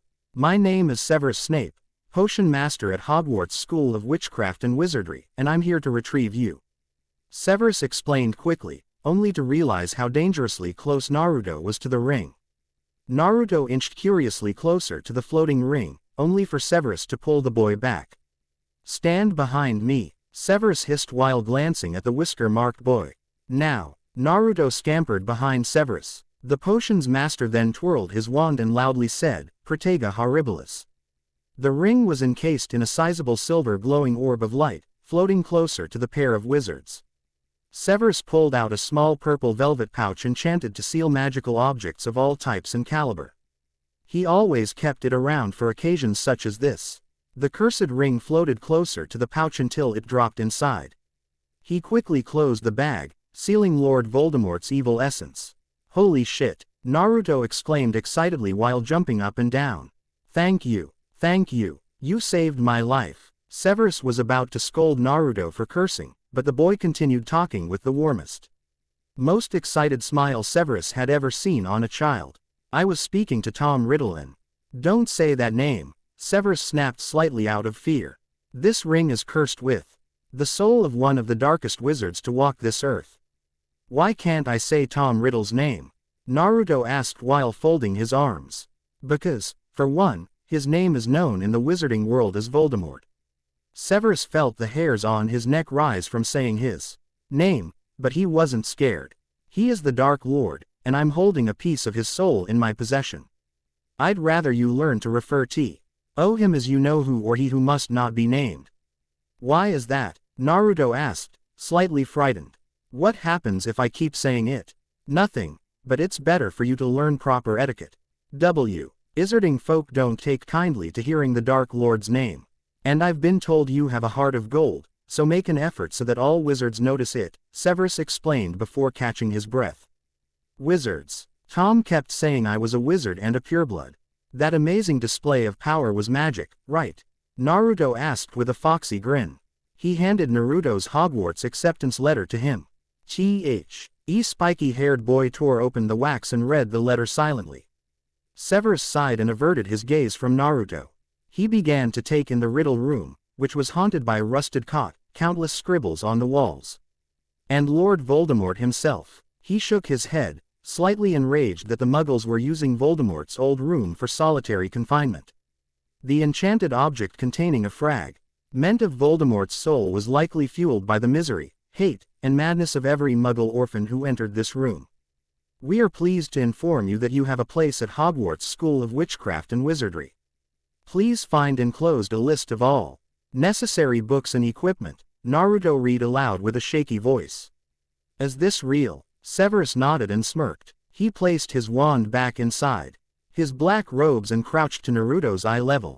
Naruto, you are the sole heir to one of the greatest wizarding dynasties on our planet.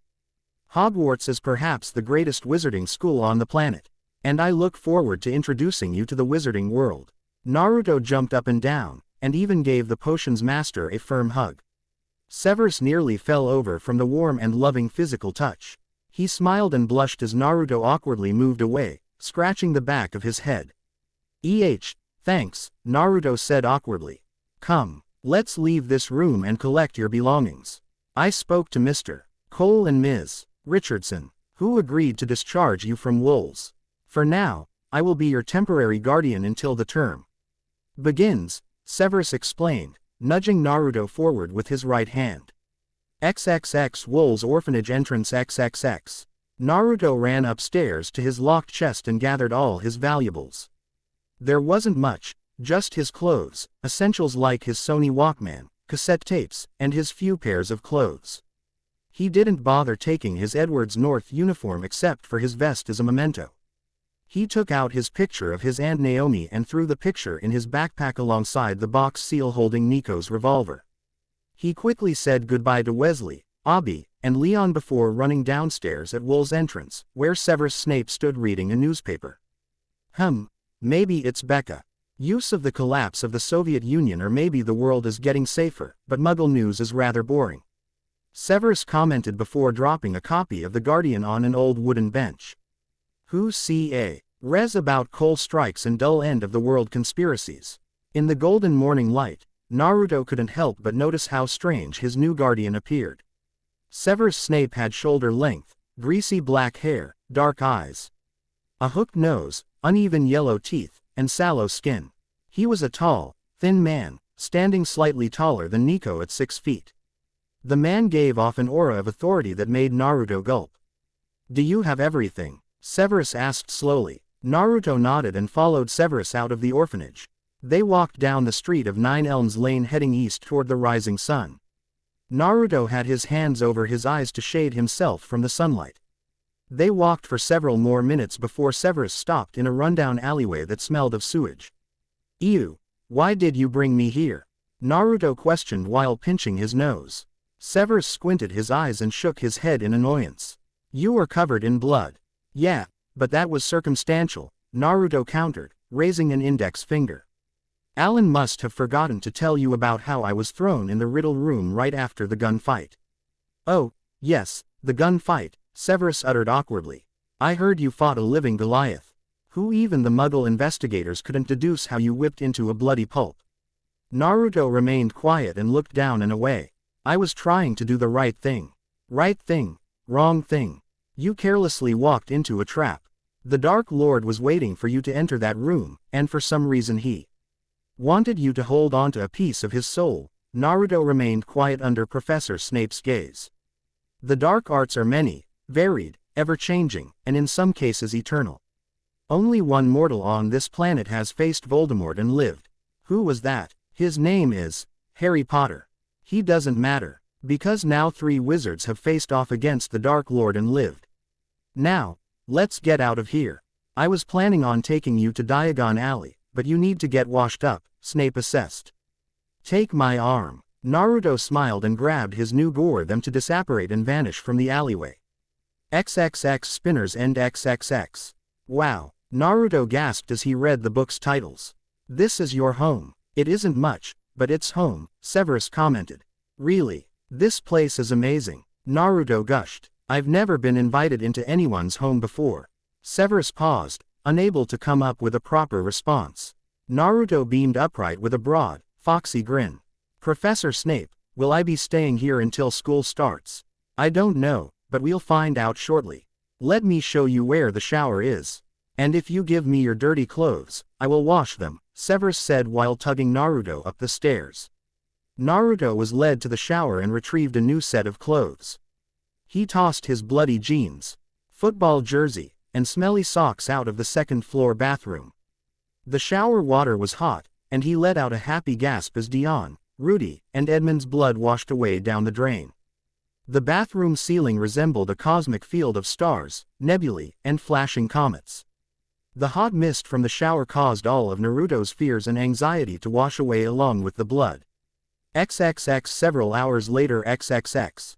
Severus sent letters and reports detailing Naruto's bravery in fighting the Albanian mafia, his discharge from Wool's orphanage, and the boy's long torment inside the Riddle Room. He made sure to include his own heroism in protecting the lad from the Dark Lord's clutches. However, he omitted any mention of the cursed ring that Tom Riddle attempted to give Naruto. For now, that secret was best kept between him and Naruto. He also left out the crucial fact that Naruto created a transmutation circle entirely on his own, something few veteran alchemists dared to attempt. Regardless, he suspected that Naruto would generate buzz within the Ministry of Magic over the next few weeks. It would be better for the boy to stay in Cokeworth for several more days to rest before taking him to Diagon Alley, so he could access his Gringotts account and receive his first wand. On another note, he checked up on his extensive collection of potion ingredients. He wrote a letter to Aldous Greengrass for more supplies, essence of Dittany, elephant trunks, shrivelfigs, and bicorn horns. The Greengrass family had the largest bicorn farm on their massive estate near Cokeworth. He received a brief note from Headmaster Dumbledore, which arrived by owl. He opened the letter and read it. Dear Severus, I'm delighted you discharged Naruto from Wool's this morning. I hate to ask this of you, but I'd like you to watch Naruto and discover his mysterious magical abilities. In several weeks, the new required reading list will be sent out, and that would be the perfect time to take Naruto to get his school supplies. If it's not too much of a hassle, would you mind being Naruto's guardian until the start of the school term? Severus wrote a quick reply and sent the Hogwarts owl off right as Naruto came down the stairs clean and dressed in a fresh pair of clothes. The boy was wearing blue football shorts and a cheap white t-shirt that was most definitely a hand-me-down from a charity. So what's going on? Naruto asked with a smile as he tied his unusual headband around his forehead. I just received word from our headmaster that I'll be your guardian until the beginning of term, Severus explained. Naruto nodded and smiled. He was about to say something, except his stomach rumbled loudly and the whisker-marked boy clutched his belly in pain. I'm sorry, but I haven't eaten or drunk anything since yesterday. I know just the place, Severus said excitedly. XXX Ali Khan's magical curry XXX. Naruto followed his new guardian and took in the sights of Cokeworth. The city was a dreary, industrial town that looked like it had been decaying slowly for decades. The homes were modest and identical along Spinner's End, which wound around a toxic river that smelled of rubbish with dead fish floating along the banks. The cobblestone roads were littered with cigarette butts, candy wrappers, and discarded aluminum cans. Half the houses next to the factories were boarded up, while black smoke rose from the chimneys. Neighborhood kids were drinking soda and smoking cigarettes outside pudding shops, as motorcyclists revved their engines loudly down the roads. Naruto's stomach rumbled louder after 10 minutes of walking. They had been venturing closer to the abandoned, rusted mill at the center of town when the delicious smell of spices hit Naruto. They were in front of a quaint restaurant called Ali Khan's Magical Curry, which had a wooden sign over the door depicting a Persian man flying on a carpet with a bowl of curry in his lap. Severus opened the door, and Naruto quickly went inside. The restaurant was packed with people wearing pointed hats, old English top hats, and tweed flat caps. At every table was a floating silver lantern that burned with red flames, which made the moving calligraphy scrolls on the walls look more foreboding. A brown-skinned man wearing a white turban quickly greeted them by the entrance. "Welcome back, Professor Snape. My name is Ali Khan and I'm happy to serve you again. Is this one of your students?" "Yes. I'd like a table for two, preferably one not too close to the other patrons," Severus said while handing the man a golden galleon. "Of course. Right this way," Ali hollered as he led them to a quiet table near the back. Severus ordered 2 plates of lamb rogan josh, chicken tikka masala, garlic naan, and a large plate of vegetable korma. Naurto and the professor dug into their feast of delicious spicy Indian cuisine. Naurto laughed whenever he struck his bowl with his spoon. His bowl kept singing a Pakistani jingle that made him smile. Severus let out a contented burp before wiping his lips with his napkin. "This is one of the few places in Hogwarts where I can truly mingle with other wizards. Why do wizards hide from muggles?" Naurto looked at his new guardian's black eyes curiously, waiting for an answer. "Because in 1692, the International Confederation of Wizards passed a law called the Statute of Secrecy. It was passed to protect the magical community from muggle persecution. Because of that law, I don't cast charms willy-nilly in public. Don't worry, because I'll enlighten and teach you everything you need to know. So you're caught up with the rest of your second-year class," Severus explained forebodingly, causing Naurto to gulp. "When are we going to start?" Naurto asked immediately. "As soon as we finish our lunch. We will begin Inspicio, an analysis charm used to figure out the properties of an enchanted object. This is an advanced form used on dark magical objects. Enia. This advanced barrier charm enchantment is used to seal the occupants in a closed room, often to prevent magic from being sensed by aurors. Taciturnitas. This advanced silence charm prevents ND from being heard outside a room or confined space. Snape's exorcism incantation. Only dark arts and ancient magic practitioners can use this specific incantation to stabilize cursed evil objects. Life at Spinner's End. I made this chapter a little longer because of the long wait from the last chapter's update. I want to thank those who have supported this story from the beginning.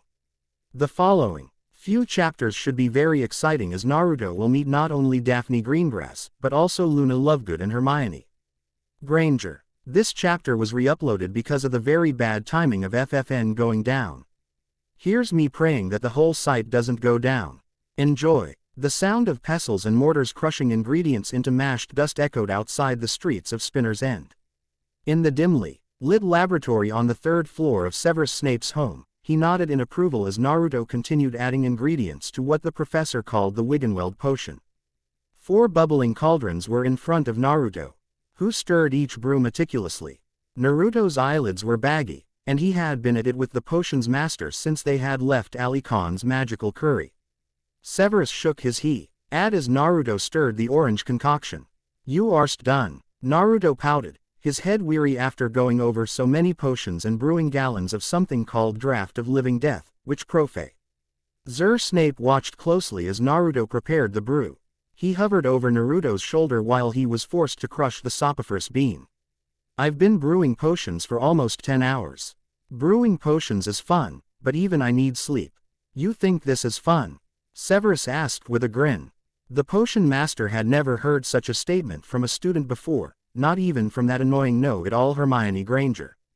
"Remember to stir clockwise until the Wiggenweld potion turns yellow. This is one of the most important potions every young wizard should know."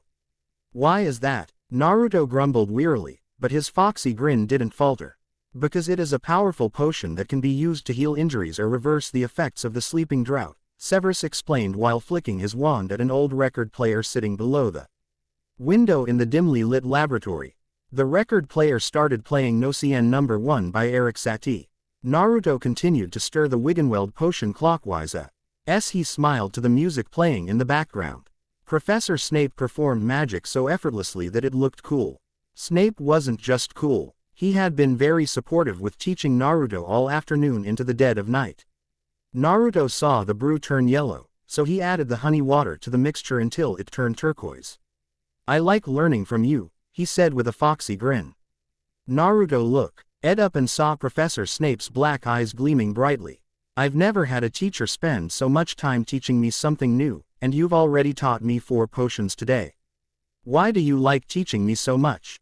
Probably because I haven't seen talent like yours since my school days at Hogwarts, Severus explained with a lonesome smile. Few novice potion makers can keep up with creating the draft of the living death. Oh, that potion. Naruto tilted his head and looked at Severus Snape's glinting black eyes. Is that potion hard to learn? Very, Severus uttered. I've now determined you are a prodigy at potions. You remind me of a friend. I do. Naruto looked up at the professor with blushing cheeks. No one has ever called me a prodigy before, he remarked with crimson cheeks. Not even Jiraiya-sensei praised him so highly. Yes, Snape answered quickly, his black eyes scanning Naruto's bubbling turquoise cauldron.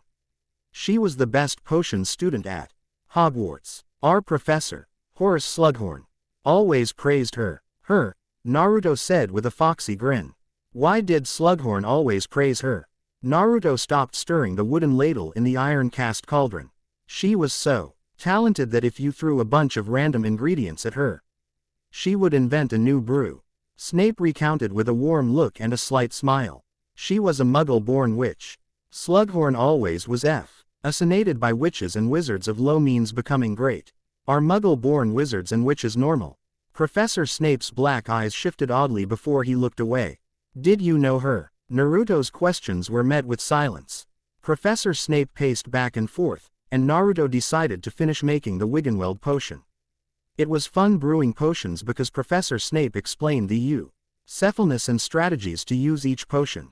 The entire process of cutting, crushing, and pouring exotic ingredients into the cauldrons came naturally for him. He added a few drops of the boomberry juice and smirked. I finished. Snape appeared and nodded his approval. Impressive display, Severus commented. Are you sure this is your first time behind a cauldron? Naruto nodded and had a broad, foxy grin. First time, Professor. What impressed Slughorn the most about this student wasn't her background, but her skill, Snape reminisced while pouring the transparent liquid batch of the draw. UGHT of the living death inside ampules and glass bottles. Her name was Lily. She mastered the Wiggenweld potion and draft of the living death in one day. I wouldn't say I mastered draft of the living death, Naruto grumbled. I mean, you kinda guided me along the whole time. I'd never be able to make it from memory. True, you did not master that particular potion, Severus said in a slow drawl. But I didn't give you any advice on the Wiggenweld potion, except to read the directions and stir the cauldron a certain way, Severus commented, genuinely impressed by Naruto's performance. Thanks, Professor Snape. Naruto said with a salute. I loved this. The loud bang transformed into the rattling clattering jingle of pots and pans falling in the kitchen. The commotion was so no-isy that Severus quickly cast a stasis charm over the bubbling cauldrons. Naruto followed his temporary guardian, who had his wand drawn. Lumos, Severus uttered under his breath. The wand cast light, brighter than a candle. Another rattle of pans on the floor caused the potion master and the young shinobi to investigate the commotion silently. Naruto rushed past Severus, who looked shocked. Naruto jumped from the walls so fast that he landed in the living room within seconds. He rolled from the Persian rugs onto the cold tile of Snape's kitchen floor. Naruto saw a short skeletal shadow dancing in the room's corners. He bolted when the shadow scurried around a corner past Snape's open pantry. Naruto jumped and grabbed the small skeletal creature in his hands as Professor Snape entered his living room and kitchen with his wand. Lighting up the rooms, sitting under Naruto's grip was a spindly, red-gray-skinned elf creature. The creature had large orange eyes, a long, pointed nose as thin as a marker, and pointed bat-like ears. The elf creature whimpered under Naruto's sapphire eyes as he realized something. Master, croaked the creature. Wait a minute, I know you. He loosened High's grip on the creature's dirty pillowcase gown. What are you doing here? Professor Snape appeared in the walkway and pointed his bright wand at the creature. Explain yourself, house elf. Naruto released the creature from his grip but quickly wished he hadn't. The house elf started crying loudly, its tiny fingers circling his left leg aggressively. Master, master, my beautiful master. The who Say elf cried passionately as it hugged Naruto's leg like a life preserver. I swear never to leave you again. Naruto tried to throw the house elf off his leg. However, the creature's grip only tightened, and its sharp fingernails almost dug into his skin. Ow, I'm sorry, master, the elf apologized sincerely before plopping herself up. I'll beat myself extra hard when I get back to the estate, for causing you pain. It's all right, Naruto muttered, half annoyed, as he rubbed the area where the elf tore into his leg. How about you sit down and explain yourself? Naruto suggested to the odd creature. Sit down, Chini asked, completely bamboozled by the comment. Naruto nodded quickly, and the elf plopped herself onto a chair. Wow, you are so nice and caring, just like your grandfather. My name is Chini and I'm your house elf, my wonderful master. Master, Naruto repeated in utter confusion. He looked at Professor Snape, who shrugged. Who are you talking to? Chini yelped and became quiet. Severus flicked his fingers, causing the floating lanterns in the kitchen and living room to turn on. Snape sat on his mother's favorite fur-polished chair at his circular breakfast table. Chini the house elf was nervously rubbing her withered and moth-eaten tea towel cap. Her gaze focused only on Naruto. Her orange eyes reflected sadness, regret, and pure happiness, a weird mix of emotio. NS that made Naruto and Severus lean closer to the nervous 3-foot-tall creature. Chini pulled out a green crystal from her dirty pillowcase gown. Naruto's eyes widened, and he edged closer to the elf. For she held Hashirama Senju's necklace. Hey, that's mine. He bounded to Chini and snatched the first Hokage's necklace from her hands. I can't believe you have it. Then Naruto's sapphire eyes grew hazy as Relum. Wait, you were the one to kidnap me. Chini nodded. She shook her angular head and dropped to her hands and knees. The spindly house elf crawled and used Naruto's right leg for support as she started crying. Master Uzumaki, I'm so sorry, your Aunt Naomi told me to bring you home. Chini then started sobbing hysterically. Please forgive me, my wonderful and kind master. Professor Snape grabbed the house elf's collar and threw her off Naruto's leg. You kidnapped the boy, Snape snarled at the house elf. Explain yourself. I'm one of 2 house elves bound to the Uzumaki estate in Godric's Hollow. Chini said while holding her hands together as if begging for mercy. Naruto, your mother, Kushina, was a squib. She was taken to your enchanting world when she was only 4. What is a squib? Naruto asked only to see Professor Snape's black eyes narrow. They are people with magical blood who can't perform magic, Severus said with a slow drawl. Are you saying Naruto isn't from this world? Chini sobbed loudly and got back on her hands and knees and nodded. I tried telling Lady Kaori it was horrible, but she wanted Kushina to be magical even if it meant sending her to the world where all the discarded Uzumaki are sent to. Naruto fell and cupped Chini's small, smooth, and scarred red-gray cheek. The house elf squirmed from his touch but calmed down. Naomi Uzumaki was dying on her deathbed at St. Mungo's. She wanted me to bring you home. It's okay, Chini, and thanks for bringing back that necklace, Naruto said soothingly with a broad foxy grin. I thought all I had left was my headband. Why are you coming to me now? Because a team of 6 Oars was watching you. I couldn't move in and tell you about your legacy, but now that muggles don't surround you, I'm here to serve every one of your demands. Chini beamed very loudly. She snapped her fingers, causing a steaming bowl of miso ramen to appear on Snape's circular table. I made Sir E to research your favorite foods while you were gone. Pickle is the Uzumaki family's house elf chef, and I ensured he knew your favorite dishes. Severus Snape looked at the exchange peculiarly while sitting in his mother's chair. Naruto grabbed a pair of chopsticks that appeared next to the steaming bowl of soup and was gouging himself on steaming noodles and high-sodium broth. When Naruto finished eating in less than a minute, Snape grew suspicious. Chini, how did you enter Naruto's world? Snape asked coldly. It's complicated, Chini stammered while wiping a bit of broth from Naruto's jawline with a clean white rag.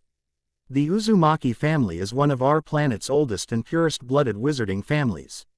They have many items that are enchanted. One of them is a device that can allow someone to travel between worlds. Quote, a device, Severus repeated to himself. He looked over and saw Naruto talking to Chini. The house elf kept describing the opulence, size, and beauty of the Uzumaki estate.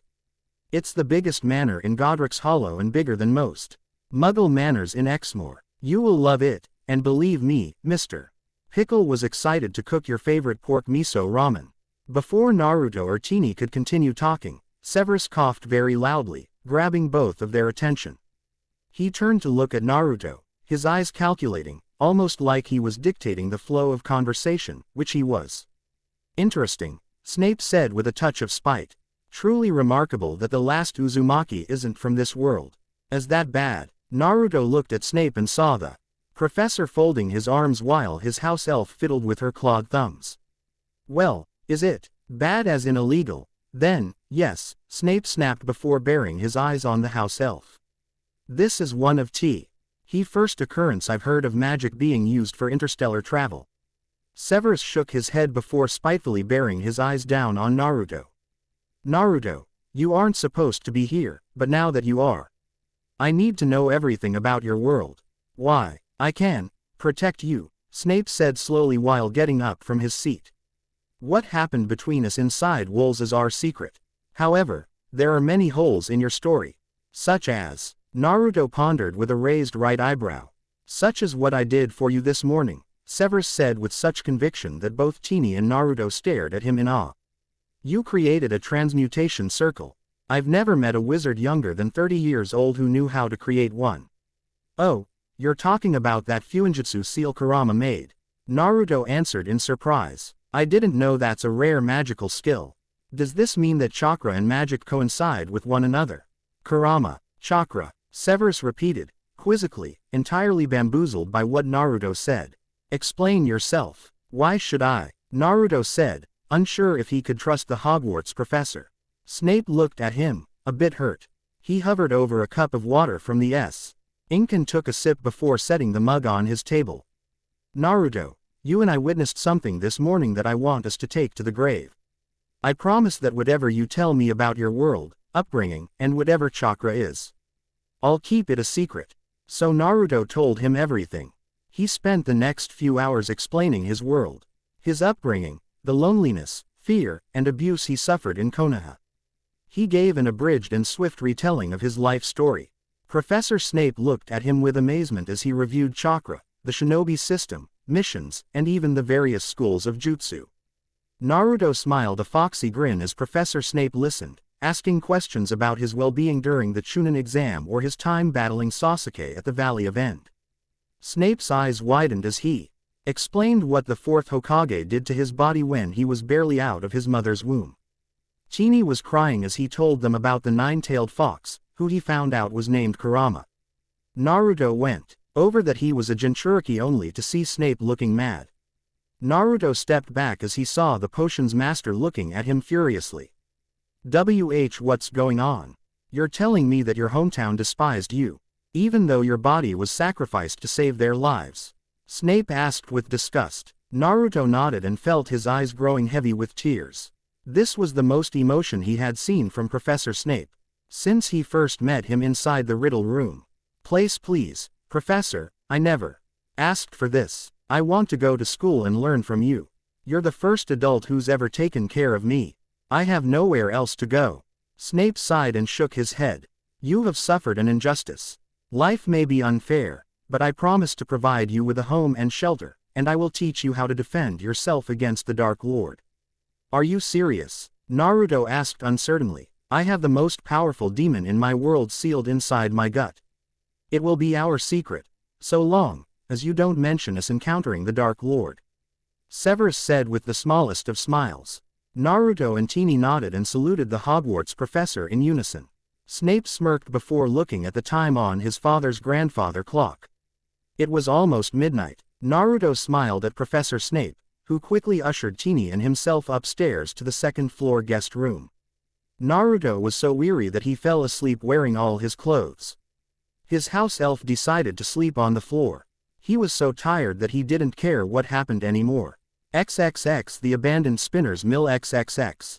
The next day began with Teeny offering him and Snape a large, bountiful breakfast. They ate in silence before the potions master expressed that they had a lot to do today. Naruto didn't question Snape, and he followed his new guard, Ian, across Cokeworth to the abandoned spinner's mill at the center of the decaying English town. The air inside the abandoned spinner's mill was damp and stale. Dust filtered and twirled in the bright, orange beams of light through the broken windows of the complex. "Why are we here?" Naruto asked. "You are going to demonstrate your abilities," Snape explained before sitting on AR at the center of the abandoned factory. "I'm interested in what chakra is capable of." "Well, sure. I'll do it and blow you away. That's not even a real jutsu. I'm trying to show Professor Snape the Rasengan. Plus, it is one of the best jutsu in my arsenal. It worked on Gaara. The kunai probing Shukaku's ass and the paper bomb are what made that farce of a jutsu work." "Shut it. I need to concentrate on the Rasengan." Naruto's shadow clone was forming the Rasengan in his right hand. The spinning bright blue sphere of energy caused the dust and wind around him to fluctuate as the sphere released low vibrating sounds. Snape's face didn't move as Naruto slammed his Rasengan into the wooden factory floor, causing a small explosion of white-gray sooty dust and wood to engulf the factory. When the dust settled, the potion's master gasped. A 10-foot crater surrounded the impact zone of the jutsu.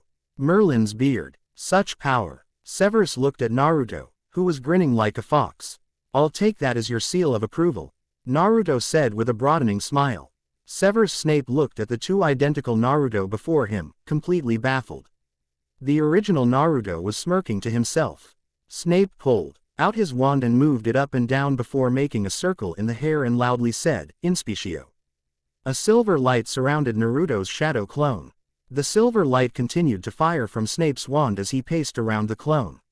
"Strange, your clone is an exact replica of you, and like you said, it's fueled by chakra. There are a few limitations to your jutsu, such as these clones possessing far less magic than the real you. I can feel the Kyuubi's chakra being split, but, oh," Snape became quiet, and his eyes widened. Merlin's beard. Naruto dispelled his shadow and gained his clone's memories. It was a rerun of all the events that transpired inside the abandoned mill, all from the clone's perspective. When the silver light from Snape's spell hit his clone, he felt something snaking inside his body. He had no time to respond before Snape fired the same spell over and over against his body. The spell seemed harmless, except that the look on Snape's face didn't seem to falter. In fact, he looked even more shocked and worried than when he told him about the nine-tailed fox and Konoha's reaction to it. Naruto rubbed Konoha's metal insignia and rubbed his hands nervously. What's wrong, Naruto? Didn't you tell me you are fluent in Japanese?" "I am, Dadbeo, so what's wrong?" Naruto stammered only to see the fantastic glint in Professor Snape's black eyes. "Professor." Snape started pacing back and forth while twirling his black walnut wand. "What did you see inside me?"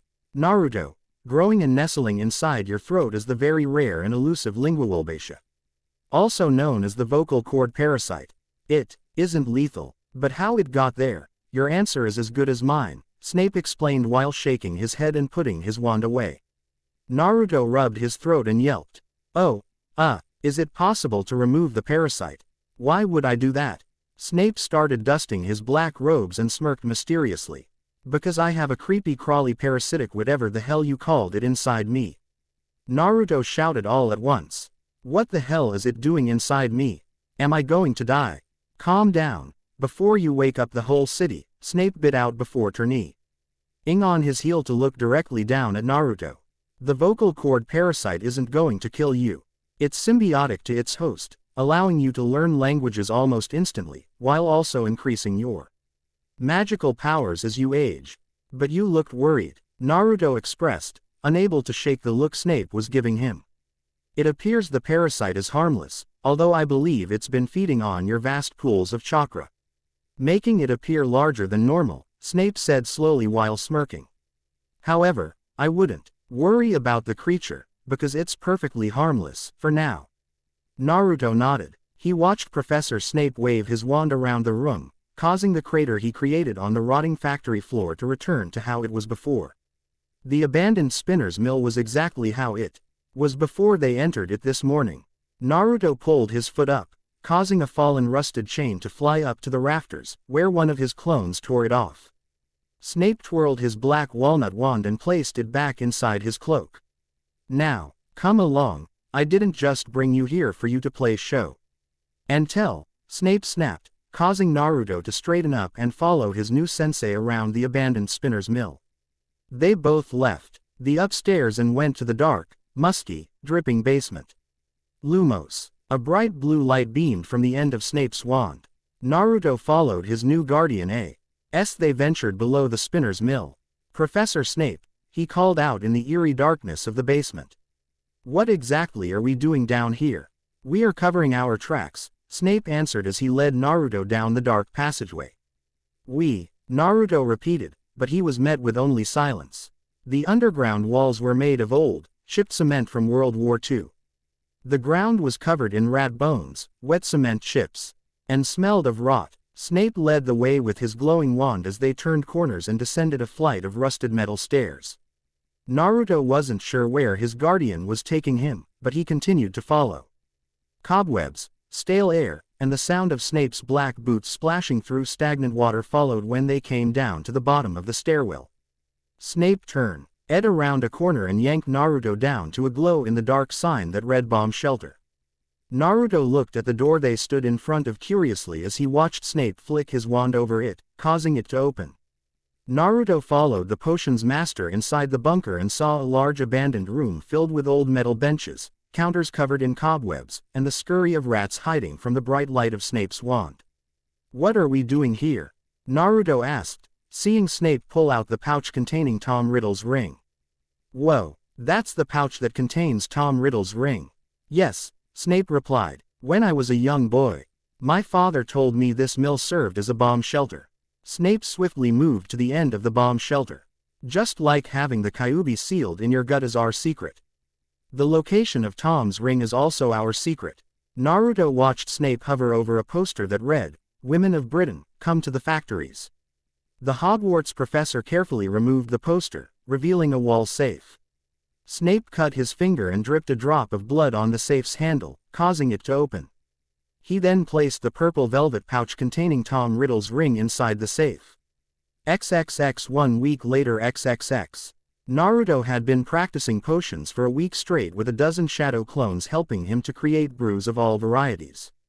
Within a week, he impressed Professor Snape by memorizing the correct method the strict professor wanted him to use to brew the potions, and he had mastered all of the first-year potions. Part of this was with Naruto using the shadow clones to help memorize the recipe's directions. Still, for some reason, potion making came naturally for the young Uzumaki. He had just finished brewing all the first-year potions in the large laboratory: Cure for Boils, Forgetfulness Potion, Wiggenweld Potion, Herbicide Potion, Antidote for Common Poisons, Strength Potion, Hair-Raising Potion, and Naruto's personal favorite, the Pompian Potion. All the potions were sizzling in a long line of 8 cauldrons. Snape walked down the line of bubbling cauldrons and smirked. I'm very impressed. I never thought a student could master a year's worth of potion King material in little more than a week, but you have proven me wrong. Snape patted Naruto on his right shoulder before grabbing his black cloak from his coat rack. You should be proud of yourself. Naruto blushed from all the praise. His eyes were tearing up, not from sadness, but because this was all he ever wanted from a sensei. Not even to high heaven. Snape came over and crouched down at his eye level. Is something wrong? No, nothing is wrong. Naruto beamed happily. What are we doing next? I need you to store each brew that you made today under the correct labels for each potion, Snape said, handing Naruto a box of glass ampoules that clinked and clattered when he set the box on the counter where the cauldrons were. After that, you are to rest. Rest. But I want to learn more, Naruto protested. Even professors deserve a break, Snape said briskly while pacing around the counter containing the 8 finished brews. Tomorrow I'm taking you to Diagon Alley to get your wand. The day after that will be Friday, and we expect some visitors. Visitors, Naruto repeated, only for Snape to leave him alone inside the laboratory. Naruto ordered his shadow clones to correctly label the ampoules and fill them with the correct brews under their label. When his clones were finished, he dispelled them and carried 3 boxes filled with 75 ampoules with the proper labels for each potion. He then placed the boxes in Snape's storage room, which was connected to the laboratory. Naruto spent the rest of the afternoon caring for his pet Strelitzia, which had grown a few inches taller. Its yellow belly was getting fatter, and his grassy dinosaur cooed much louder when he stroked its viney back. His Strelitzia was healthy and very well-mannered. He fed it berries and blueberries from Snape's garden behind Spinner's End. When the creature was full, he continued to pet and whisper praises to the serpentine creature. It coiled around Naruto's right hand, until it formed a tight emerald bracelet.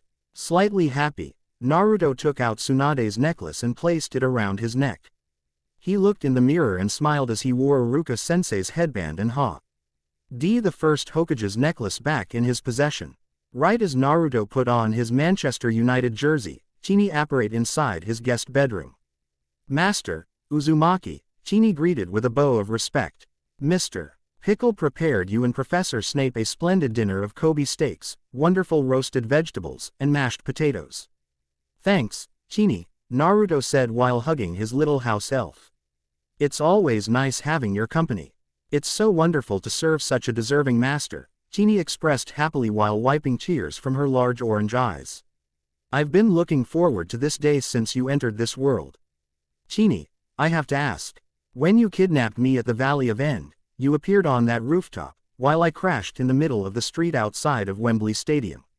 How did that happen?" Naruto asked curiously. "You started struggling when you saw me before I used the return portkey. You pushed me off right as we traveled through space and time for you to come home. This caused you to veer off course from me," Chini sniffled. She snapped her fingers, causing a wooden skewer with large orange and purple balls to appear in her hands. "Master, you deserve something sweet." Naruto happily took the dango skewer from Chini's hand, munching and moaning as the house elf went to work. She swept the floors, placing all his dirty clothes in the hampers. She went to the dark curtains and allowed sunlight from the setting sun to filter into the room. That was when Naruto realized how filthy Chini's clothes were.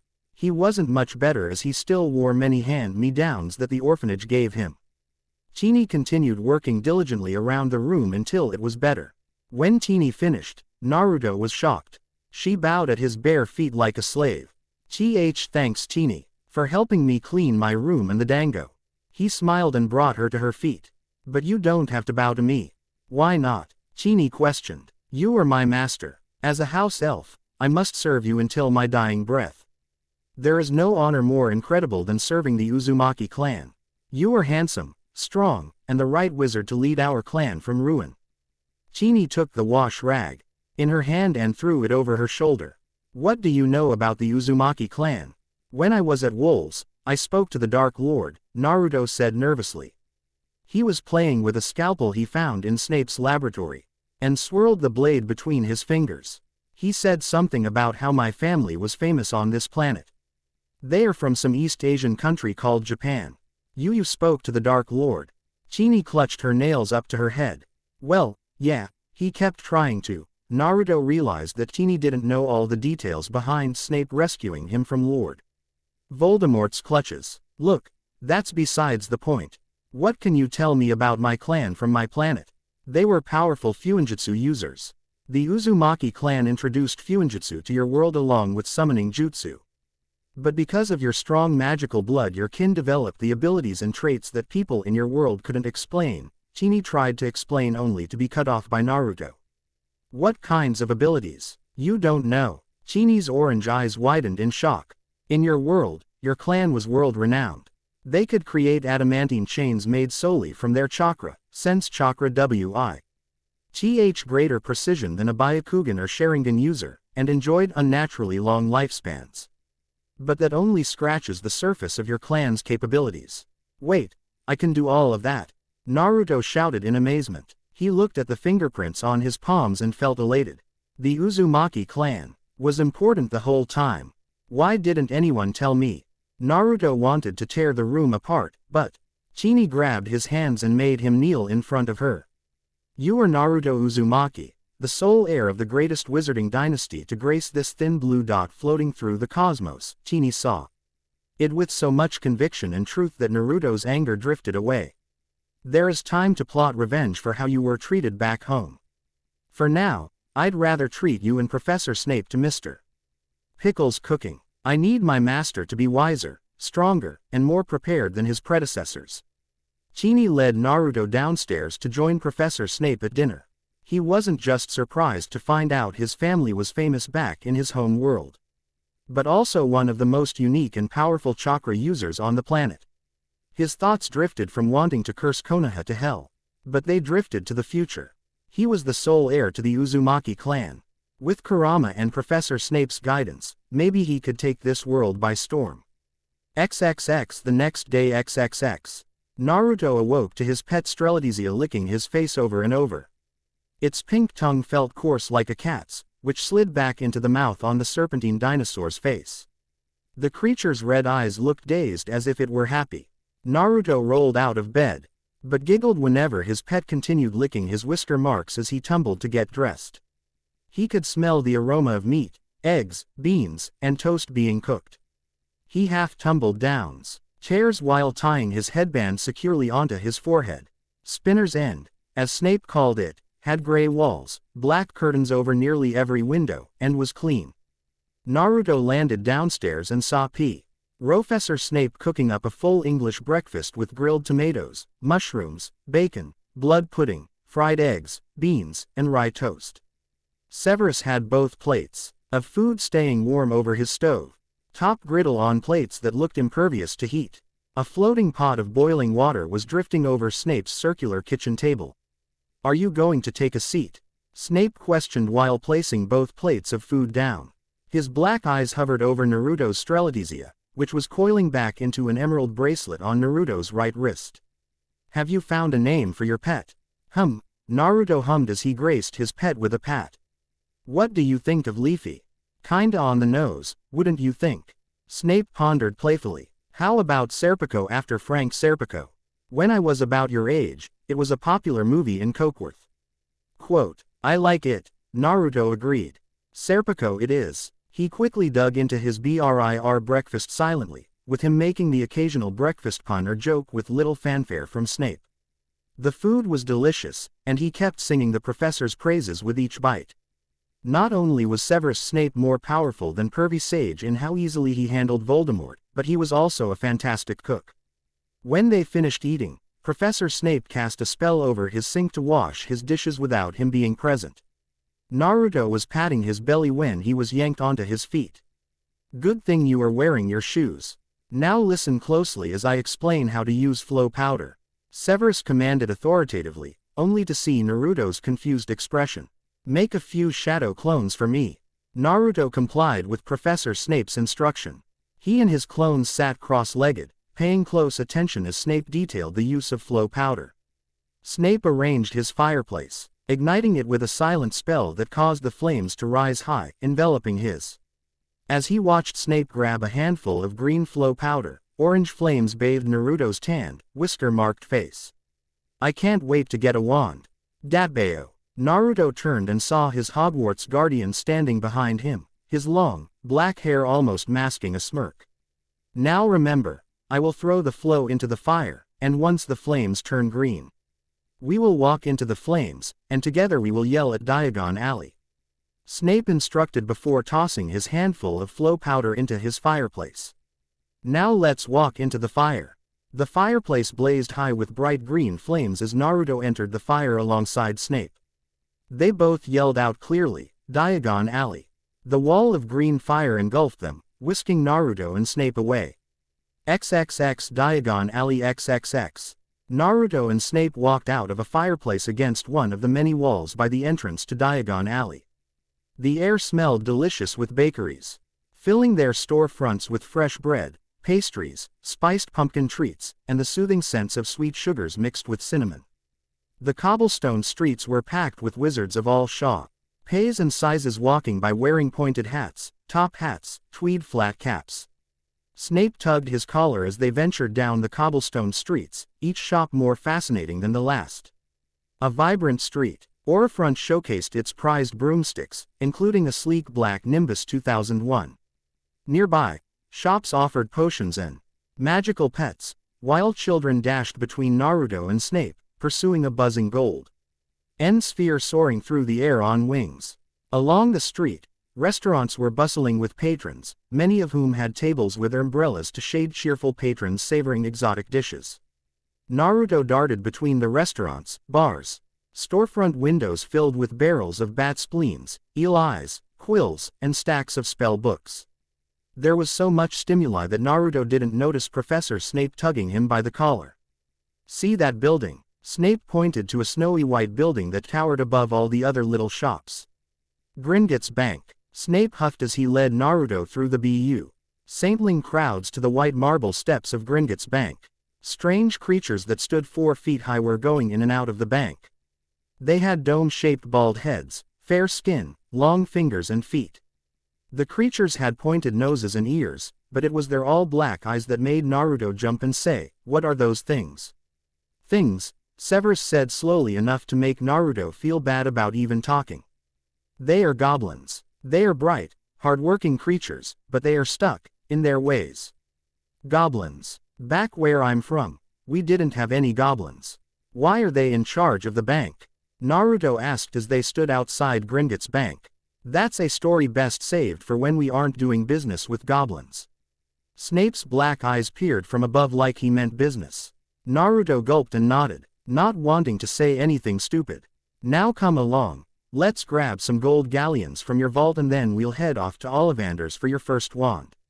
2 goblin guards earring scarlet and gold uniforms opened giant bronze doors for the pair. Snape led Naruto down the entrance hallways with vibrant, tall crystal chandeliers that glowed yellow from high up in the ceiling. They came to a large door made out of silver with a tacky poem about thievery. Naruto smirked and opened the silver doors for Snape. As they entered the main hall of Gringotts Bank, Naruto couldn't help but be amazed by the small army of goblin security guards flanking the walls, all wearing gold and scarlet uniforms. Goblins dressed in suits with long noses, pointed ears, and bald heads were chit-chatting while weighing gold and silver on scales. Customers were lined up behind hundreds of counters trying to withdraw, deposit, and move money around. Snape's black boots resonated on the marble floor as he guided Naruto to an unoccupied counter crafted entirely from polished silver. No other customers, goblin or human, were waiting at that spot, and Naruto began to sweat as the lively hall grew somewhat quiet. A multitude of goblins scrutinized him with calculative gazes, while other customers whispered and pointed in his direction. The goblin at the silver counter looked at Naruto and Snape peculiarly. "Are you two lost? This counter is for wizards of high affluence. I'm here on business," Snape hissed, his black eyes piercing the goblin's poker-faced demeanor. "Business. Goblin sitting at the silver counter laughed. "Ha ha ha. This line is for customers who have over 1,000,000 golden galleons. Your son is dressed in rags." "He isn't my son. That boy in rags is Naruto Uzumaki," Snape said so coldly that the goblin bank teller shivered. You Uzumaki. Well, why didn't you tell me a legacy client was here?" The goblin rang a bell that stood on the counter. "Do you have the Uzumaki key?" "No," Severus replied. 4 goblins in black and white tuxedos appeared. One held an open bottle of bubbly champagne chilling in a bucket of ice. Another carried a basket of wet towels, while the other 2 seized Naruto and dragged him over to the bank teller. Naruto saw his sapphire eyes reflecting off the midnight black of the goblins. "I was told an Uzumaki child would appear, but not so soon. We goblins waited over a decade for the Potter boy to show up. Not that you humans care about the plight of goblins." "I care about the plight of goblins," Naruto said defensively. The goblin bank teller pulled out a golden knife, which hummed ominously.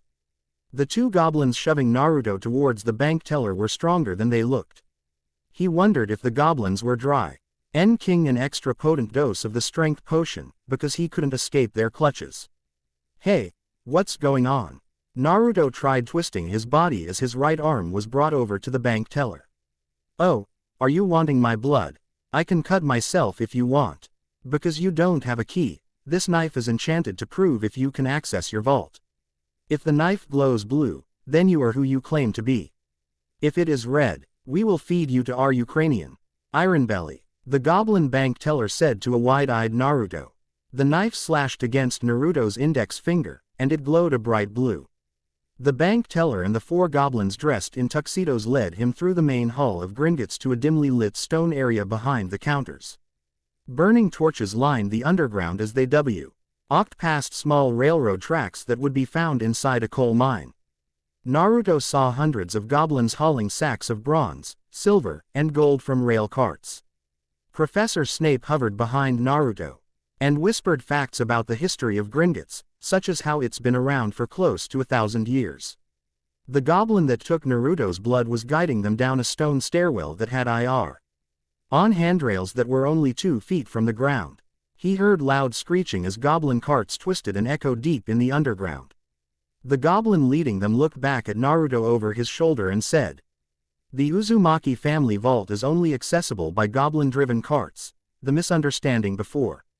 "That's okay," Naruto said with a happy smile. "I'm used to it." He looked around the RK underground as they came to a stop at a small railroad platform. "I didn't know my family was this wealthy. The Uzumaki family is one of the richest families in the wizarding world. Your family was one of the first to open an account, probably because their children always went to Hogwarts," the goblin explained. "I'll take you to Vault 39. Because the enchanted knife took your blood, the binding magical contract keeping your Aunt Naomi's money frozen has been completed." "What does that mean?" Naruto asked. A goblin cart screeched to a halt in front of Naruto and Professor Snape. The goblin bank teller smiled, and Naruto flinched at seeing rows of sharp teeth. "My friendly human child, you've inherited a fortune. More money than most old money wizarding families possess. Our Aunt Naomi made you the sole heir to the Uzumaki estate. However, you won't have full access to her will, the companies, properties, and everything you were handed down until you turn 13. 13. Oh, that's not a long wait. But why that number?" Naruto asked, but he was only met by awkward silence. "I also forgot to ask, what is your name, mister?" "My name is Rezik. Your aunt made the instructions of her will very clear. Only Severus Snape is allowed a small letter she wrote to him. You will only have access to the money vault to withdraw, deposit, and invest whatever money you need until you attend Hogwarts. Next summer I'd love to read your will to you, but her will was very explicit that you were to take your education seriously." The goblin explained in the darkness. "Let's board and get this over with."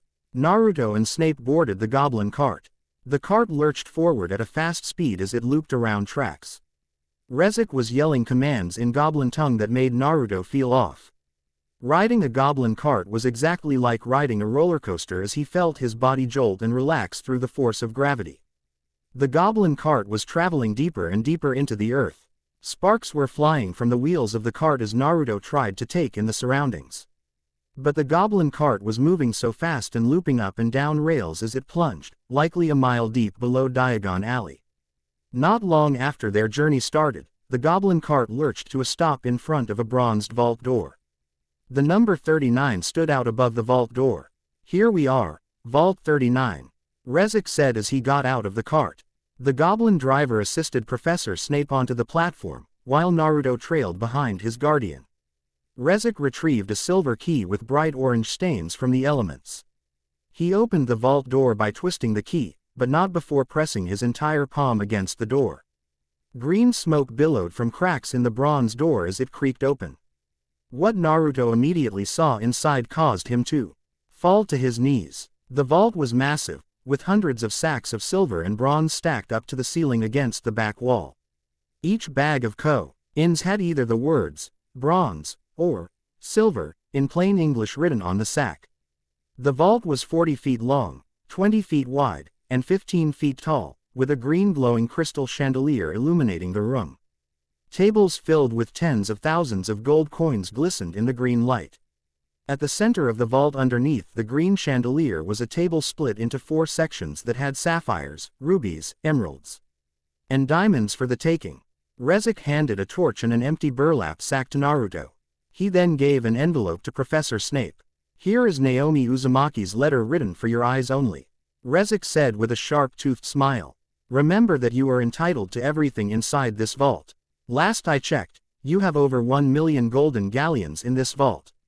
Naruto was jumping up and down on the balls of his feet and yelping in complete joy like a 7-year-old on Christmas morning.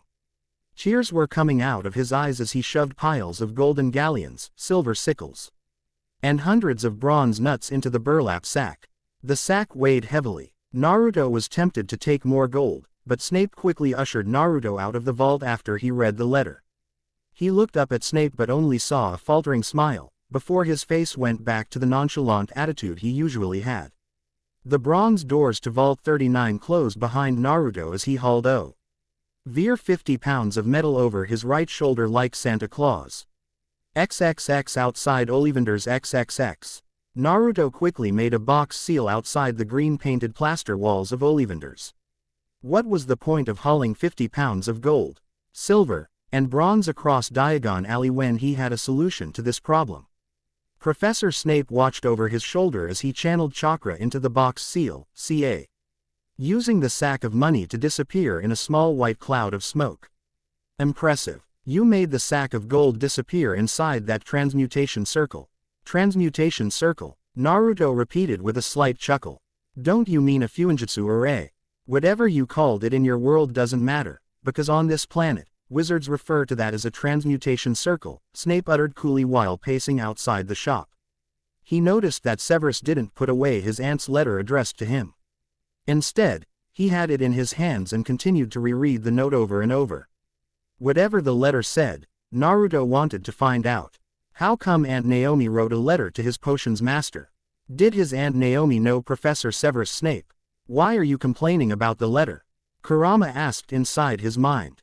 Oh, I don't know. Maybe because she's the reason why I'm in this world. She's my aunt, the only family member I feel a connection to.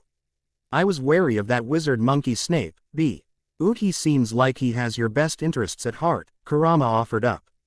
Most people would have thrown you out of their home if they knew our secret. What? That I'm a Jinchuriki. I'm tired of being reminded of it. He took the news much better than most people in Konoha.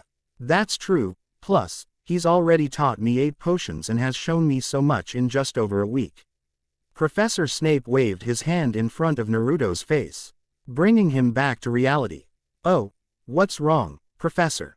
Naruto stammered quickly. He grabbed his new coin purse from the back left pocket of his jeans and shook it. Ready when you are. I need to stock up on ingredients from Nocturne Alley. I'll be back in half an hour to retrieve you from Ollivander's, Snape said quickly. If you finish early, please wait here. Before Naruto could reply, he saw his long-haired guardian retreating through the busy cobblestoned roads of Diagon Alley. Naruto sighed and looked up at the green sign where the gold letters were peeling off. The sign above the shop read, Ollivander's, makers of fine wands since 382 BC. Naruto entered the shop, and the door jingled from a bell. The shop was tiny, empty except for a single, spindly chair in the corner.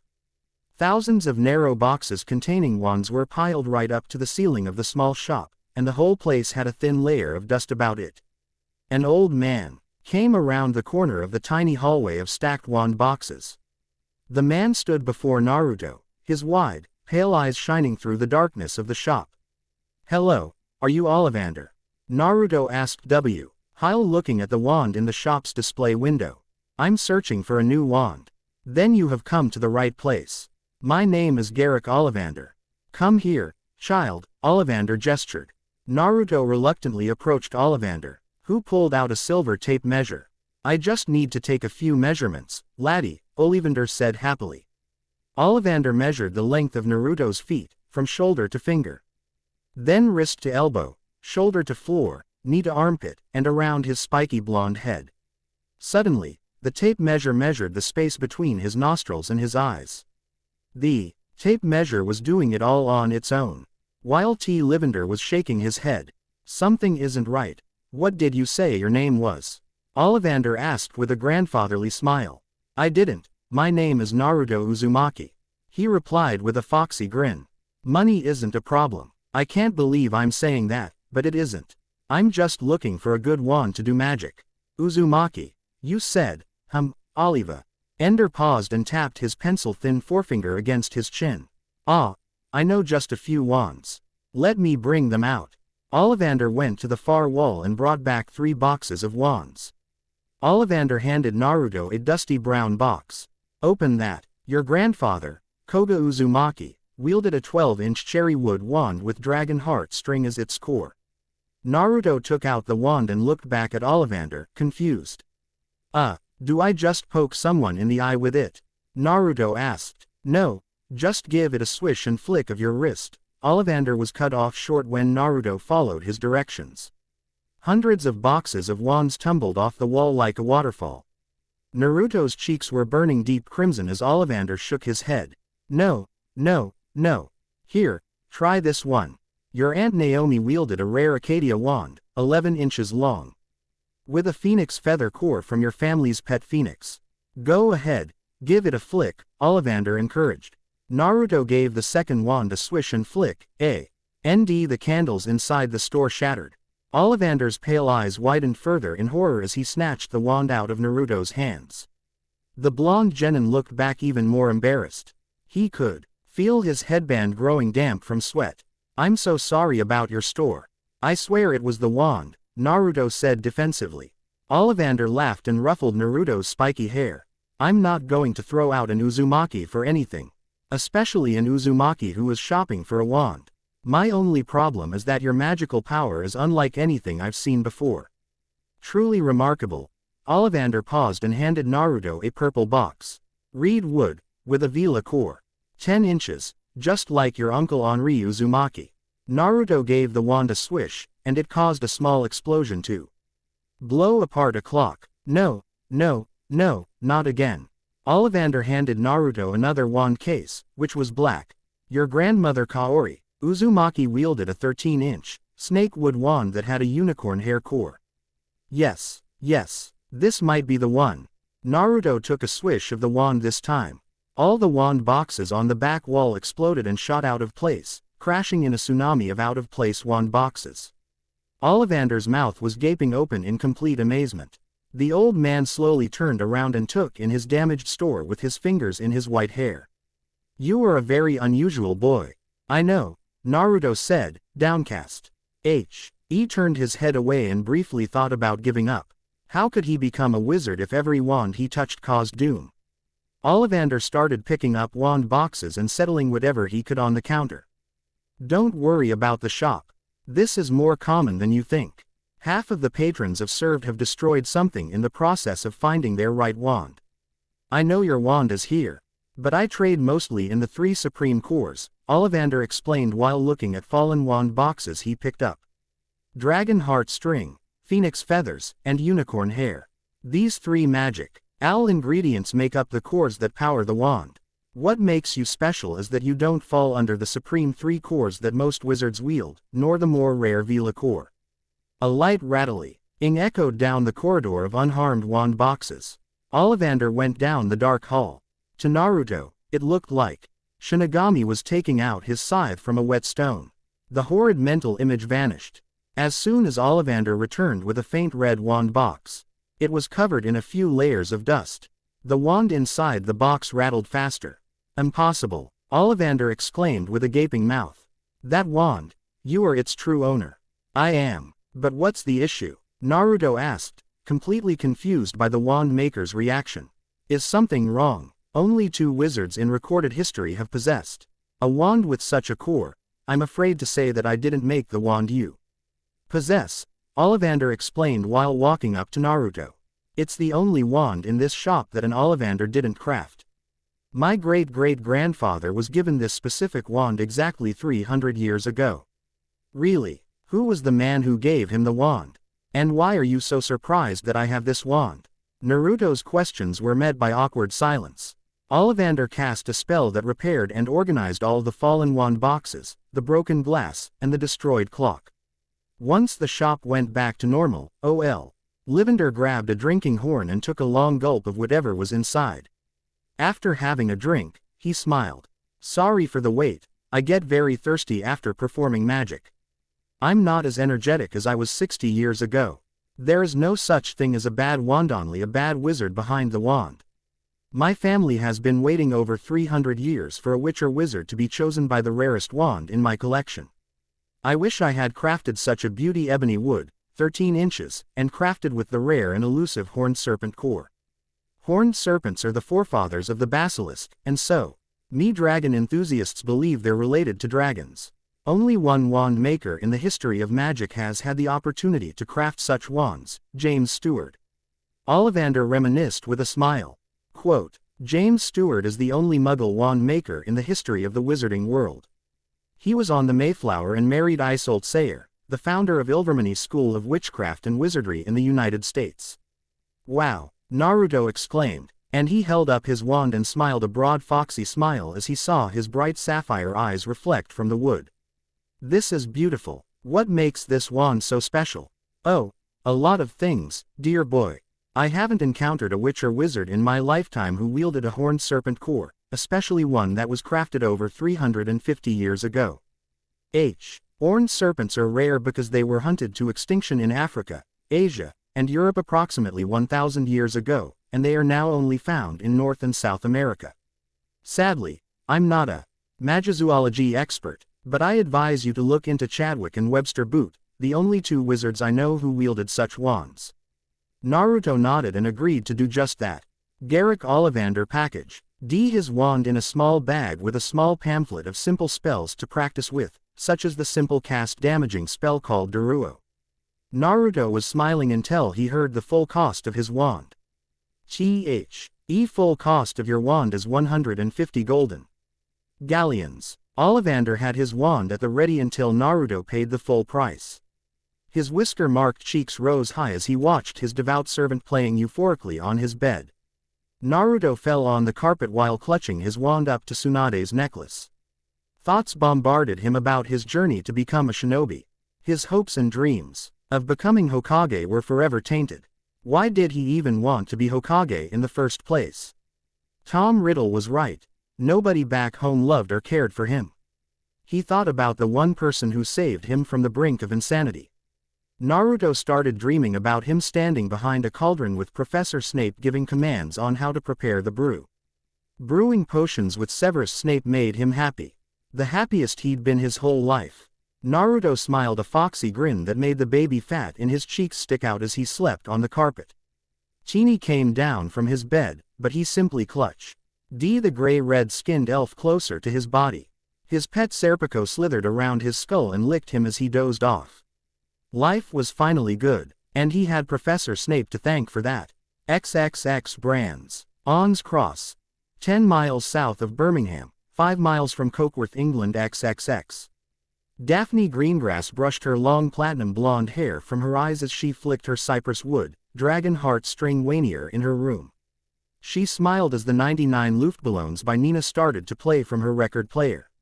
She moved her nimble hips to the tune of the song as her long coppery-haired sister Astoria jumped around her room. Both siblings laughed as they danced to the music playing. Daphne didn't understand a word of German, but her curiosity towards Muggle music and fashion kept growing stronger by the day. "This is the best day I've had in forever," Astoria said in a fit of giggles. "I told you listening to good music is fun," Daphne said while hugging her sister as she jumped up and down with her. Red and white hair twisted together as both sisters were having the time of their lives. "Here comes the solo." Daphne smiled as she thought of Birmingham and London. Muggles know how to rock. Ween. She and her sister had the rare opportunity to travel to major Muggle cities and explore the streets filled with double-decker buses, black cabs, hawkers selling cheap albums, and tens of thousands of women walking in unique fashions. Those moments were what she cherished most, perhaps second only to taking care of the bicorns around the massive ranch behind their manor. She didn't care if her father, Aldous Greengrass, heard the loud racket vibrating from her room. Daphne was excited to have an opportunity to dance with her wonderful sister. Finally, they were free from school, from chores, and from responsibilities with their mother gone. Both girls were jumping up and down from the balls of their feet, mumbling in their squeaky voices to Nena's German and shaking their long, elegant hair. Suddenly, the door to her room opened. Wearing a white nightie like her sister, Daphne clutched her baby sister protectively around the waist. Aldous Greengrass stood at 6 feet tall, and he wore a gray-black pinstripe suit without his brazier. His white collared shirt glistened as his tanned, scarred, and emerald-eyed face fixated on his daughters, who were listening to Muggle music. "Daphne, how many damn times do I have to tell you to stop playing that disgusting Muggle music?" Aldous roared. Purpura Tonitura. She watched in horror as her father flicked his wand up and crashed it down, causing a massive bolt of purple electricity to rain around her and her sister. Astoria hid behind Daphne. Tears were welling in her little sister's eyes. Both girls held each other tightly. ND screamed as the record player in Daphne's room exploded into a mass of wooden, plastic, wires, and various other parts. The music stopped, and within a second, Daphne saw her father's red, bearded face within an inch of hers. "What the fuck did your mother say about playing Muggle music in the house?" "Astoria, go to your room now." Aldous screamed furiously. "Move your butt or your mother will hear about this." Astoria scrambled out of Daphne's room. Her emerald eyes widened as her father watched Astoria leave. He then closed her bedroom door. Daphne backed up to her bed, holding her wand towards her angry father. The pads of her feet brushed over soft Persian carpets that her father picked up on his last business trip. She gulped and stood her ground inside her dimly lit sanctuary. "Daddy." Daphne's eyes started welling with tears. "I'm sorry, please." Aldous Greengrass stopped pacing. He flicked his wand and uttered, "Repario." Daphne's record player quickly repaired itself before her eyes. "Understand. I didn't come in here to scold you, but please keep this Muggle racket down." "You didn't have to scare Astoria. Daphne was cut off by her angry father. She is 11 years old and beginning her journey at Hogwarts this year. Let's avoid discussing rule breaking or Astoria being influenced by you," Aldous reprimanded, sporting a broad, mustachioed grin that resembled a saber-toothed tiger. "I came here to tell you something important." Daphne remained silent, gathering her confidence. "What, Dad, what's so important that you had to scare Astoria?" she asked timidly. "We were just having fun. You were 12 years old. It's time you start acting your age, because before New Year's, you will be 13. Aldous stated matter-of-factly with his left index finger pointing at her face just as threateningly as his wand. "Tomorrow I need you to be on your best behavior." "For what?" Daphne asked before looking away. "Daphne, my beautiful baby girl," Aldous's hands cradled his daughter's face. And he sighed. "Did you read about the mysterious Portkey boy that was featured in the Daily Prophet?" I think so. It was a big story around April or May. From what I know, didn't he get discovered by Muggles, and the Ministry trying to figure out how to free him? Other than that, I don't know much about him," Daphne admitted to her father. "The boy's name is Naurto Uzumaki," Aldous answered with a happy grin. "I spoke to the Board of Governors, and he will be attending Hogwarts this year as a second-year student. The Ministry of Magic has been buzzing the last 9 days over him. Your uncle Gareth Greengrass, who is the head of the Department of Mysteries, told me in a letter that Naurto is already a powerful wizard in the making." "Why is Uncle Gareth and the Department of Mysteries interested in Naurto? What makes him so important?" Daphne asked while blowing a strand of hair from her freckled nose. "My sweet baby girl, Naurto is the sole heir to the Uzumaki estate. And that makes him the 9th richest bachelor in the wizarding world with all the land, properties, companies, and wealth he's going to inherit," Aldous said while patting his daughter's mane of platinum blonde hair. "He's currently under the guardianship of the head of Slytherin House. Professor Snape is taking care of Naurto." She shouted in disbelief. "That poor boy. Look, I know you and Professor Snape have history." Her father shook his head and paced closer to her bedroom before turning around. "I was called into school because of the laxative potion incident, remember?" "I remember. Does this have anything to do with being on my best behavior tomorrow?" Daphne asked trepidatiously. Her father nodded. He ran his large hands through his short red hair and smiled. "I want you to meet this Naurto Uzumaki tomorrow. Professor Snape ordered 200 bicorn horns for potion making this coming school year. I think this could be a great opportunity to patch things over with Severus Snape, while also allowing you to make more friends." "But Dad, I have plenty of friends, and Professor Snape wouldn't want to see me." Daphne protested only to receive a deathly cold stare from her father's cold emerald eyes. "No buts," Aldous stated before leaving her room. Daphne's door closed in front of her. She tried to patch together what her father said. Tomorrow, she was going to meet the mysterious Portkey boy and Professor Snape. She jumped onto her bed, her hair haloing around her plush white pillows. Why did her father have to ruin her summer? She wouldn't listen to Muggle music or wear Muggle clothes.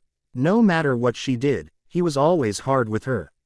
Thankfully, her little sister, Astoria, wasn't picking up their parents' nasty attitude regarding Muggles. While falling asleep, she thought about the boy her father wanted her to meet. Hopefully, this Naruto Uzumaki is cute, she said before giggling. And less stuck up than mom and dad. Daphne smiled to herself, thinking of what this Naruto would look like. Oh god, what if he looks like a smaller version of Professor Snape? Owner of danger by creating music, it's exceptionally powerful in producing magic. And the wand itself is one of the few to overpower Salazar Slytherin's personal snakewood wand. Yes, Isolde Sayre was a Gaunt and she is related to Tom Riddle. Naruto's wand is ebony wood because it best describes who Naruto is, with him believing in his beliefs and not conforming to what other people want from him. This chapter grew much longer because I needed to reintroduce Teeny, develop Snape and Naruto's relationship, and set up Naruto meeting Daphne. The Hogwarts Express and the hat sorting ceremony should be happening very soon. There before Naruto goes to Hogwarts besides meeting Daphne and possibly doing more shopping at Diagon Alley with Snape. Purpura. Purple lighting is an advanced damaging spell that can obliterate and shatter with electricity anything it's aimed at. Mischief makers. Here I am writing this out before I embark on a long journey. There's a lot that's going to happen, and I'm excited to see where this goes. When a story is fun to write, the words just flow. Tsunade had been at work all day, drinking saucers of sake behind each loathsome mission briefing. Taunton would rub her pink snout against her feet and oink loudly whenever she started crying again. Yesterday, she went to Naruto's apartment with Kakashi Hatake, and both adults observed the dilapidated building where Konoha's Jinchuriki once lived. There was no hot water in the apartment. Cockroaches and mice scurried in the kitchen, and just outside Naruto's windows, she saw prostitutes talking to potential customers by the corner. Knowing that Sarutobi allowed Naruto to live in the ghetto only made her feel more guilty. She tried to keep herself together by attending mission debriefings, assigning missions, and completing all the required paperwork. But losing Naruto to that cursed necklace only made her heart ache. The doors to her office swung open, and her teammate Jiraiya stood tall, holding an already opened bottle of liqueur, a typical introduction from one of her fellow Sannin and the head of Konoha's spy network. Jiraiya wasn't smiling as he shook his head and closed the door behind him. Any luck? She asked wearily. I've assigned 400 Red Tracker Nin to scour our borders and all the surrounding nations. We have teams roaming the land of rice, the land of lightning, and even the land of wind. So far, Suna has been the only nation to take kindly to our shinobi scouring their lands for Naruto. Tsunade twisted her head and wiped her puffy, red-eyed face. I've put everything on the line to find him. But after 3 months, how much longer can we keep searching before? Before what? The Gaki isn't dead. He can't be. His name hasn't disappeared from the Toad contract, Jiraiya said, only for Tsunade to crunch the wooden desk she was sitting behind. You told me 3 months ago that his name flipped upside down and turned blue. Naruto wrote the contract in his blood, so explain how his name changed. Suand growled before she clutched her face with her palms. Why does this always happen to me? Tsunade started to cry hysterically, and although she would usually be embarrassed to cry in front of her teammate, the GUILT in her heart finally overwhelmed her. He deserved so much more. Tsunade. Jiraiya called her name gently, mere meters away, but they felt miles apart. He moved to her side and patted her right shoulder. Your face is too beautiful for so many tears. Jiraiya, I should have been there for him, she said while feeling her throat tighten in pain as she released more unshed tears. Naruto is Kushina's son, and he's Minato's son too. He is royalty. Tsunade shouted back with tears streaming down her cheeks. He is as close to royalty as it gets for this fucked up city. Kakashi showed me his apartment. It was filthy. Besides his lack of hygiene, Naruto lives in the ghetto in the middle of the red light district. Well, the boy wasn't the cleanest. Even I can attest to that, Jiraiya said, only to see Tsunade glaring at him. Naruto's hygiene wasn't what shocked me. His apartment doesn't have hot water. It had graffiti on the walls calling him a monster and a plague. Don't get me started on the cockroaches. I saw hundreds coming out of his walls. Then there were the rats inside his refrigerator, and the mice nibbling on his dry ramen. Why did Hiruzen-sensei stuff him in that rundown apartment? How could he be so cruel? Tsunade's brown eyes shone with rage, sadness, and regret. 5 years ago, I briefly came back to Konoha after Naruto was kicked out of the orphanage, Jiraiya reminisced with a long face. He scratched his chin and gulped from his open liquor bottle.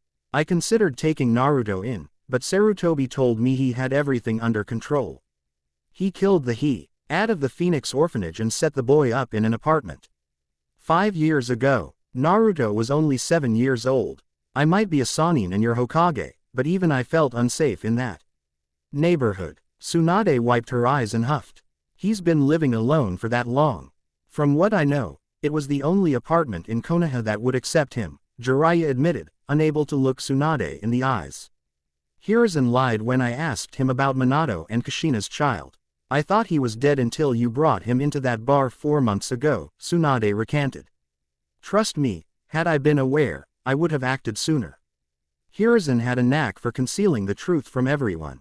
Whenever I returned to see Naruto, it coincided with Hiruzen keeping an eye on him. Jiraiya paused, taking a deeper swig from his open liquor bottle. I always saw the boy smiling with his head deep in a bowl of ramen. Hiruzen-sensei would always wave from afar. Damn him, he had you fooled, too, she growled, only to observe her teammate giving her the faintest nod. Is it possible that Naruto somehow defected? It's conceivable, but why would our Gaki expend so much energy to take down Sasuke only to defect immediately? That feels far too inconsistent with the Naruto I know, Jiraiya speculated before taking a long swig from his liquor bottle. Naruto is the last person I would ever accuse of betraying Konoha. The idea of him being devoured by a werewolf or kidnapped by an elf is far more plausible than him turning against Konoha. You and your damn conspiracy theories. This is serious, Tsunade screamed, the wood below her palms breaking. Tears were falling from her chin as her head crashed against his chest. It's not fair. I didn't want this job. That damned blonde-haired lovable brat is the reason why I took this shit job in the first place. Calm down. Jiraiya tried to coax with his right hand, caressing her head. Calm down. I sent the boy who convinced me to become Hokage to his death. How can I calm down when I'll live the rest of my life with this guilt? Tsunade relented before breaking down in tears. Jiraiya held her in his arms for what felt like an eternity. Her tears continued to fall from her eyes, dampening his clothes and turning her eyes pink. All the pain of years of warfare, death, and suffering came back to her like a steamship crashing into the pier. Destruction and death followed her cursed soul wherever she went. Her only dream when she decided to come back to Konoha was to spend the remainder of her life paving the way for Naruto to succeed her. The boy deserved so much. She wanted to adopt him. He deserved to be loved. He reminded her so much of her deceased brother, whose only dream had been to become the Hokage. Then there was her lover, Dan Kato, who dreamed of becoming Hokage too. Every man she loved who wanted to become Hokage was dead. Naruto was her distant cousin, and he saved her life during her battle against Orochimaru. The only thing keeping her from straight up adopting the boy were the stipulations set forth by Hiruzen on Naruto's welfare. She was still new at this job, and half her time was spent calming the Konoha Sea Council and its elders from sniffing up her skirt. That didn't keep her from discovering the truth of Naruto's childhood of neglect, torment, bullying, beatings from orphanage staffers, and abuse from everyone who had anything to do with him. There were 3 files detailing assassination plots, 2 of which were redacted, but the last file was one she was familiar with. The perpetrator was Naruto's former academy instructor, Mizuki. The night that Naruto stole the forbidden scroll of sealing, Mizuki admitted to his intention to kill Naruto that night, which made her blood burn after reading the file. The files detailing his life were horrifying enough to make anyone question their loyalty to Konoha. Naruto had every reason hoped he defected. The last thing she wanted to imagine was his horrible death. Jiraiya nudged her head so she had to look him in the eyes. She paused briefly in sadness to hear what her teammate said. "Trust me, Haim," Jiraiya said comfortingly. "I believe that the little Gaki is alive. If he were dead, the blood he signed the contract with would have turned black." "Are you sure?" she asked, her throat so tight she couldn't say another word. "I can't make promises, but deep in my heart I believe he is alive," he said while hugging his grieving teammate. XXX Spinners End XXX. Severus Snape had been resting in his study on the first floor for 2 hours after Naruto and his house elf fell asleep. He saw Naruto sleeping on the floor when he went to check on him, and he carefully put the young lad in bed with the help of Teenie.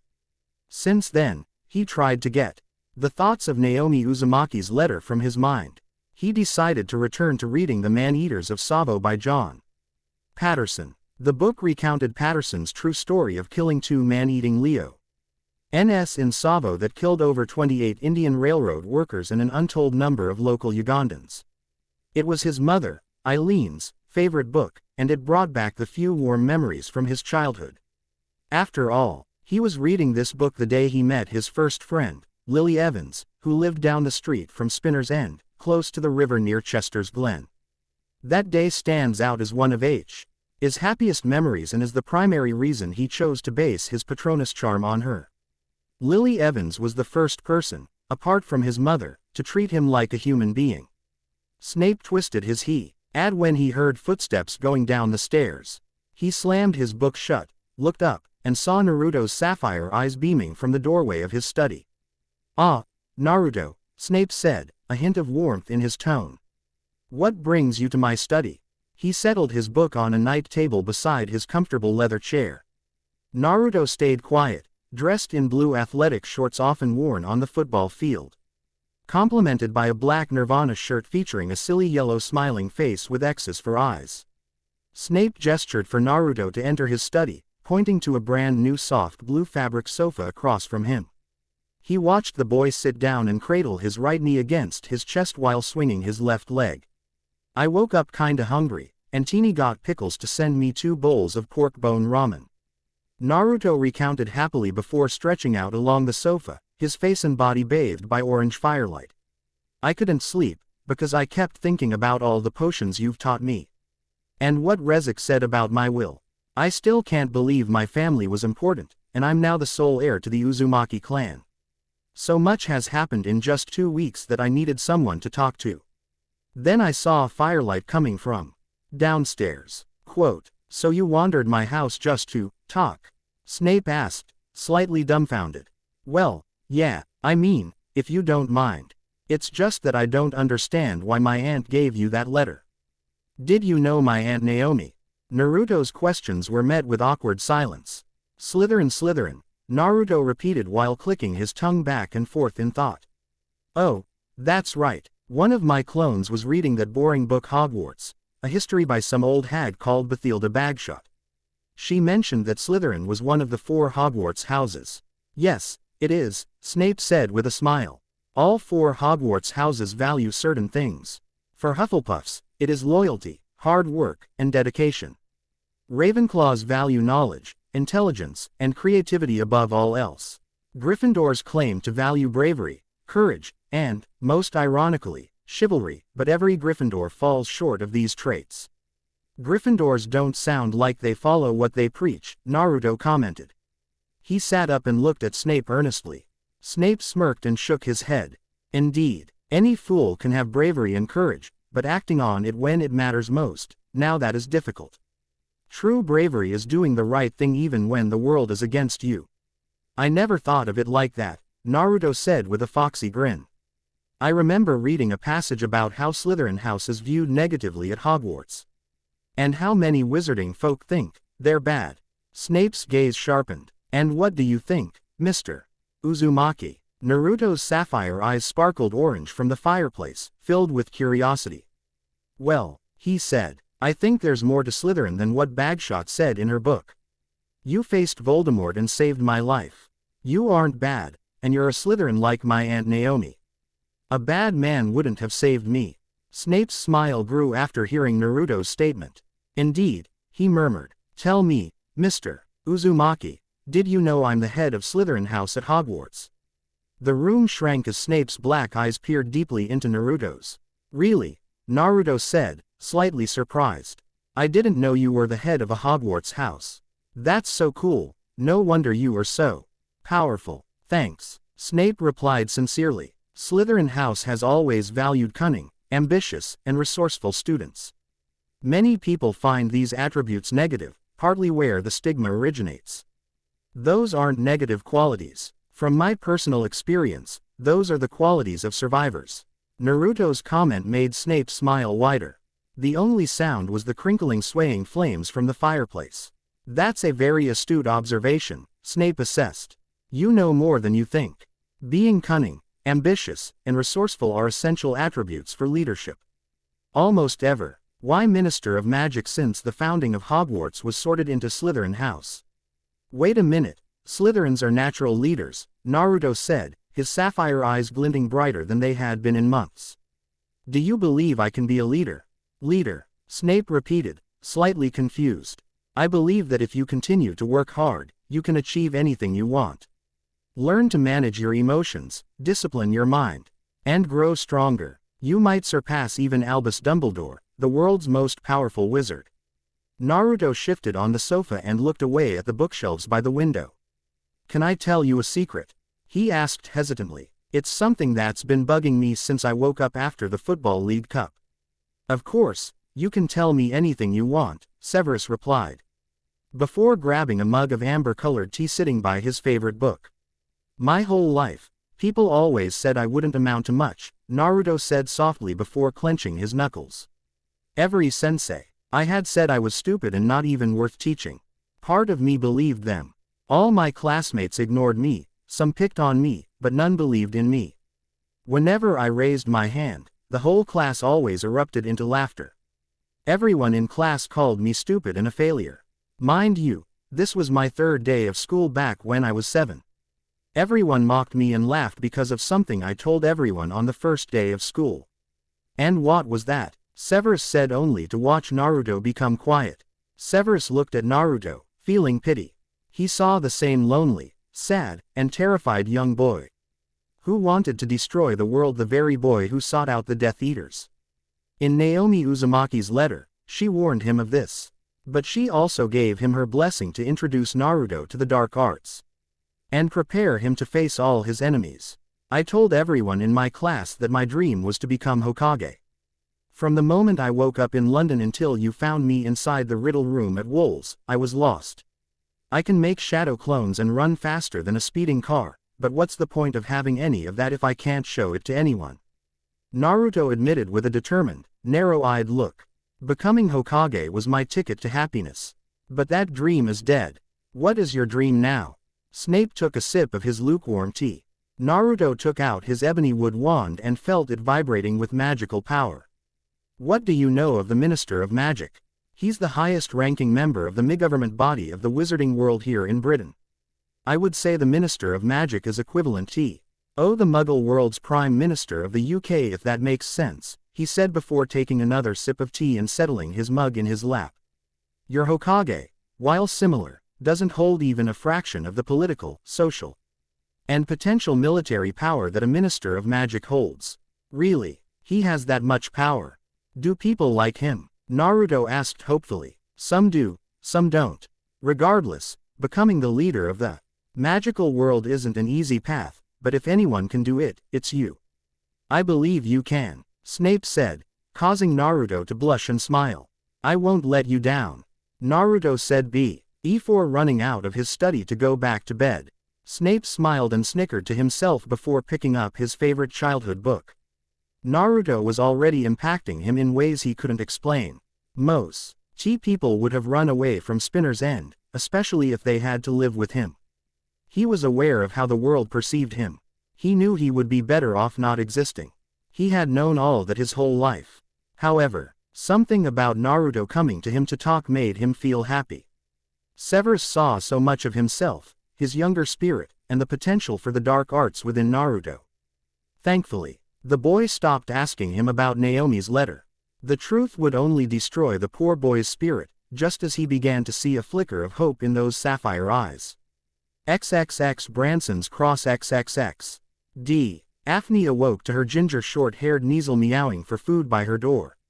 The dark blue drapes encircling her canopy bed were bright yellow from the rising sun. She rushed out of bed and looked at a ticking mechanical clock across the room, whose hands pointed to 7:15 in the morning. Today was Friday, July 31st, 1992, and Daphne didn't have to be a seer to know it was going to suck. She didn't hate Professor Snape.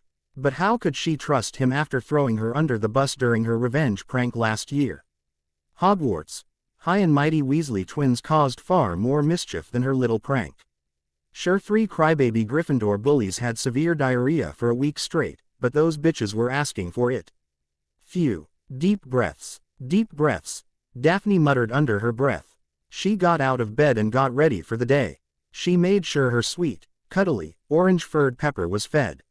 She then practiced her wand strokes for several minutes while doing a few minutes of meditative yoga. That was when she thought about this Naurto she had to meet.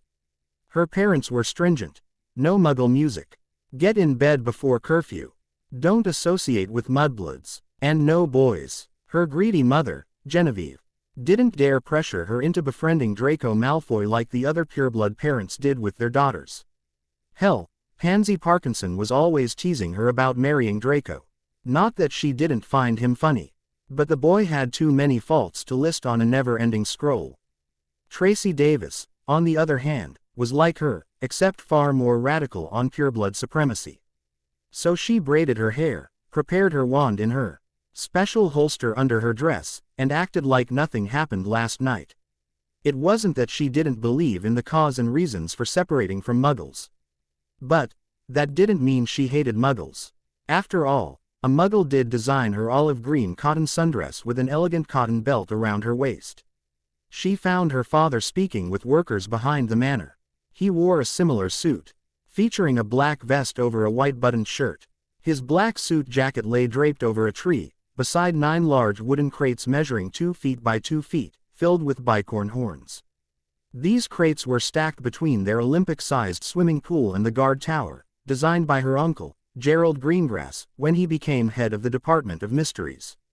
That should be the last of it, Mr. Greengrass, muttered a grimy-faced worker who started wiping the sweat from his forehead with a rag.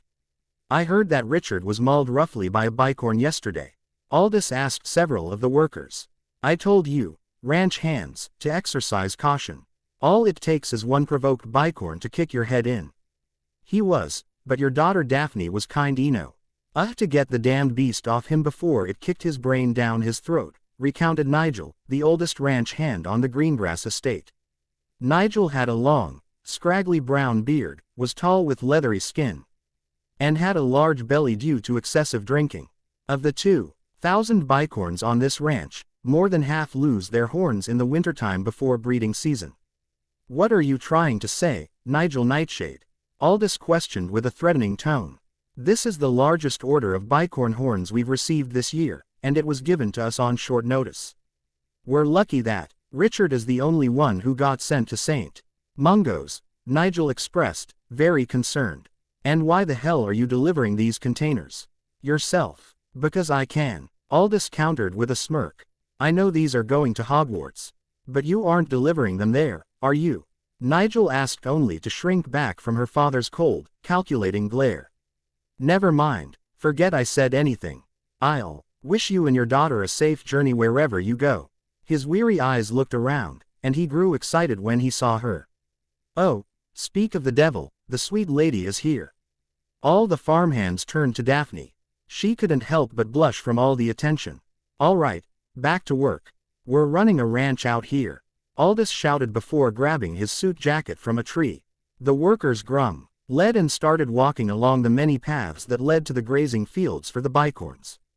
The fields were hidden by an enchanted forest behind the Greengrass manor that kept the vicious beasts from escaping the barbed wire fences, sealing them in an enclosure. Aldous moved only 3 paces before he towered over her with a warm smile, unlike the sadistic expression he had from last night. Ursula played with her long platinum hair, which was starting to curl at the ends like Mariah Carey's on her album cover. Daphne, you are growing up. Aldous croaked with a light chuckle. Dad, about last night, she said before getting cut off. Don't worry about it, he said, lifting her chin. You are a greengrass. We are emerging as a greater family than even the Black family. What you did yesterday is what I've been trying to teach you about caring for your fellow witch and wizard. Humility is as much a quality as class, but I'm surprised. Why didn't you tell me you saved one of the farmhands' lives? Daphne's mouth nearly gaped. Her father didn't come home until late last night when he destroyed her record player and caused Astoria to cry. You weren't home. No one was. That again. I provide so much for you girls. All I ask is for you not to get swallowed up in muggle filth and, Aldous roared only for Daphne to interrupt him. But Dad, Daphne protested. No, buts. You're Mo. Thayer is the head of the Administrative Registration Department, and I'm on the Board of Governors. We are busy people, but that's what pays for the toys, clothes, and everything good that I never had while growing up. Aldous pulled out a large piece of white chalk and threw it a meter high. He caught it, closed his eyes, and shook his head. I don't want to argue with you. I'm proud of you. You're proud of me, Daphne said flabbergasted. She thought he hated her after discovering her listening to Muggle music again. I'm proud of what you did yesterday, and to hear it from the farm hands, one of these days. This land will belong to you. Hopefully, not any time soon, Daphne said with sadness. Dad, what's with the chalk? Aldous smiled and quickly drew an intricate circle on the paved cement surrounding the gated entrance to their Olympic-sized outdoor swimming pool. The circle her father was creating had hundreds of fractals, runes, and ancient alchemical symbols painted on the inside. Her father then dusted his palms, causing white Florida the air. He walked away from the circle he drew and whistled happily. Dad, what is that? Daphne asked, slightly startled by his strange artwork. He looked at her with a broad smile and pointed to the 9 large boxes of bicorn horns. That, my dear daughter, is called a transmutation circle. Alchemy is the most complicated school of magic to learn, but it made our family wealthy. This transmutation circle will allow us to transport the bicorn horns when we apparate to Spinner's End. Now come along, let's grab some breakfast, Aldous said with a beaming smile.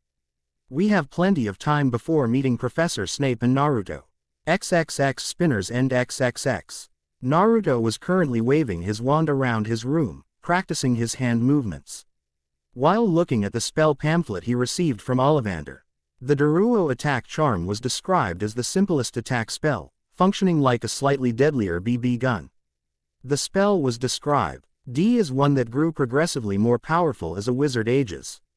He twirled his wand and fired 5 red beams of magical energy from the tip of his wand, knocking over the pinecones around the room he set up as targets. His whisker marks rose high up his cheekbones as he heard all his targets collapse on the floor.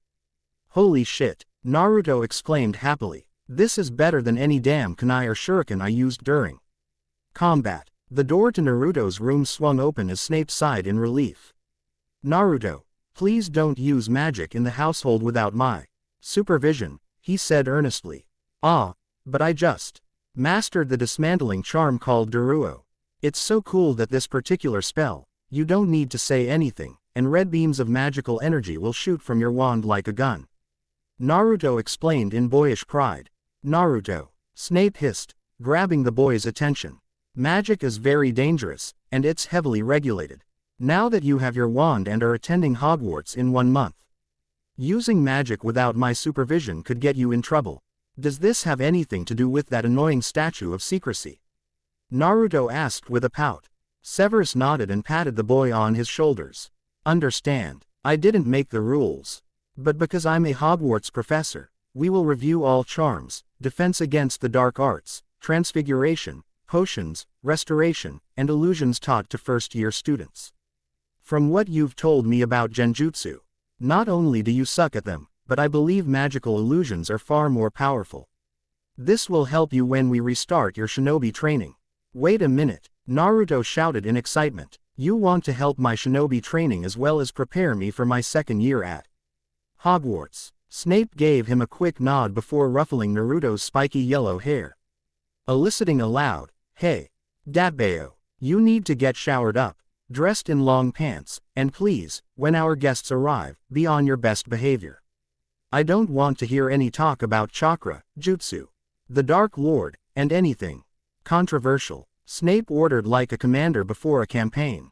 Controversial, Naruto repeated, thoroughly offended. What do you think I'm going to talk about? British politics. He started chuckling loudly before he heard Snape's black boot tapping the floorboard. Like you having a nine-tailed fox demon the size of Big Ben with enough Or to flatten Europe and North Africa sealed inside your gut, Snape said smoothly. Before Naruto could respond, Snape had twisted his heels and hightailed out of the room. He came downstairs wearing his blue jeans, nicest white Adidas, and a Manchester United jersey. The first Hokage's necklace glimmered in the noon light as he entered the living room. Snape's right eyebrow shot up when Naruto approached him. What is that? Snape bit out, slightly surprised. What? These are the best clothes and shoes I've got, Naruto said in his defense. Plus, I haven't gone shopping for the rest of my school supplies. Reminds me that I gotta get new clothes. Naruto, the man coming here to introduce you to his daughter, is one of the 11 Hogwarts Board of Governors. Snape's black eyes twisted around with concern. So, what's the problem? Naruto asked out of worry. For one, he is one of the few individuals who could get me suspended from teaching. 2. He is doing me a favor by acquiring a substantial amount of bicorn horns. And third, he is a devout pureblood enthusiast. So he might not take kindly to your muggle clothes, Snape said before he sighed loudly. Forget it. Snape ced over to the kitchen and shook his head. Just be on your best behavior. If this order goes through, I'll have a lifetime supply of polyjuice potion, pixie dust, and access to rare alchemic brews. Naruto and Snape had breakfast. They didn't say much except to go over next week's schedule for Naruto to start his strength and conditioning training, while Severus would set him up with a membership at the local boxing gym. After breakfast, they were lounging around with Naruto stretched out on Snape's most comfortable fabric couch with his shoes off by the doorway. The potions master was sitting by the doorway when Naruto's curiosity piqued. What is alchemy? Naruto asked. Why are you interested in learning about it? Snape asked back, his black eyes glinting in the morning light. Naruto nodded. Yes. He sat up and smiled a broad, foxy grin. Maybe because you keep bringing up transmutation circles. I've been wondering if alchemy and fuinjutsu are the same thing. What you refer to as sealing jutsu is merely a minor aspect of the true essence of alchemy, Snape stated concisely, reminiscent of a teacher at a blackboard. While sealing objects within objects, teleportation, and space-time magic are components of alchemy, the core of this discipline lies in intricate transmutation circles that empower skilled wizards to transform iron into gold. The most skilled alchemists can save themselves from death or even become immortal. But even that is only skimming the tip of what alchemy is capable of. Whoa, is it possible to learn alchemy at Hogwarts? Naruto asked with a hopeful glint in his sapphire eyes. That sounds super cool, and I'm already learning fuinjutsu arrays. They are transmutation circles, Snape corrected while shaking his head. Sadly, Hogwarts stopped teaching alchemy 50 years ago. Not many wizarding schools focus on the discipline, even though it's a more advanced combination of potions, transfiguration, and highly advanced chemistry and quantum physics. What makes you remarkable is that you know little about magic, yet have already advanced into creating transmutation circles. Naruto smiled and blushed from Professor Snape's compliments. He later left the living room and went to the laboratory to practice his potion prep. Naruto was going over all the hundreds of various ingredients. He took out a small black leather-bound journal professor gave him 2 weeks ago to better study potion making. Naruto kept thinking about alchemy while he took out his Sony Walkman and started blasting someone called Tupac from a cassette tape titled Tupacalypse Now. Wesley gave him the cassette before he left Wool's orphanage. Wesley claimed that Tupac would change hip-hop, but Naruto struggled to see the significance. Unlike NWA, Nirvana, Metallica, Radiohead, John Williams, and The Cure, Tupac's music lacked the flashiness that grabbed attention. Nonetheless, it was refreshing to discover a relatively unknown artist. His taste in music was diverse, and as long as the songs were enjoyable, he was open to listening to them. Fortunately, There were many avenues to explore music and culture, allowing him to grasp the constantly evolving preferences of the Muggles. So he continued to work in the laboratory, checking his black leather journal to ensure he listed every ingredient correctly. The big ear muffs blasting music into his ears kept him from hearing all the commotion from downstairs. XXX Spinner's End XXX. Daphne arrived with her father from Professor Severus Snape's fireplace using the flow. As the green flames died, she noticed how well furnished as. With large bookshelves, numerous spell tomes, and books on chemistry and quantum alchemical theories by Nicholas Flamel. The 9 large wooden boxes appeared in Snape's living room. Before she could walk more than 2 paces forward, she saw her black-cloaked Hogwarts professor coming down the stairs with a smile. Daphne couldn't believe what she saw when Severus Snape, the Slytherin head of house, and her potions professor came face to face with them. She shrank behind her father's massive frame, but moved in front of him at her father's incessant tugging around her olive dress's collar. "Come along, girl," her father huffed as he approached Snape and shook his hand. She couldn't believe how chuffed to bits the potions master of Hogwarts looked. This was a side of the professor she hadn't seen before. She was probably among a handful who witnessed this side of him. Daphne couldn't help but feel impressed by all the high-tech instruments emitting smoke and making loud noises periodically. This wasn't the dark, mysterious, frightening home she had imagined for Professor Snape. Were her fears surrounding Snape unfounded?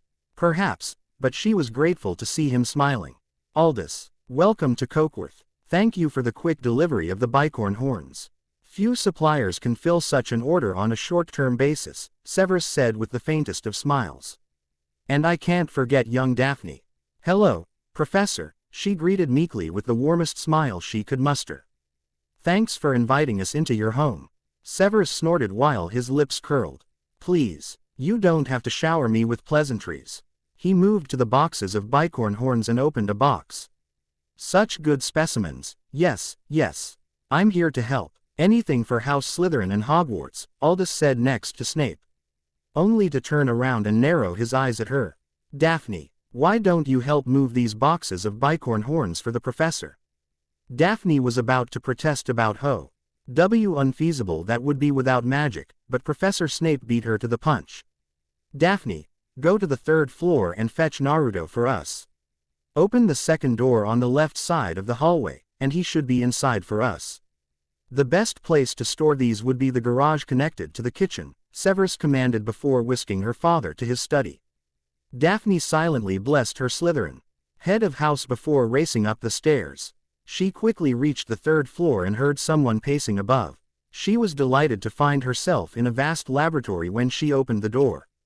Empty black cast iron cauldrons were arranged along a tall work table. Beakers, ampules, high-end chemistry equipment, and mortar and pestles all meticulously polished were placed exactly where Snape wanted them. As she explored the room, her bare feet in leather-strapped sandals turned chilly. Suddenly, the storage room flung open, and she saw a sapphire-eyed boy with 3 whisker marks on each cheek, and yellow spiky hair that moved with his every step. He wore an old pair of blue jeans, a Manchester United football jersey, and white Adidas trainers. His muscles and tanned skin rippled against high-s clothes as he smiled the warmest smile she had ever seen from a British boy. This had to be Naurto Uzumaki. He closed the door to Snape's storage room, and his foxy grin widened like a Cheshire cat. He had an interesting blue cotton headband on his forehead with the metal plate at the center gleaming in the afternoon light. The boy's eyes were enchanting, and she couldn't help but stare deeply into them. Naurto took off his big headphones, the soft rap music from Tupac filling the laboratory as he remembered his manners. He took out his Sony Walkman and paused on Brenda's Got a Baby. "Oh, he said with crimson cheeks. "My name's Naurto Uzumaki." He stood directly in front of her, his right hand sticking out. Daphne blushed in embarrassment, slightly startled that this boy looked far more handsome than she had imagined. She shook his hand quickly and smiled. "My name is Daphne Greengrass. I heard you are attending Hogwarts this fall," she said hesitantly, shaking his hand. "Yeah, and I can't wait," Naurto shouted while standing excitedly on both of his toes. "I'll be in the 2nd year, and even though I'm excited, His sapphire eyes darted away from her gaze, and the color in his face slowly vanished. I'm nervous. Quote, and what is making you nervous? She asked, drawing her hand back to her side and looking at the boy peculiarly. School and I don't exactly get along, Naurto admitted while leaning against a black lab counter and settling his black journal in his right jean pocket. But actually, I'm nervous because I want to make friends. But what makes me most nervous is that I want to be sorted into Slytherin House. Oh, you want to be a Slytherin, Daphne said with a wide, toothy smile. That's a sound decision. You think so? Naurto said, stepping closer to her. I mean, there are 3 other houses. Naurto, I'm part of Slytherin House, she revealed while brushing a long strand of platinum hair from her face. Slytherins get a bad representative despite us being the most important Hogwarts house.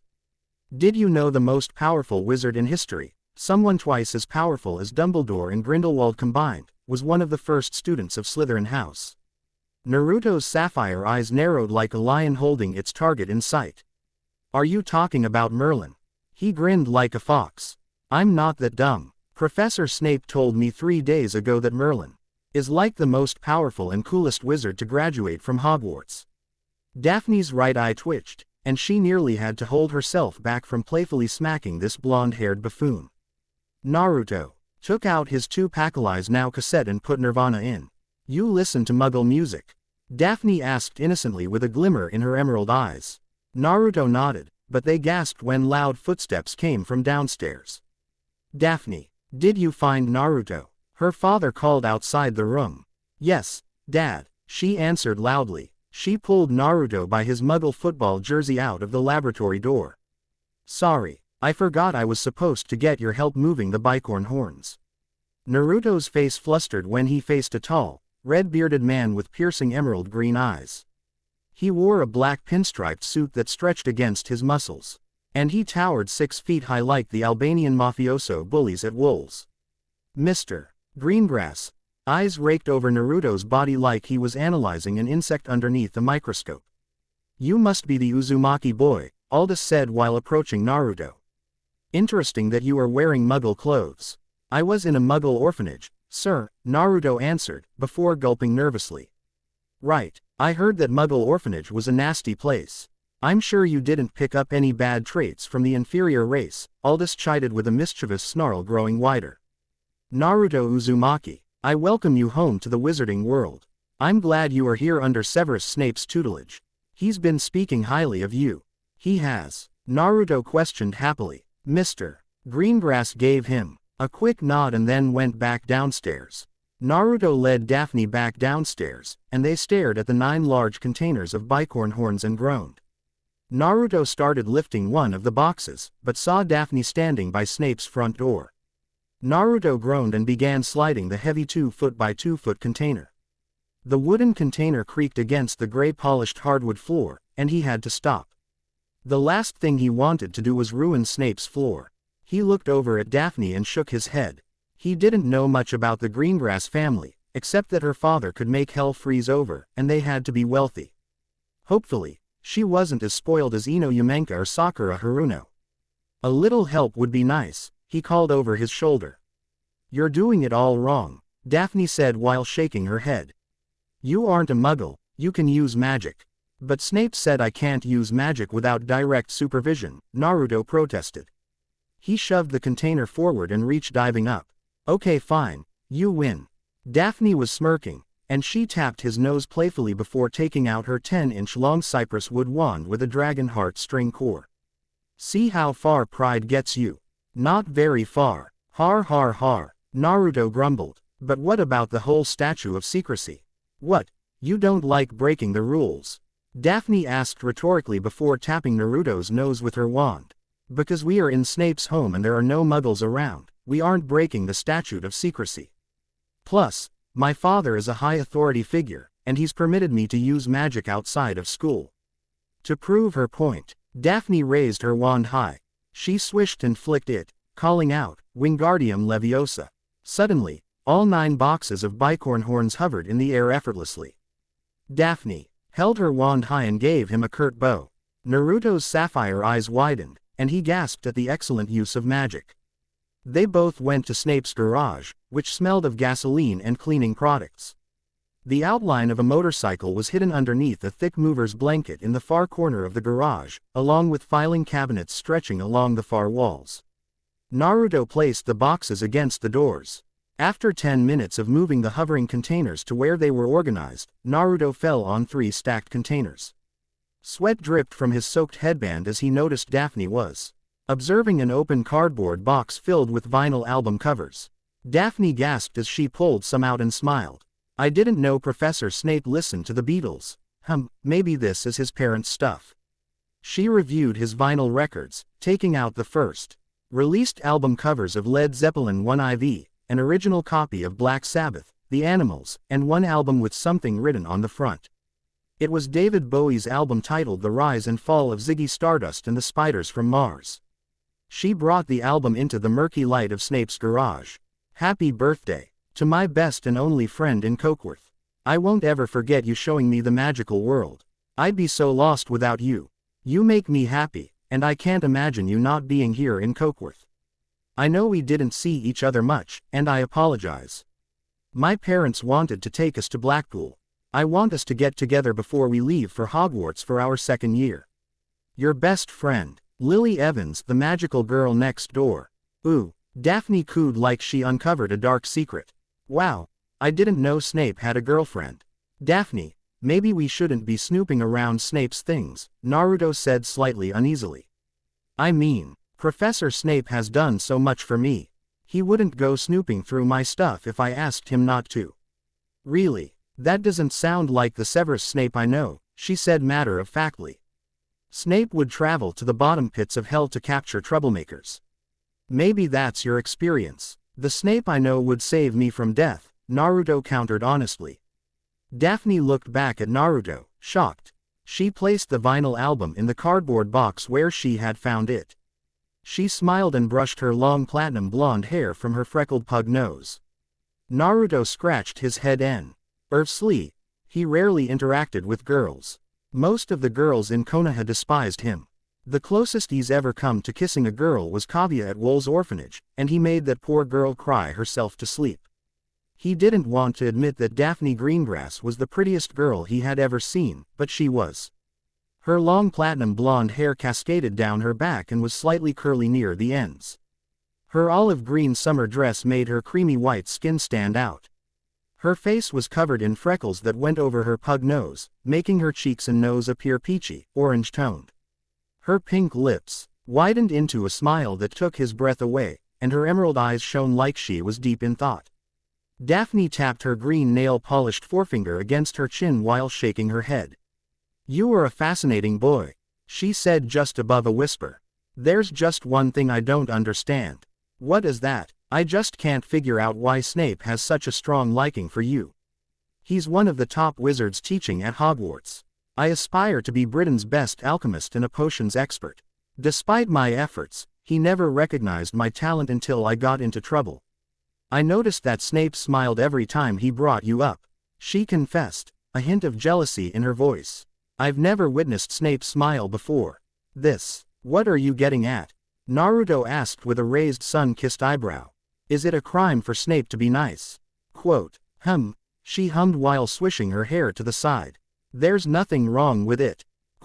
Then why are you talking like it's a bad thing?" Naruto pressed, wanting a clear answer. "I just think it's strange that Snape would take kindly to you of all people," Daphne pointed out while looking him up and down. "You dress like a muggle. You talk like one, too. Don't even get me started on how warm and kind you are. Even I know you two are exact opposites." Naruto turned around, too embarrassed to reply. His words were caught in his throat. Daphne took advantage of Naruto's confusion to snoop around Snape's garage. She unveiled the professor's orange-black Honda CB750 motorcycle, which looked brand new. The bike's mirrors moved on their own. Was the motorcycle alive? Before Naruto could stop her, Daphne pulled out one of the vinyl albums from Snape's catalog of Muggle music. She placed the disc in a record player. She adjusted the volume before running to where Naruto was standing as Black Dog by Led Zeppelin started playing.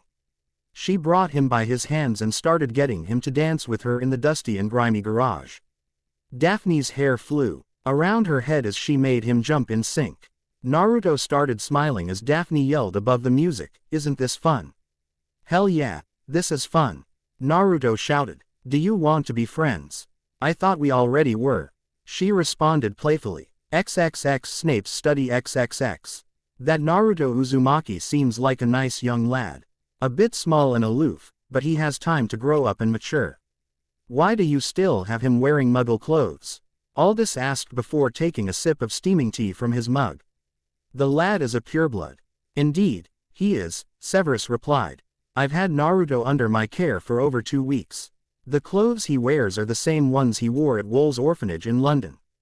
I've been catching the boy up with his peers, so he enters Hogwarts fully prepared to tackle the world." "Yes, but I worry about my eldest daughter Daphne and her fixation with muggle clothes and music. You know as much as I that muggles are disgusting and putrid creatures. Grindelwald warned us about their evil eye. Influences corrupting the souls of young witches and wizards," Aldous ranted angrily. "Naruto needs his muggle spirit broken." Severus took another sip from his mug of tea and did his best not to fume. He had experience dealing with Aldous during his first year at Hogwarts. Aldous and Lucius Malfoy were like peas in a pod. They were always scheming and plotting the next Death Eater meeting. However, like Snape, both men kept their activities as Death Eaters secret. "I'll get on top of that," he muttered hesitantly. "Please, do," Aldous growled like a lion. "Daphne's already in enough trouble. I am afraid she is corrupting her younger sister, Astoria. Aside from that terrible laxative potion mishap, I would say your daughter shows the potential to be a potions master and perhaps even an alchemist. Very few first-year students can create such a sophisticated potion," Severus remarked affectionately, remembering her adding cayenne to increase the brew's potency. "I believe Daphne has the qualities of an exceptional witch. Hopefully, my daughter isn't scaring the lad. She is a wonderful girl, but very spirited," Aldous said with worry. "I'd like it very much if she became good friends with Naruto. Do you think it is possible to pair them together for potions class?"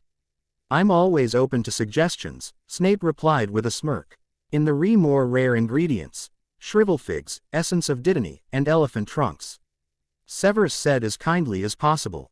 "I know you have shrivel fig trees and greenhouses with essence of dittany growing on the Greengrass estate. However, none of the shops at Nocturne Alley have enough elephant trunks for what I need. I believe we can reach a mutual agreement. I want my daughter to become good friends with Naruto.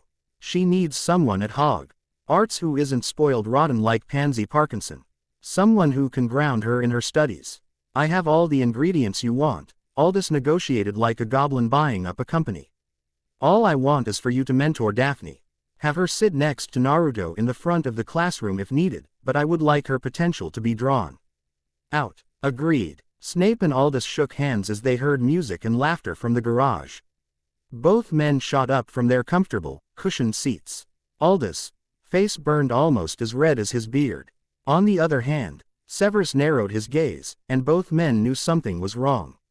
"Naruto, Daphne." A loud puff of something popping echoed outside Snape's study. Both men rushed to the garage, the source of the commotion. Loud explosions came from the garage. The kitchen doorway to the garage flung open. Aldous was about to raise his hand to his daughter, but what he saw instead made him stop. Daphne and Naruto were sitting on the garage's ground with a levitating deck of 16 blue-gold cards formed into a circle. The deck of cards was at the center of the circle, with only 2 cards facing up, a picture of a common Welsh green dragon. Naruto was turning the cards over, revealing a giant squid, a bowtruckle, and a mountain troll. All 3 cards exploded in blue-gold burning specks of dazzling fireworks. Daphne repeated Naruto's move and drew 3 cards that didn't match the common Welsh green. More explosions appeared. That was when Naruto looked over at the doorway and smiled. "Professor Snape, I didn't know exploding snaps was so fun," Naruto shouted enthusiastically. "Daddy, turns out Blondie over here isn't so bad at playing cards," Daphne said with a mischievous smirk and a wink at Naruto. "Well, Daphne, I'm happy you made a friend today," Aldous said. Grateful she didn't destroy anything. "Come along, I believe we should get going." Naruto blushed at that moment. He cleverly created a shadow clone that transformed into a random book in the living room. It dispelled right before Snape and Mr. Greengrass were likely to come in. This was how he managed to stop the record player and tidy up the garage just before they were discovered dancing to Muggle music. He watched his new friend leave him. Professor Snape and Naruto said their goodbyes to the Greengrasses, who disappeared via flow. Naruto, Snape uttered warmly. We have work to do. XXX August 21, 1992 XXX. The next 3 weeks passed by uneventfully. Naruto spent his time learning all the charms, jinxes, illusions, transfiguration spells, and all the required material he needed to know. He still had a ton to overcome. Learning a year's worth of astronomy, herbology, and the history of magic was grueling. There wasn't anything different from Secondar.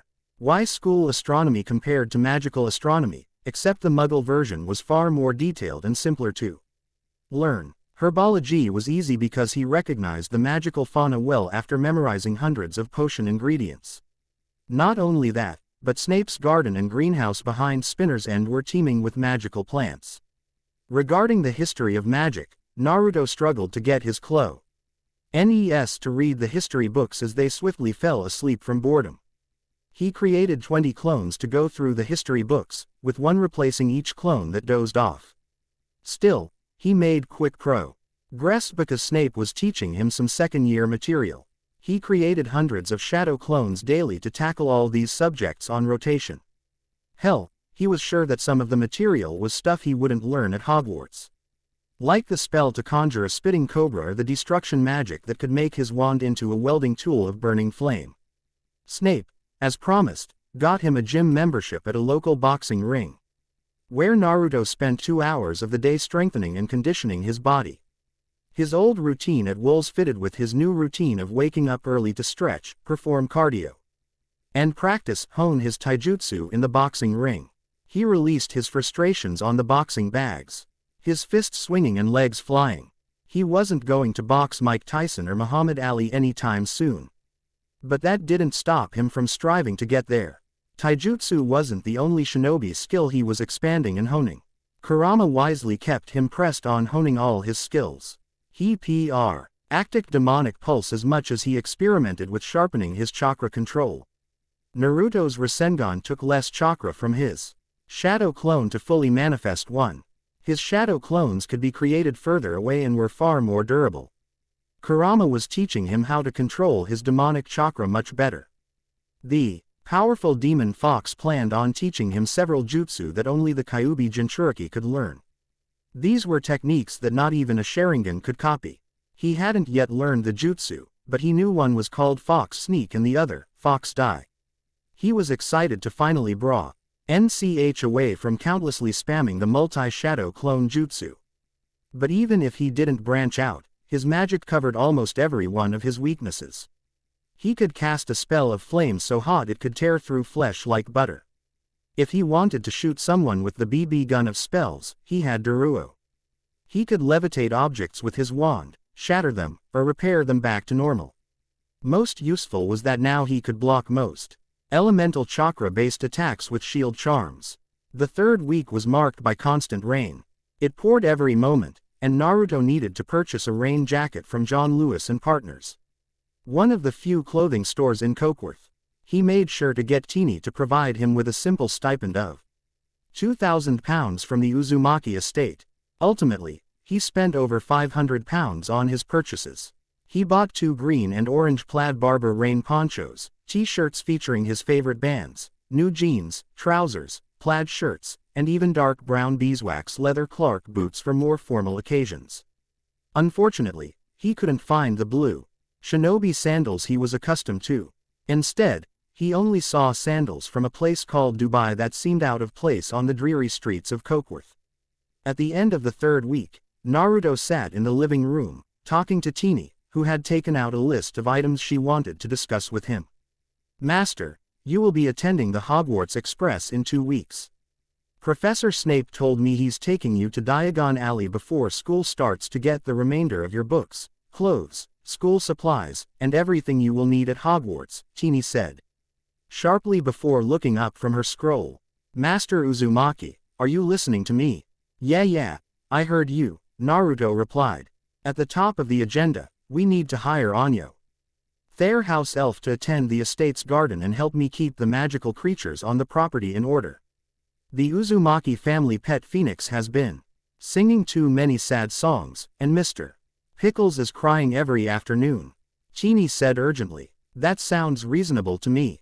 Another house elf would be nice, because I enjoy your company so much, he said with a warm smile. Good, most of the next Ms. I can't discuss with you until you start living on the estate. Chini became deathly silent, and she looked like she was blushing. The last item I must discuss with you is creating more Uzumaki family members. Creating what? Because you are the last Uzumaki, your grandmother and grandfather's spirits keep bringing up that you've been set up in Naomi's final will to have a wizarding harem. Your ancestors want the Uzumaki bloodline to continue. They've entrusted me to act as your vet, so that nasty wenches don't id while reading off the scroll, much to Naruto's chagrin. As your house elf, I must encourage you to create more Uzumaki children. Whoa, Chini. That's way too much information. You're telling me that I'm on some baby-making program set up by my family, Naruto shouted in complete astonishment. Master, it's my life's purpose to serve your family until my dying breath, Chini said urgently. You are approaching that age where humans start mating. I'm 12, Naruto shouted in complete embarrassment. And I'm 255 years old, Chini replied. Happily, my birthday is at the end of August during the Muggle Bank holiday. Chini, Naruto shouted, his cheeks redder than a ripe tomato. 12 is like, really, young for humans. Chini looked at Naruto, slightly afraid. I'm sorry, master, if I upset you, I promise I'll beat myself extra hard. I don't want you to hurt yourself, but can we please change the subject? Ha, I can't believe your Aunt Naomi already set you up for rebuilding the Uzumaki clan. Can my aunt stop haunting me from beyond the grave? Quote, his cheeks were burning redder than when Kaguya embarrassingly touched his body in front of the orphanage. Before Chini could respond, the fireplace in living room erupted in green flames and out came Daphne Greengrass, who was wearing a green-silver plaid schoolgirl skirt and a white blouse. She had a black umbrella in hand as her black penny loafers tapped Veer Professor Snape's fancy red-purple Persian rug. Naruto's breath was taken away seeing his only friend from Hogwarts. Daphne walked over to Chini and crouched down. Hello, little house elf, my name is Daphne Greengrass. Wow, you are so pretty, Chini exclaimed while grasping her hands together like her prayers were answered. Are you Naruto's friend? Yes, she answered while shaking the house elf's small right hand. I came over to ensure Snape hasn't driven you bonkers. Not yet, Naruto chuckled while pulling Chini away from Daphne. So far, so good. What a shame. I told Pansy Parkinson that you're my friend. She's already jealous that I got to meet the last Uzumaki. She mentioned that you wouldn't make it until the end of summer under Snape's roof, Daphne said with a smile. Thankfully, you haven't gone mad. And why is that? Naruto asked with a foxy grin. They played exploding snaps for hours, talking non-stop. So I waited outside the bathroom for my teacher to go. When he sat on the toilet, the snap fireworks fired him out of the stall like a catapult, or so I've been told.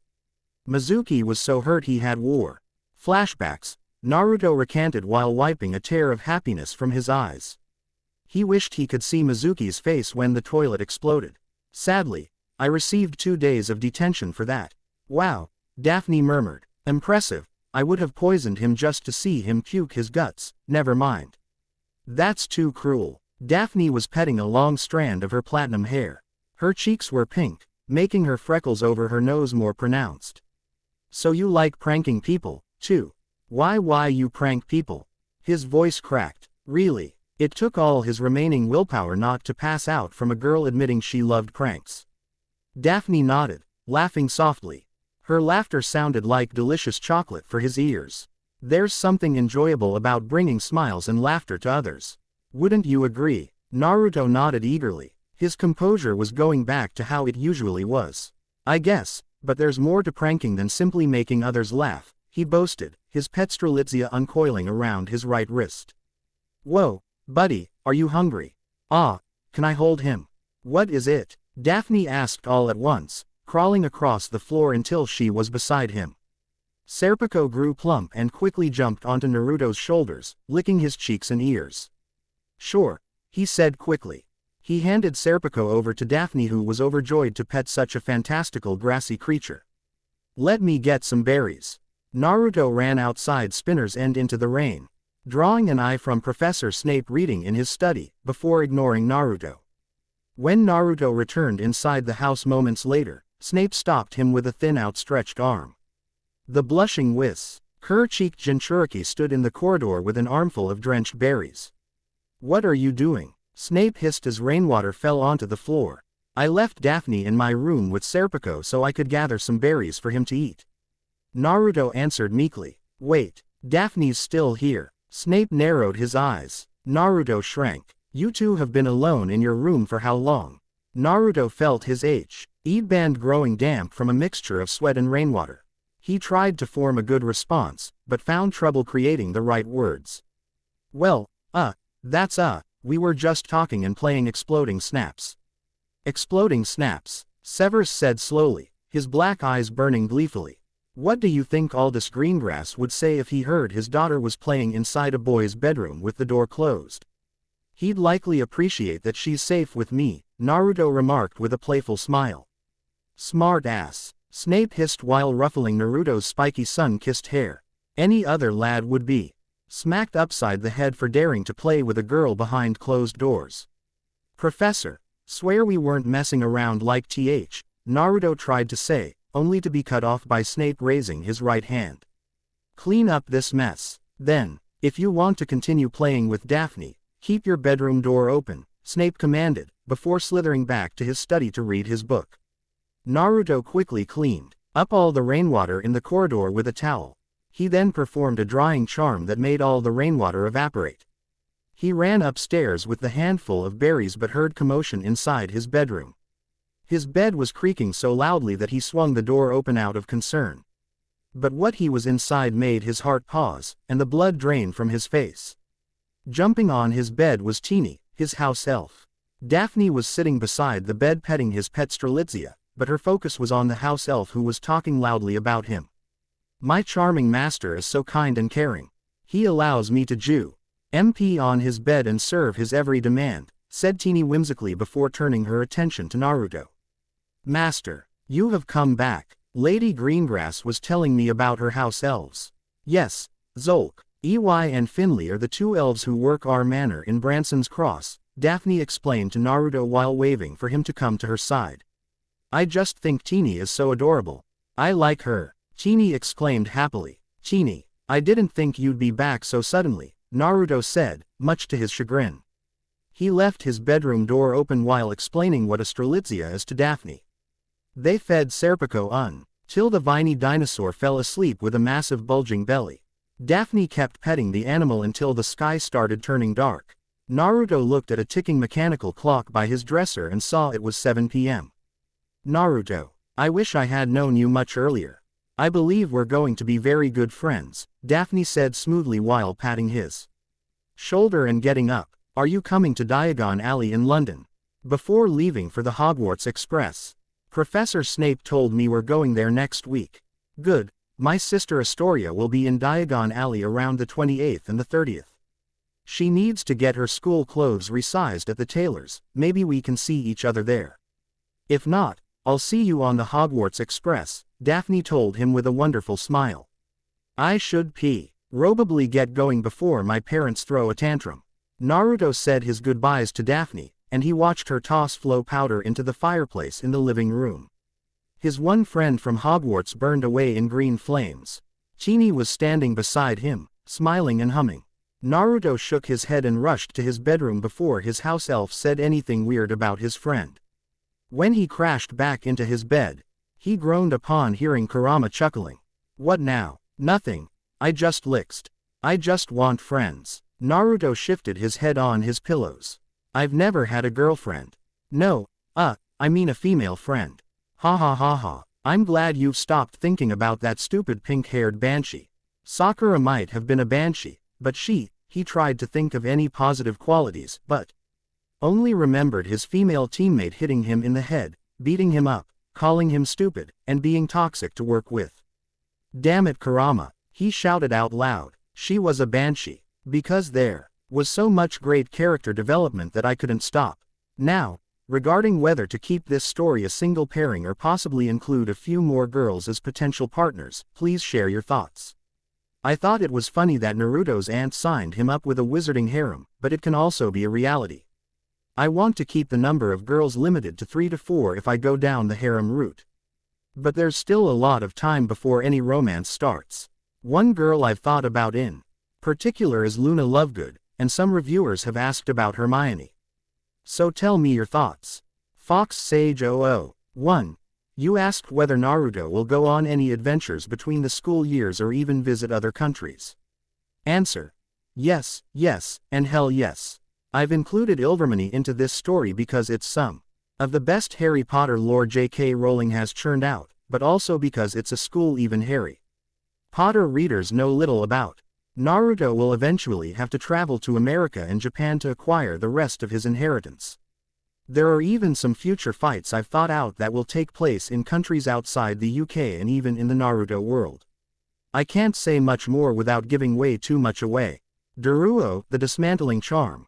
A novice destruction charm that every wizard who picks up a wand can easily cast. The beams of red light can be as weak as a pinprick and as destructive as a high-velocity bullet.